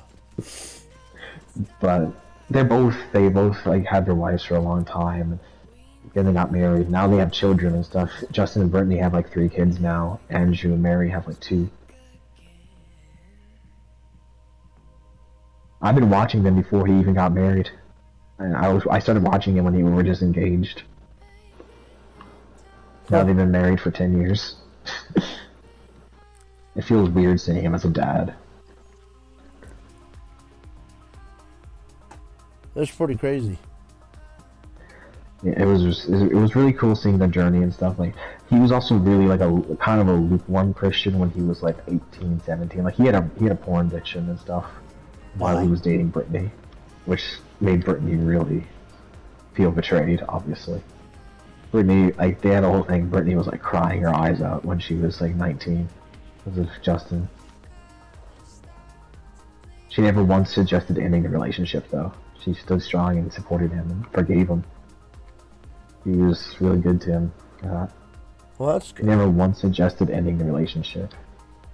He said he thought it was going to be over, just because he didn't think she was going to forgive him for him, you know, watching all that stuff and everything, while saying he was a Christian and saying that he only cared about her and stuff. And she forgave him and moved on, and he just became closer to God, and now he's a real leader of his household for Christianity.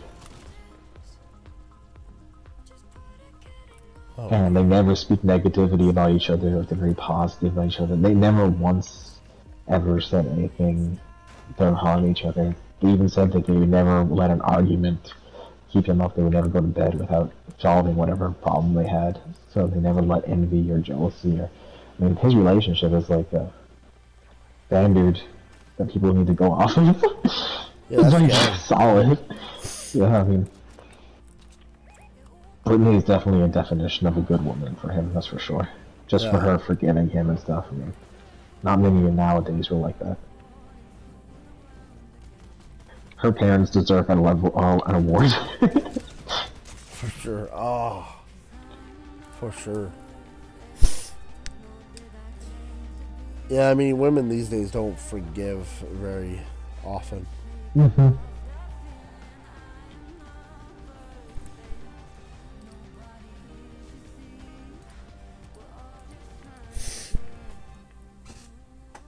And same with men too. Like if a woman cheats on a man, the man would not even forgive him. Like I wouldn't have I mean that would be a hard thing to deal with. You'd feel betrayed and like disappointed that happened. I mean I would have no problem in forgiving someone if they were legitimately repentive of it. They wanted to change and not have that again. Like, Yeah.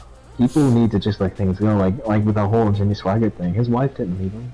I mean she obviously would have been betrayed and upset like anyone would have. But she forgave him. Just like Jesus forgives. And he moved forward and never had the problem again.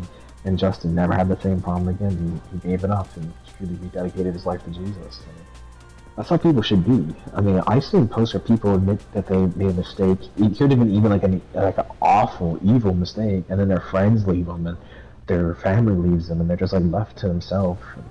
That feels so sad. For sure. I agree. Yeah, that's sad. That is sad when... I mean, there's a lot of people that are like that, though. They're just left alone. Yeah, for sure. Mm-hmm. And then the problem comes back just because they have no support and they just give up. A lot of drug addicts are like that. Yeah, for sure.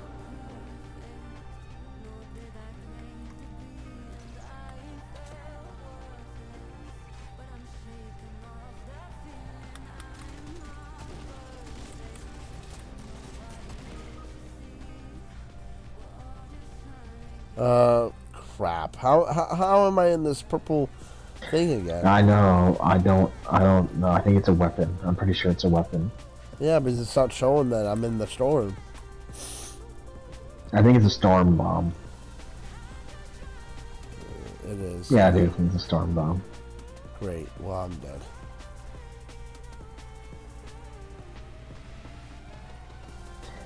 I miss the guys' old videos though, because they used to do like daily vlogging of just their lives. I enjoyed just seeing their daily progress with, you know, in their life of Christianity. I mean, I was like 12, 13, 14, 15 years old. I enjoyed seeing the progression as they entered their adulthood, got married, had their lives, and were Christians and stuff. It was kind of encouraging to see. It gave me ideas for things.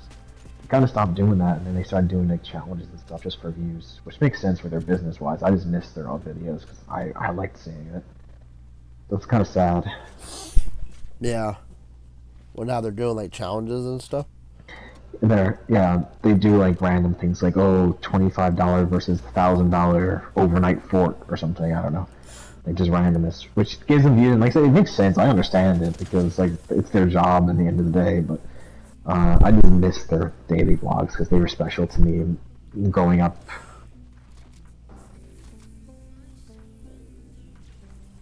Yeah. I mean, I guess they had to keep up with the times, you know, kind of change it up a little. Yeah.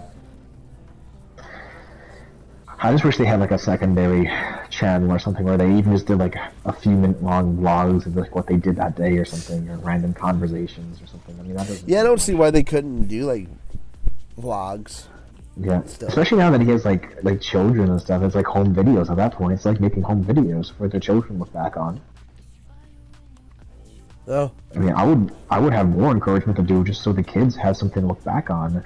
I mean, his kids are going to be able to see all his old vlogs from like 9 years ago and stuff and say, Dad, I just seen that you had an addiction to something called porn. What is that? Wow. You know that's going to happen. He's going to remove that video real quick. Wow, dude. He recorded all that? Yeah, I mean, he gave his testimony. Him and Brittany gave their testimony.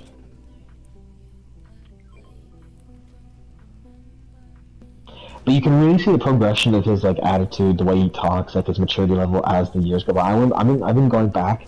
I showed Pat some of the old videos because Pat likes to eat those kind of things.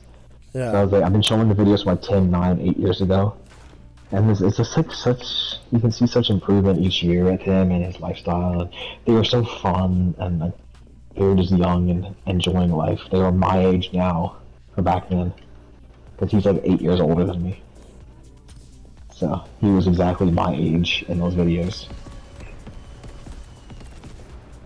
He felt so old though when I was watching those. When I was like 12 and 13, I was like, dude, he's like 20 years old. Oh my goodness. I can't believe he's 20. I instantly just thought he was cool because he was 20.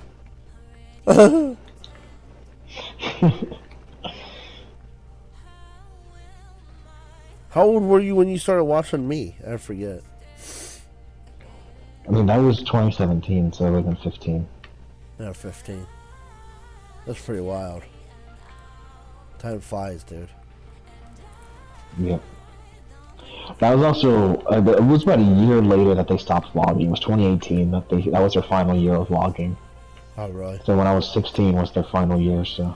I was still subscribed to them when I was 17, but I only watched like 1 or 2 videos when I was 17, just because that's when they started doing. Like, in 2017, they did a lot of kid-type videos, because it was very popular on YouTube. 2019, they kind of did a mixture of kid-type and challenges, and then 2020 is when they just started going all head-in on the challenges, and ever since then they've just been doing that kind of stuff. Like, 2020 they did like hide and seek wars, and it's like, really? Like okay. Oh, 2020? Yeah, so it was like 2019 is when they started shifting. 2018 was the last year where they did normal stuff. So that was like from basically 2013 to 2018 they did vlogs mostly, and that was the peak for J-Stu. And I love how they would always include Jesus in it. They wouldn't cuss, obviously. They wouldn't just go out and party. They would go to video game midnight releases and stuff. Like, they went to Star Wars midnight release. They went to Disney World a lot and stuff. They did, like, just fun, just wholesome stuff. They would go to, like, sports karting stores or go to a sports game or something. They would go to Star Wars releases. Like, they went to the Force Awakens midnight release movie and stuff. And they were just doing fun stuff, and then like they showed like their date nights or whatever. Like there was one time where they all went on vacation together. Andrew, Mary, and Justin and Brittany all went on vacation to, I think it was like New Zealand or something, and like you just see like Mary jumps on Andrew's back and knocks him over and stuff. It's just, like fun randomness and everything. You just see like them in just normal lives and stuff. It was just fun. That's like the fun era of YouTube. And they were better than like usually the other vloggers. They bored me and they were just like lame. But it's like there was something about these dudes that were just like fun and special. Like there was a Roman Atwood guy and he was like a vlogger or whatever. I never liked him. I never liked him. He always just felt fake. Who? I don't know. Roman Atwood. Roman. He was the biggest vlogger on YouTube. I never liked it. I never liked most of these vloggers. J-Stu was the only vlogger I actually liked. Oh yeah, Roman Atwood. Yeah, I don't know much of him. The vlog guy. Yeah, I mean, I never liked any of those popular vloggers. They just felt disingenuous, and they didn't. I never done a real. lot of vlogger guys. I never watched a lot of that. Yeah, I never did either. It was only J-Stu that I did. That was it. Besides them, I never did. They were just funny. They were funny guys. They were legitimately funny and goofy. And they enjoyed video games and sports and stuff. So I just related to them a lot and everything. They were cool dudes. Cool dudes. They were some cool cats.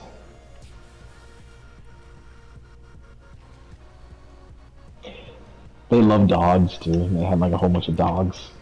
When their dogs died, they made vlogs that I remember each time their dog died. Well, that's sad. Yeah. Andrew had a dog named Spirit, and Spirit died when it was 15.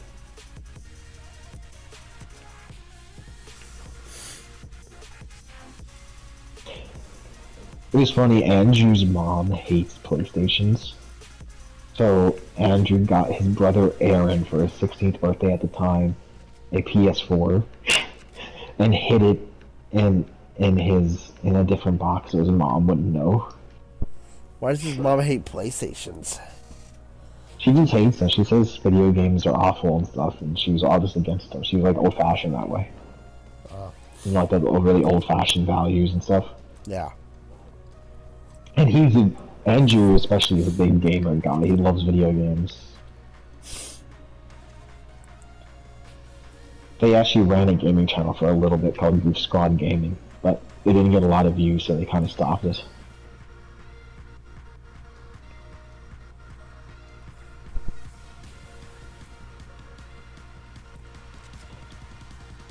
They also sued Fortnite a little bit ago too. They sued Fortnite? Yeah, because you know the floss dance that the backpack kid made? They invented that in 2010 in their old videos. They had prank videos and they would floss and they didn't have a name on it. They called it the squeegee or something. They didn't have a name on it. And then the backpack kid copied it and went viral, and now he's getting money from Fortnite and everything for it when it's their dance. They took him to court and they lost it even though they had video proof that they did it first. Because he said you can't copyright a dance. And they're like, well, if you can't copyright it, why is the kid getting money for it? Yeah. So they were really upset about that, rightfully so, because they invented it and they never won and they never got anything from it. They actually lost money from doing it. And now the backpack kid still gets money for it. It was really wrong. If you go to the videos from 2010, they flossed in it. Like, they just didn't have a name. They didn't know it. They even made, hey guys, leave a comment down below what do you want us to call this dance, because we don't have a name for it. And then I think it was voted on to be called the squeegee or something. Like, so that kid just watched it, copied it, made, when TikTok came out, made a TikTok of it, and it became famous. Didn't that kid, that backpack kid, do it like on a Katy Perry something, or like a video? Yeah, he did, yeah. Then it went viral. Yeah. It really sucks because, I mean, they deserve to get the money for it, not that kid. That kid didn't do nothing. He didn't come up with it, he didn't invent it, he didn't do anything, he just did it and took credit for it. I just don't understand why I understand if they want to say you can't trademark a dance, okay, that's fine, but they should have stopped the kid from getting money for it then. Well, the issue is that kid went, like, viral. They didn't. So, like, it's just like anything, like, if you're patenting Like that's what they say. You gotta patent stuff before the other person. But they were also saying that you can't patent a dance. I mean, that means that he shouldn't get paid royalties for it because he can't It patent depends it. on the dance. I mean, he could. No, but I'm saying, but the judge said you cannot patent that dance, that particular dance. You cannot. It should be free to the public. That's what the judge said. So knowing that, he should not be allowed to get money for it. Yeah, that, And if it's not, then if you have video proof that you invented it, then you need to get at least 50% of the cost at least. So I mean, that was just a disservice to them. I felt really frustrated for him back then when that happened. I was like, wow. That was probably the reason I hated Fortnite so much at the time. when was that? I remember them getting sued for that floss dance. I just forget. That was like 2019, I think. Oh, okay.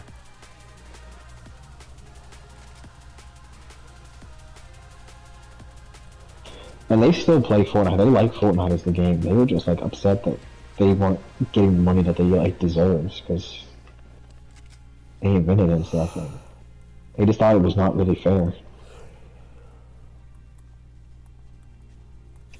Which I agree with. I don't think it's fair if they have proof. I mean, if you're just saying it without any proof, that's one thing. But I mean, they had literal proof, and it was in multiple videos. It was like in like over 20 videos that they did it in. Then after they tried coming up with a new dance to hoping that they could make it famous, and it failed.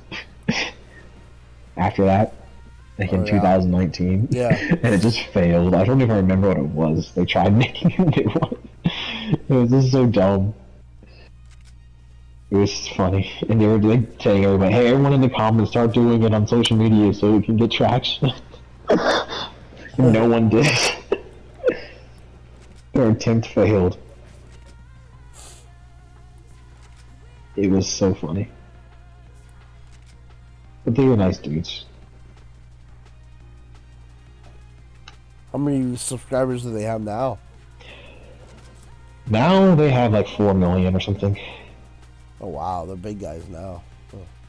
And when I was watching them, I remember they recently reached 100,000, and they were so happy with having 100,000.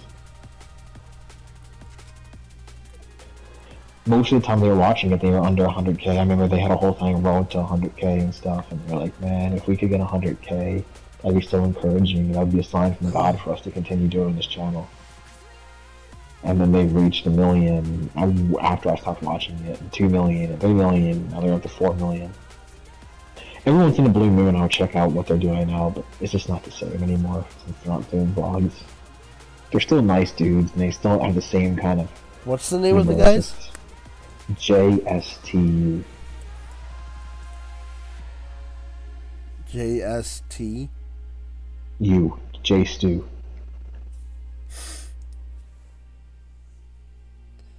Oh.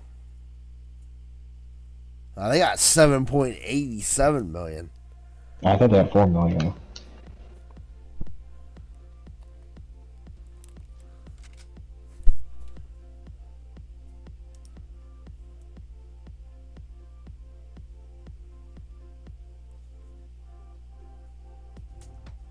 Yeah, they do a lot of this, like... But if you just type in J-Stu vlogs, you'll start seeing the vlog things come up there, how they're normal, what they used to do. You should see things from like 8 years ago, 9 years ago and stuff.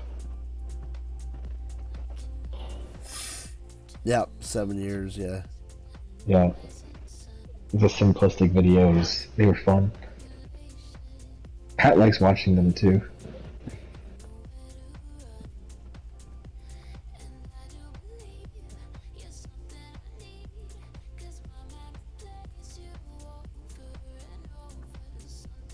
They were better examples for people and kids than Tate is. Like, they were a better version. I mean, he showed, like, what a real relationship looked like, what real masculinity was like in the Christian family, building a family and stuff. He should have been popular for that, not Tate. I mean, he was doing the same kind of thing. I mean, he would always give advice in the videos and stuff, trying to help people, because he knew there was, like, a lot of teenagers watching and stuff.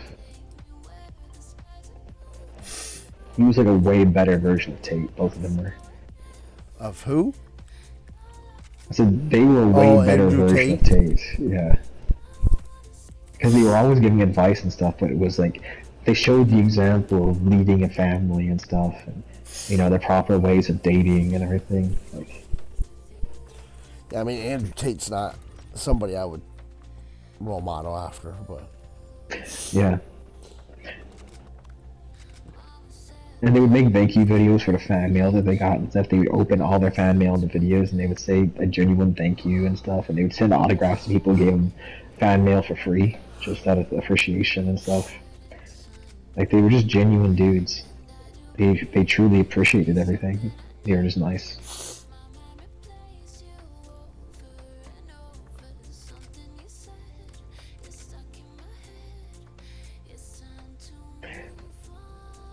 They had a lightsaber fight for his bachelor party. oh, did they? They got a whole bunch of like those $15 toy lightsabers at Walmart, and him and a whole bunch of his friends just had like a lightsaber battle. That's funny. Yeah. And then they showed what Brittany and Mary did on the bride's party, or it was like so lame. They just went out to eat, and they were like stepped and throw up, and they were like laughing so hard while stepping and throw up, and I was like, really? You step and puke? That was the best thing you did. It was like it was just funny.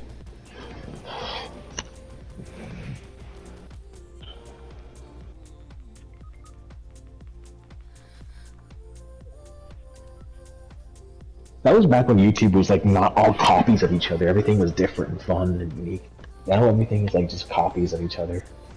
There's less uniqueness.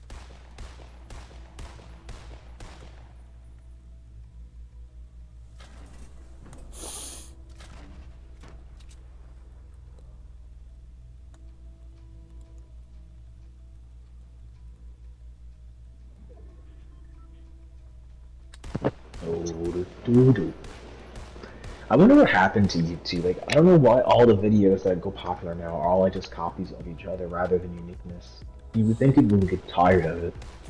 Yeah, I don't know what happened to YouTube either. It just went down. I think 2019 is when.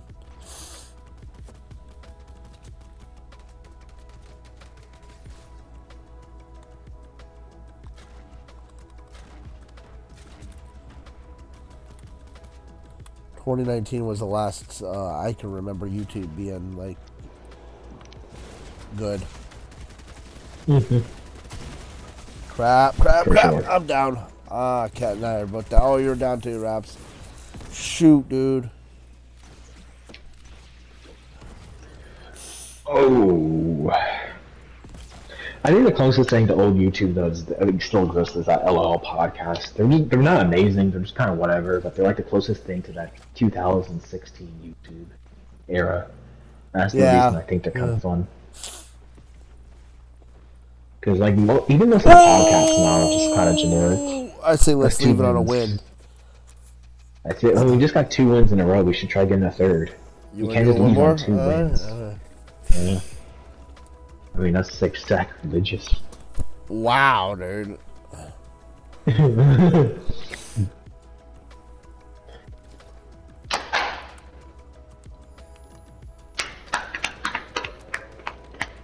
Even like a good YouTuber like MJR has gone so down. I mean, I like his Japan trip, and he made another trip to some other place in America where he showed like a game show. Yeah, I haven't watched any of his recent stuff. I remember back in like 2019 he was doing really good. Yeah. And then after 2019 he got look at these HDMI cables, woo! It's like, look at these HDMI cables. Oh yeah. It got like 400 grand views too. Like, I was surprised how many views it got. Like, do that many people really care about HDMI cables? Like, really?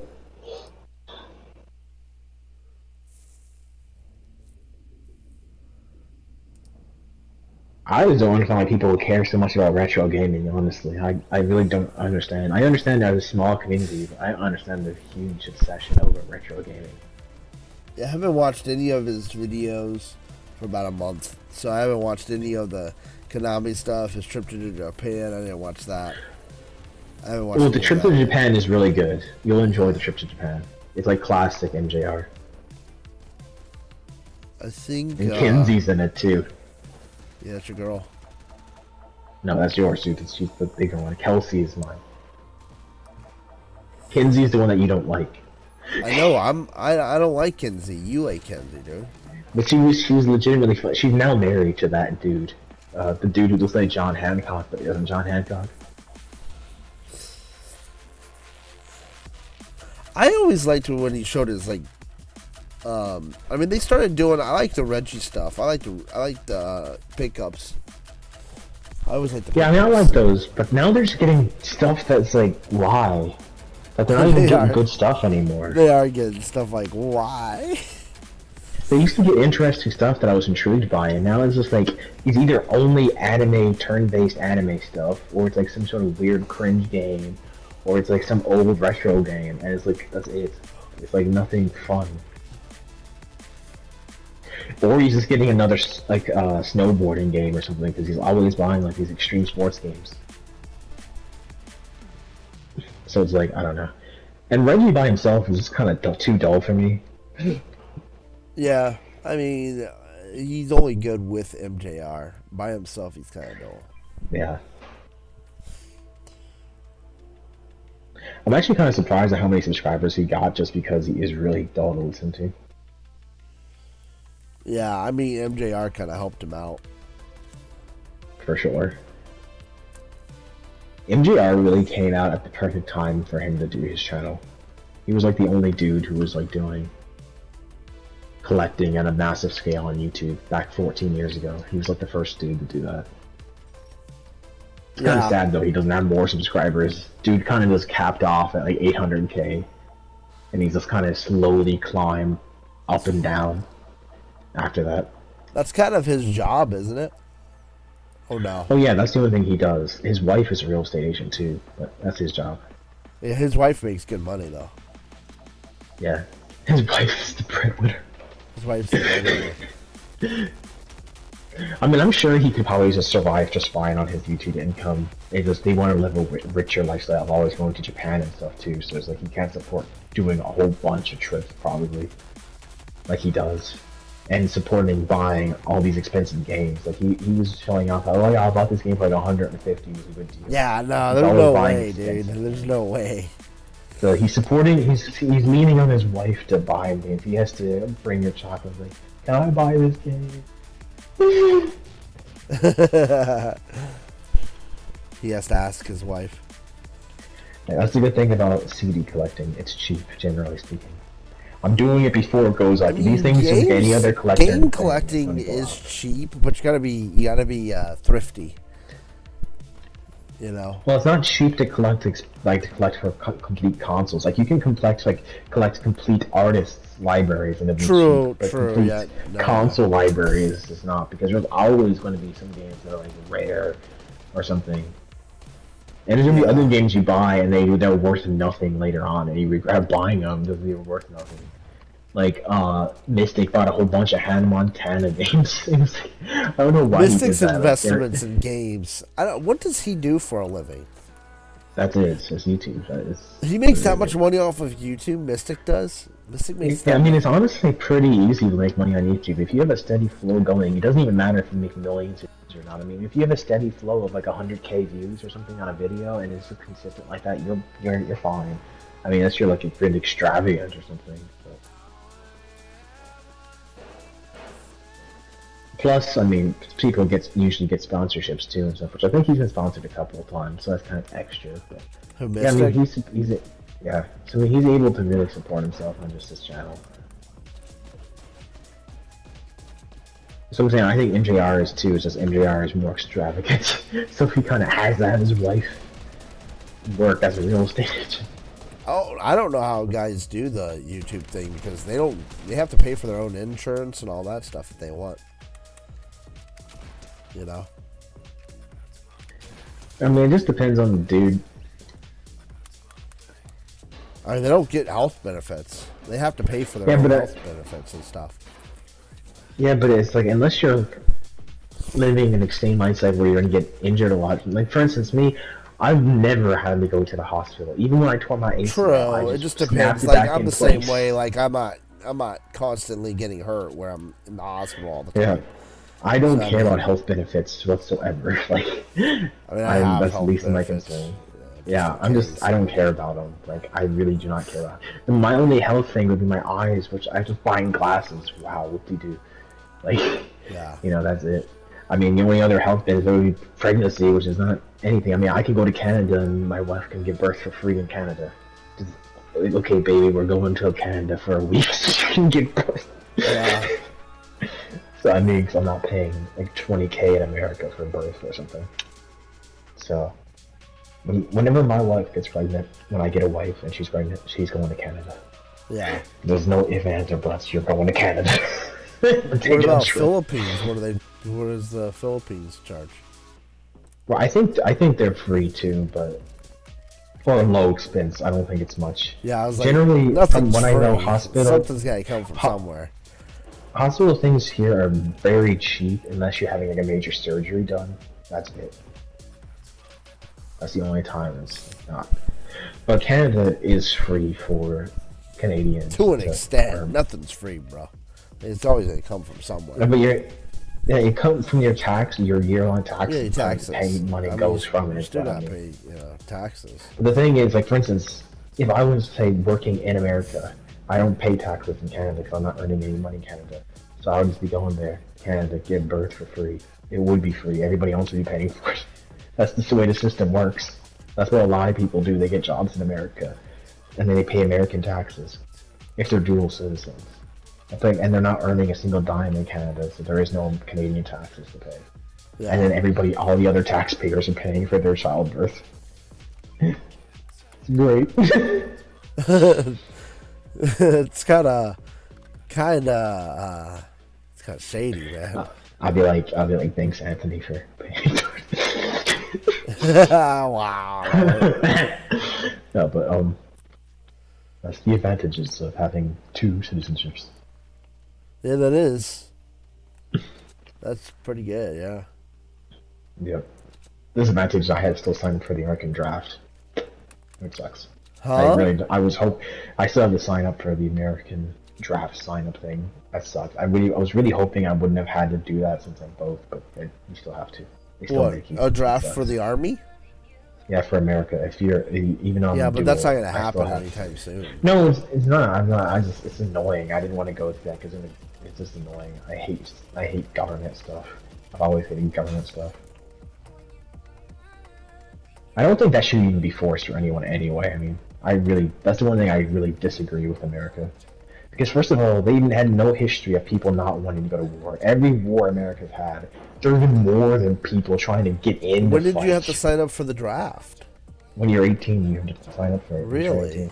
I never had to. Yeah. I mean, that's a requirement now. When you reach 18, you have to. Mason When did that has become a to when he's requirement? 16. I mean, it's always kind of been one. I never generally had to. speaking. Well, I have medical conditions, so. Well, that's why. If you have a medical, you're not forced to then. Well, nice. And also, if someone has a medical condition when they say there was a war and like someone was like really say fat or something, or they won't even draft them just because they want people to be like fit and in shape. Maybe that's why some guys are trying to get fat. The feeders are trying to get fat so they don't have to go to war. Wow, dude. Yeah, Canada doesn't have like a drafting thing like that. And America doesn't need one because, like I said, in World War II, which was the last extreme major war where they had to use, the Vietnam too, but Yeah, the drafting system? Yeah. Yeah, they didn't even need it because there's people lying about their age saying that they were older than what they were to fight for war. Like, they never had a reason. Like, there was never a time where America did not have enough soldiers. There was never a time. The reason, why... Well, now there's not. They're short-handed because nobody wants to... Yeah, so I understand now I could understand more so if they tried implementing a law like that now, but they've had this law forever, basically. Yeah. And for no reason. It's stupid. Like, it's really dumb. Like, Canada, for instance, is the same way, and they never had that law. They never once had, like, a forced draft. They never needed Yeah, I to. mean, now Like, it's they got shorthanded, so if they were to go to war, then the draft probably would take an effect. also, it These forcing days. only dudes to do it, too, is kind of sexist. Let's be fair here. It's pretty We sad. equal Only rights. dudes are doing it? Yeah, no, women can't do it. Like, they don't. They're not, you can if you really want to, but you're not forced to. Dudes, if you don't do it, and you're like over 25, if you don't do it by the time you're 25, you will get fined and put in prison for up to 10 years. Someone got put in prison for 10 years That's dumb. for not signing, for dodging it. Yeah, that's dumb. It's wrong. Yeah, it's wrong. It is really I like wrong. that. Yeah. That's why I was like, okay, I gotta figure out, make sure if I have to do it, I'm not gonna dodge it. Yeah. I mean, I think that's the one law I really disagree on with America on. Outside of that, there's not really any law I disagree with. It's really just that. Every other one I pretty much agree with. It's really just that. Because, like, I think that's just not right. I think that's really restricting your rights as a person, as an American. I don't think that's really fair. That's the one advantage I say Canada has. Also, I just think, in general, when birthing is a natural thing that you don't even really technically need a doctor for in the first place, I think that should just be free anyway. Because it's like, generally speaking, I mean, people have been giving birth for hundreds of thousands of years. You don't need a doctor for that, necessarily. I mean, there's obviously certain circumstances, but generally speaking, you don't. And that was another thing with Justin and Brittany, they had a home birth. Brittany gave birth on her bed, which was kind of gross. So, I mean, I think that should be free as well. I don't think that should be a paid for thing for anyone. I don't think it should be. I think, because, I mean, I understand if there was a surgery that needed to be done and you pay extra for the surgery, that's different. But, I mean it should be free because you later on you got to pay for the kid. So. Yeah, I mean, serious, and like it doesn't cost anything. Generally, they're just there to make sure nothing goes wrong. You're just basically hooked up to a heart monitor, basically. I mean, and the guy just says push. Like, really, you don't need to pay 20 grand for some dude to say push it, baby. Like, Push it, baby. I understand if someone had to have a surgery done and then you had to pay a like little a bit C-section. because you had to. Yeah. And even then, it's not 20 grand. It's like 1 grand maybe. Like. Just to cut somebody open and pull the baby out. Yeah, I mean, it should never be like that. I never even realized until like a couple of years ago how much birthing costs in America until I seen Donald Trump Jr. talk about it, and he was talking about how he just had a kid and it was $45,000. I was like, what? It's expensive. Why do you think I don't want kids? Like, it's expensive, bro. Yeah, so I mean, they kind of made it where people don't want kids because of that very reason. They made it so expensive, man. It's like super pricey here in the U.S. Like, it's just so much money.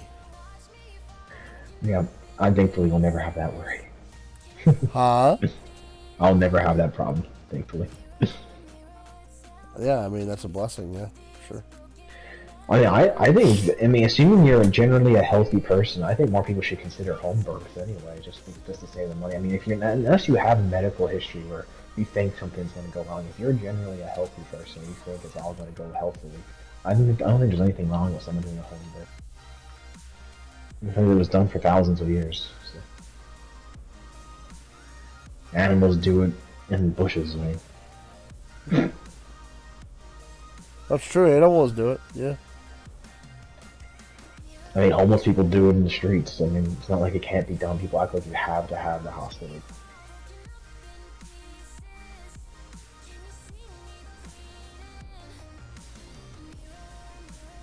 Yeah, so those are really the two things I really disagree on with America, is the drafting and the birthing prices. Those are the two things. Everything else I think is pretty fair. It makes sense. That's really it. I wonder who put those two laws in place. Oh, crap. Oh, crap. So honestly, comparing the medical systems between Canada and America, there should be a middle ground between both of them. Because Canada has a lot of good ideas, and America has a lot of good ideas with it. And it should just, I mean, like, for instance, a routine hospital visit for, like, small things that require no surgeries, no real work done should be free. That should just be a free thing because you're not really doing anything. And then the surgeries, okay, I understand that should cost money because you're using equipment and stuff, but it shouldn't cost hundreds of thousands of dollars either. And there should be a middle ground between it all, really. Like, you shouldn't have to pay for the doctor if you just have, like, a broken toe. I don't know. That should not be. But if you have to get a spinal surgery, then sure. I mean, not many people are going to get those type of surgeries. Unless That's what I'm saying. Like, athletes or... I know, that's what I'm saying, though. Like, I mean, so for the average person, this should just be not a paid for thing, or if you're going to charge for it, not be more than like $100. For like the time of the doctor, and that's it. This seems really messed up. And in Canada's system, it's free because of the taxpayers thing. But then if you have to get a major surgery done, you're put on a waiting list and you can't get it done because you're not paying for it. In America, you get it done right away because you're paying for it. Yeah, so it's like if it was in between both of those, where it's free. I agree. Yeah, for sure. But then you pay for a major surgery to get it done. That's what it should be. It's just a middle ground. Canada and America need to join together to make one new country. I agree. And combine the rules as a middle ground. I agree with that. I always thought that same thing. Like if they just combined together, then yeah. Yeah. It's always been been weird. Like I've never I don't understand why the government couldn't just come up with that. Like yeah. It's really strange. I mean, in the end, God is going to be the ruler over all the countries and stuff, and it's just going to be God. Yeah. They need a one world government of God. I mean, that's how. I mean, people are made to be able to live together in harmony and be in harmony. Honestly, all these countries, if they're supposedly allies, they should be able to. Honestly, I think if you're an ally with a country, you should be able to move to that country and live there without any problem. You should not have to be a citizen. If you're an ally, if you're not an ally, if you're at war with them or something, I understand. That's different. If you're supposedly an ally, like America and Canada, who are literally connected to each other, are supposedly allies, you know, we're so separated. And, like, it's just dumb. I agree. So dumb. I agree with that. Yeah, I mean, I don't understand. It makes no sense. Yeah, it should. I agree with that. If you're an ally, you should be able to, like, your citizenship should be able to go everywhere. Mm-hmm. For sure. I understand that there's like some illegal things happening. Like, for instance, they need the wall with Mexico because of the historical thing of all these criminals coming. Well, yeah, that's more the cartel and stuff. That's more understandable because of the cartel. Yeah, but Canada doesn't have that. For instance, Canada is Canada. It's basically America just done slightly different. Canada and America are pretty much the same in most ways. There's slight differences, but generally speaking, they're like the same country. So it's like, it's weird. It's just weird. I think it's unfortunate. Maybe one day they'll more unite better. Who knows?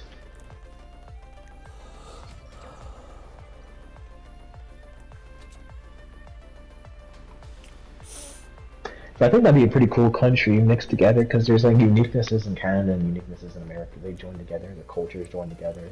I think that'd be kind of unique and fun.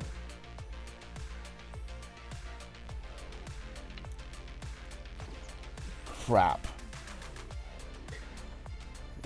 Newfoundland was almost the 51st state. You know, Newfoundland was almost a state for America.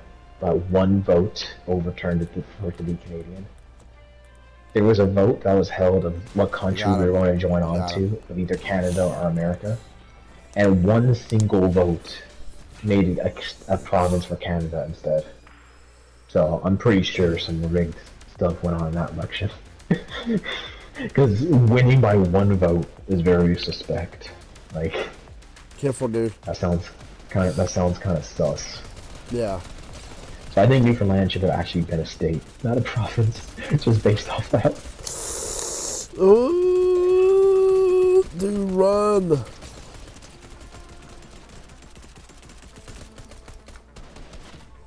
Crap. My glowing butt.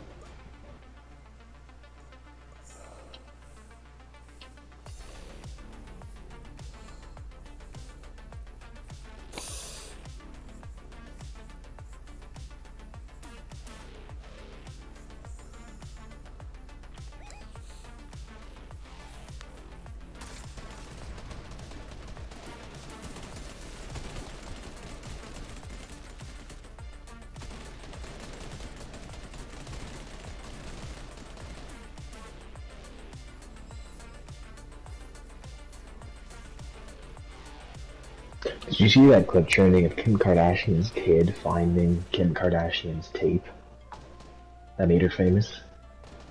You mean the sex tape? Yeah, the kid found it on Roblox. No, I didn't hear about that. Yeah, someone sent the kid the tape on Roblox, like the link to it on Roblox. And she went up to Kim Kardashian and was like, "Mom, what's this?" And she started playing it. Oh my gosh. Where did you hear this? I seen the clip of it. They even put it on the reality show. Why would they include it? Anyway.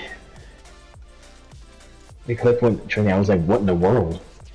And then she was like, oh my goodness, I can't believe someone would do this. Like, dude, you're the one who made it. You decided, hey, I want to put this out so my future kids can see it. I mean, you did this to yourself. And now you're putting it in your reality show. Their reaction to it. Like, oh my goodness. Oh, they should lose. Honestly, they should lose custody of those kids. Kim Kardashian's a terrible. Kanye would be so much better of a father if he had full custody. Because Kanye has his issues. He's not the greatest person in the world, obviously, but he'd be a way better father than Kim Kardashian is a mother. Like, he genuinely actually cares about his kids. He wants the best for his kids. He wants to create adoption clinics across the street from abortion clinics so people have an option to not kill their kids. Well, that's he's good. Very pro. Yeah, he's very pro-family. He's a great dude. He has obviously some issues, but everybody does. But he's generally a decent fellow guy. Kim Kardashian is just... She only cares about herself. She just... I think she only wanted to be a mother just so she has the status of being a mother for her show. I honestly think that's the only reason she wanted to have kids in the first place. Because any clip I've ever seen of her with her kids, never once does she even seem like she even half cares about them at all. Like, not once does she actually feel like an actual mother to them. So it's like, I don't think that she should even have any custody over her kids at all. I think she'd go fully to him. Just based off all of it. I feel bad for those kids. They might be in a rich family, but they're in a real mess up. Ah, crap. Second, almost 3 in a row. You want to do one more? Or are you done? No, that was my last one. I was hoping that we could do 3. Almost 3 in a row. Almost.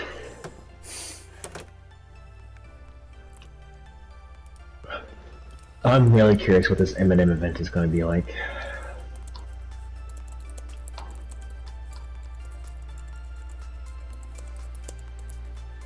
It'd be funny if they replaced the words with like funny words instead of curse words. That would be funny. I'm pretty sure, dude. They have to replace the curse words, dude. You can't put them in. Yeah, but I just don't know if they're going to leave it out, like, and just have like spaces, like, I'm or they're going to replace it. Replace it with other words. Probably replace it. Yeah, I'm really intrigued to know. They'll probably just use the radio version. Dude, it says the new rap boy. Why are they calling him the new rap boy? I don't know. I think he's like rebranding himself and stuff, right? I don't know. That sounds kind of like a cringy name a 12-year-old would give him. A new rap boy.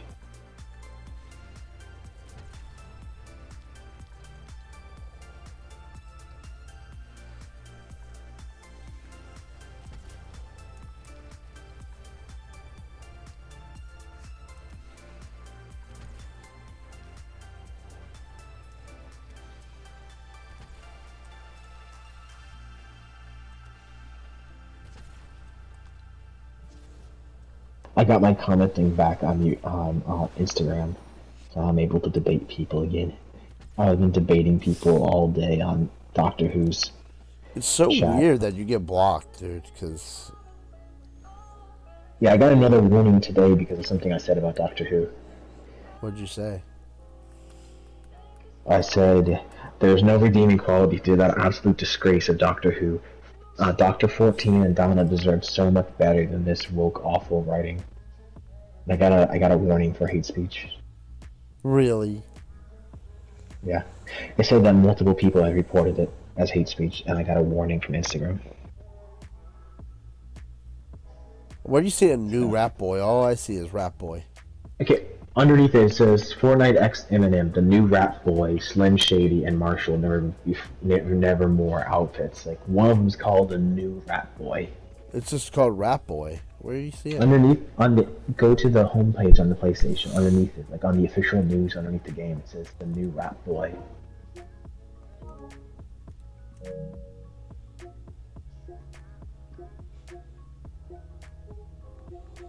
Where? Underneath the game. Like, Yeah, I'm there. here, I'll send you the screenshot. I'm putting the screenshot in the Axe group so you can see.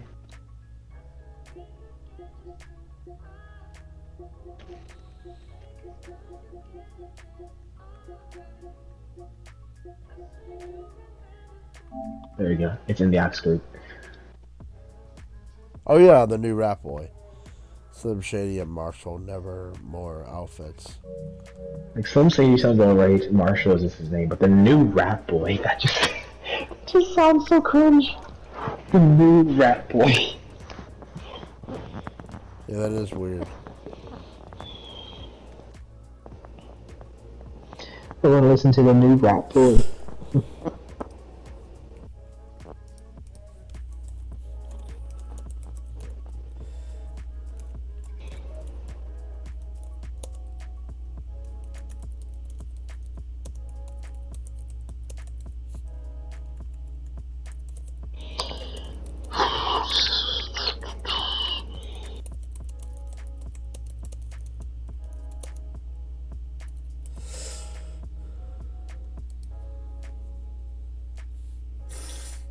Tomorrow evening, I'm going to see the next episode of Doctor Who.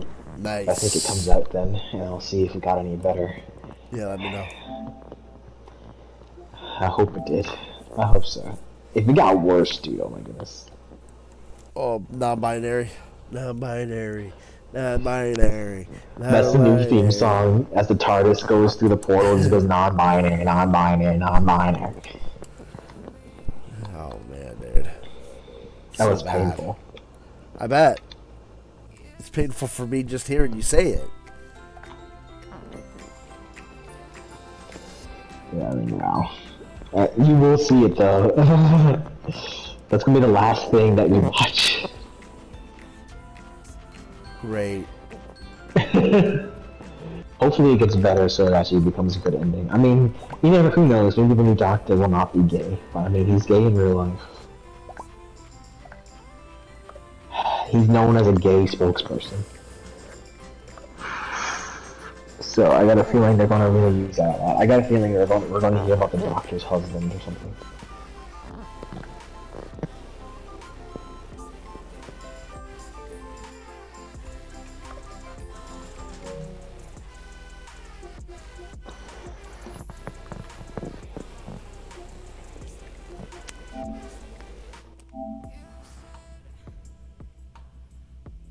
What's up about the new Doctor? What?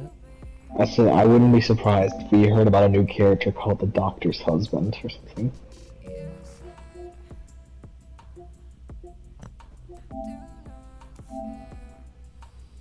Oh, he has to go under my account to download each one of these. Sean, are you still there? Because you got to go under my account to download each one of these worlds. That's why.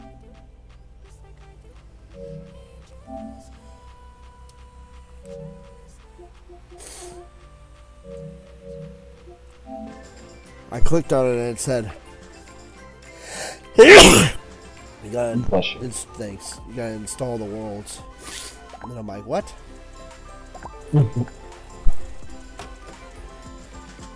Oh my goodness.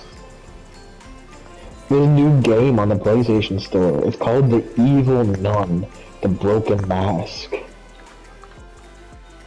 Oh my goodness, this looks awful. Welcome to Eagle Junior High School. You've been selected to participate in the religious summer camp that promised the ideal place to make friends and spend the summer. Upon your arrival, you realize that the entire thing is a hoax and you get locked up in a school guarded by an evil nun. You play as a 15-year-old escaping a demonic, possessed nun. Oh my goodness, dude. This is terrible. I know, and it's set in as a teenagers, dude. They're high school. It's not even adults.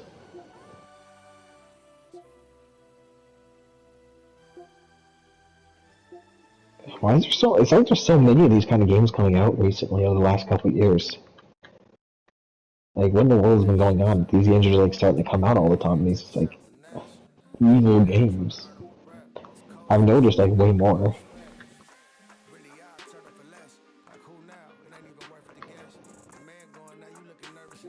What is Synthetic Lover? What is this game? These are just the upcoming games. This is games to wish list. In the year 2066, biologically engineered humanoids make up a large percentage of the workforce. Protagonist of A Synthetic Lover is one such humanoid, and like the rest of the colleagues, he lives to serve a single purpose: to fulfill his pre-programmed vocation. In his case, that means working in an adult entertainment center known as the Dollhouse. Synthetic Lover is a sci-fi visual novel about an individual who discovers the challenges of being human while also being... You play as a robot that's a stripper.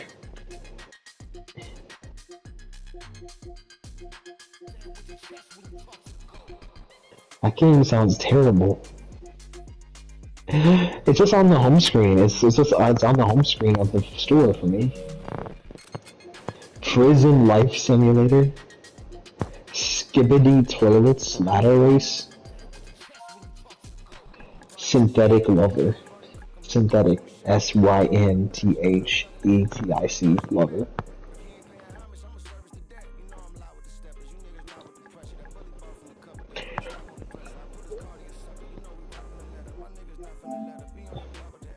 Oh my goodness.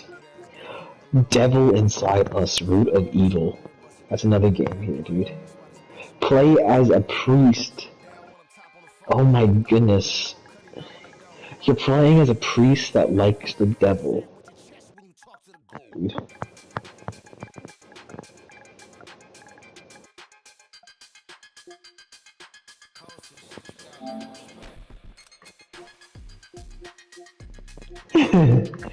Death Reveals? What is Death Reveals? Oh my goodness, another horror game.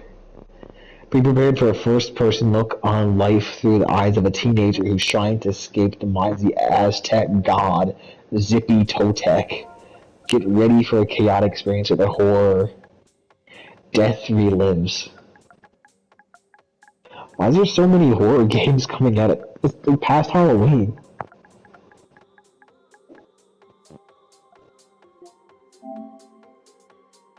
House Flipper 2 is coming out. John must be so hyped, dude. I'll just take a screenshot of that for John. House Flipper 2.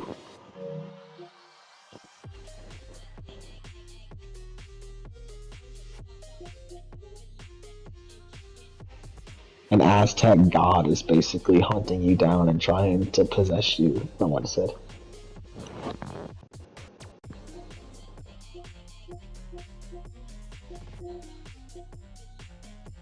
There's Fashion Designer Simulator. Ghost Seeker Hunting Simulator. It's a ghost hunting simulator. Despair the Blood Curse. Dimension Scary Horror Survival Shooter Adventure. This is the title. That's a description as a title. Killing Floor 3. The name of this game is Dimension scary horror survival shooter adventure. Yeah, Happy Funland? What is Happy Funland? It's another horror game. Why are these all horror games? And there's Killing Floor 3. Madison VR, oh my goodness. Madison VR, dude. Dude, this game looks awful. Look at Madison VR. But look at Madison VR. Yeah.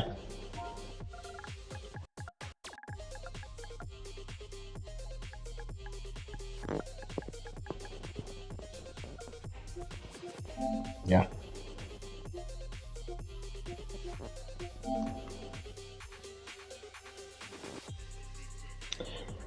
Then there's Re-Evil. Why is wrong? I don't get why all of these games are coming out now. That's past Halloween.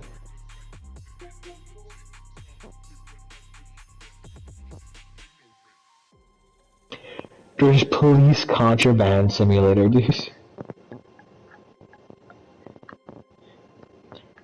No, not Resident Evil. It's R-E-V-E-I-L. It's Reveal, but it's like spelled like it's supposed to pronounce evil or something. I don't know. The cover is like it's called Reveal. I read it wrong, but it's called Reveal.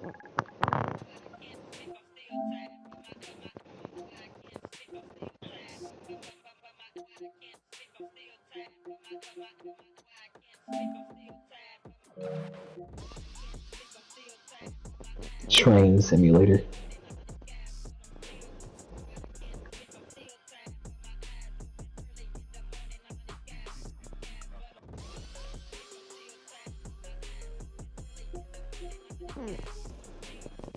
And I just all these upcoming games look like boring or suck or like whatever. There's not a single one that looks cool.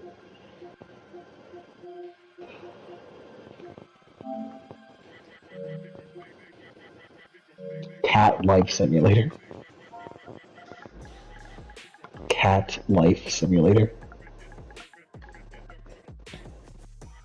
Among Us VR.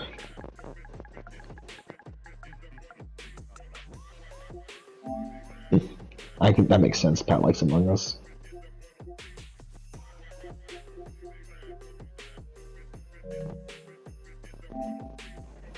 No. Okay, and there's this game. Hell is Us. Hell is Us.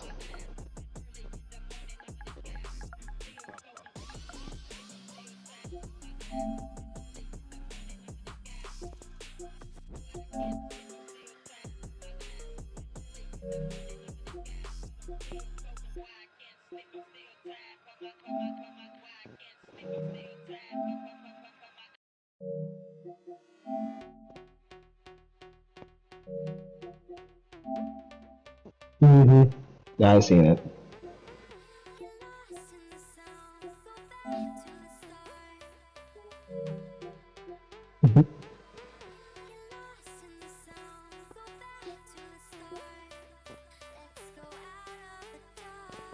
Yeah, no.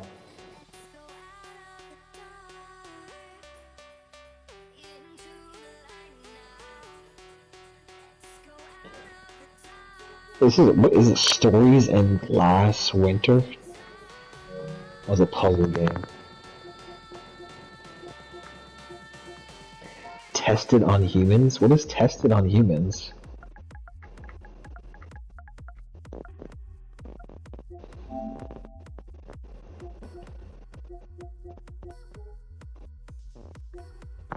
Okay, you go to collections, and under collections there's featured collections curated by PlayStation, and then there's games to wishlist. It's the third category.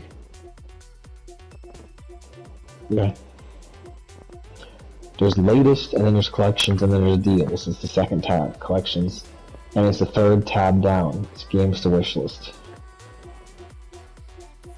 There's also a fake monopoly called Dog. The dog takes the hindmost. It's a board game about dogs, I guess. I don't know.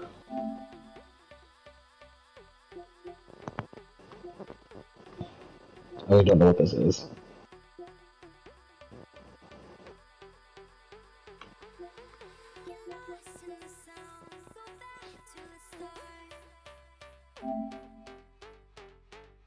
Yeah, I've seen that. I personally like it on the controller just because it's easier to control. But I can see it being okay in VR.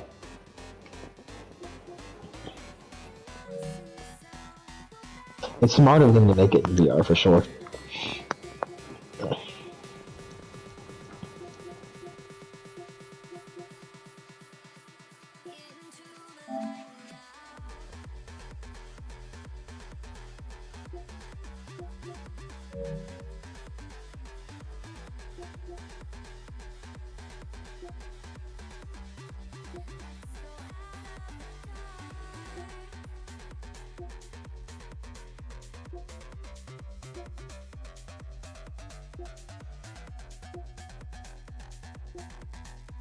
Oh, these graphics are amazing. Prison Life Simulator Jail.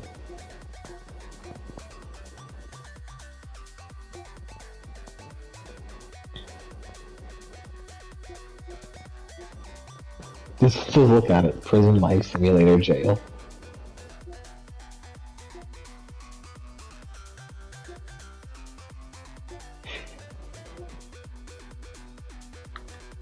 Look how good the graphics are.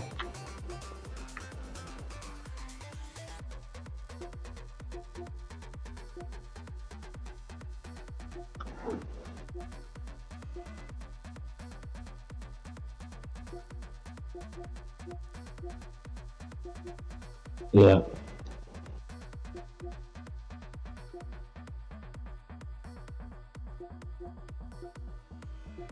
Prison Life Simulator Jail.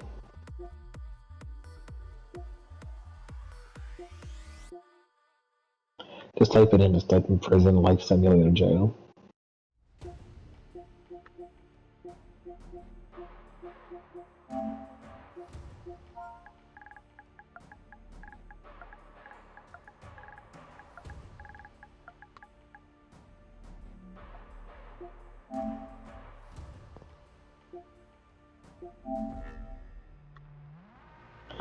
I know that's the point. It looks so bad.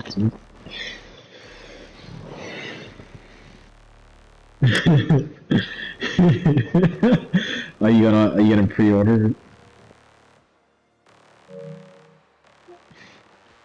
There's another VR game coming out. It's Minecraft VR, basically. It's called CYUBE. Oh, it looks like Minecraft.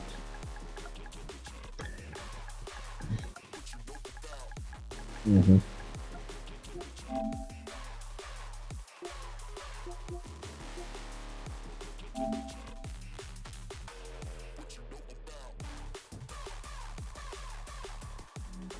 What is Skibbity Toilets? I keep seeing things about it. What is it?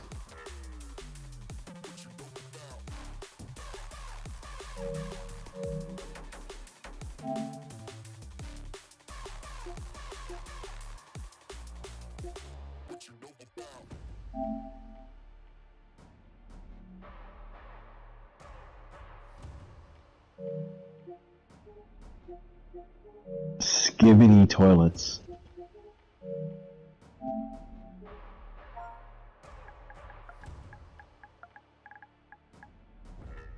SKIBIDI.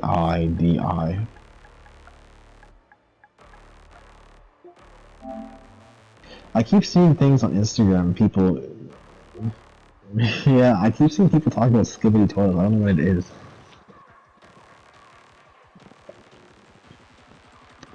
Dude, this game sounds like a thriller's dream. The name is Boaty Tanks 2. Boaty Tanks 2. Like a boat tanks. Boat Tanks 2. That sounds like a thriller's dream.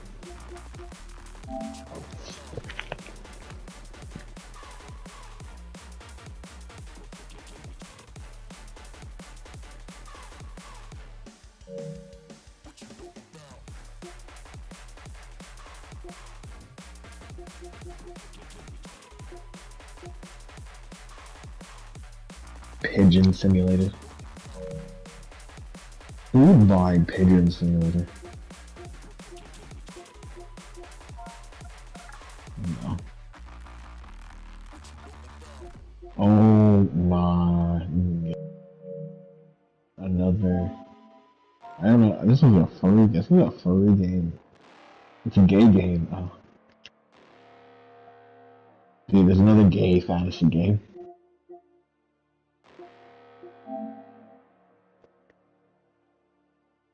Oh my goodness. It has a screenshot of the line. I tighten my hold around him, and surprisingly, his soft, stiff body relaxes. And I feel something else get stiff.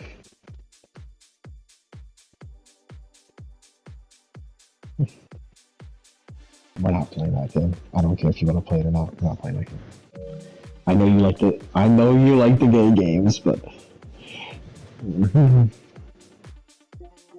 nah. Here's I found a game that MJR would love, dude. Look up Shino Ruby. Shino Ruby.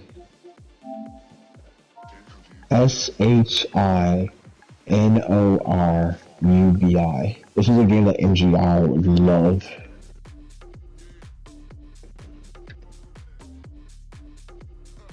SHINORUBI.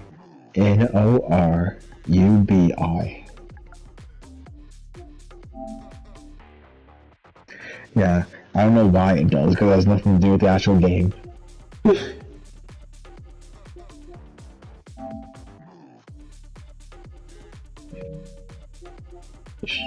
Yeah, I guarantee MJR is going to mention this game, and he's going to buy it for the cover, because for some reason the cover has the lady with the butt. Which I don't understand, because what does that have to do with the game? Nothing. Like, literally has nothing to do with the game. She's not even in the game, she's just on the cover. You know people, they put that on the cover just to make people click on it. Oh, thanks, Catio. Sorry, I didn't know my mic was muted.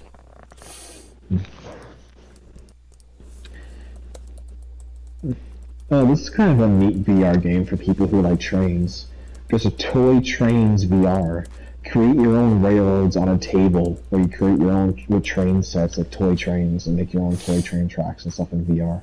Hey, like, guys, you know how people have those model trains? Yeah. They got that for VR. It's kind of cool. Nice. I don't really care about toy trains, but I know there's a huge community of people who like toy trains. Wow, dude. Hey guys, I'm in the stream. Thank you so much for joining the Gamer Jeffro stream. We will see ya tomorrow night. Till then, Gamer Jeffro is out. Till next time. See ya.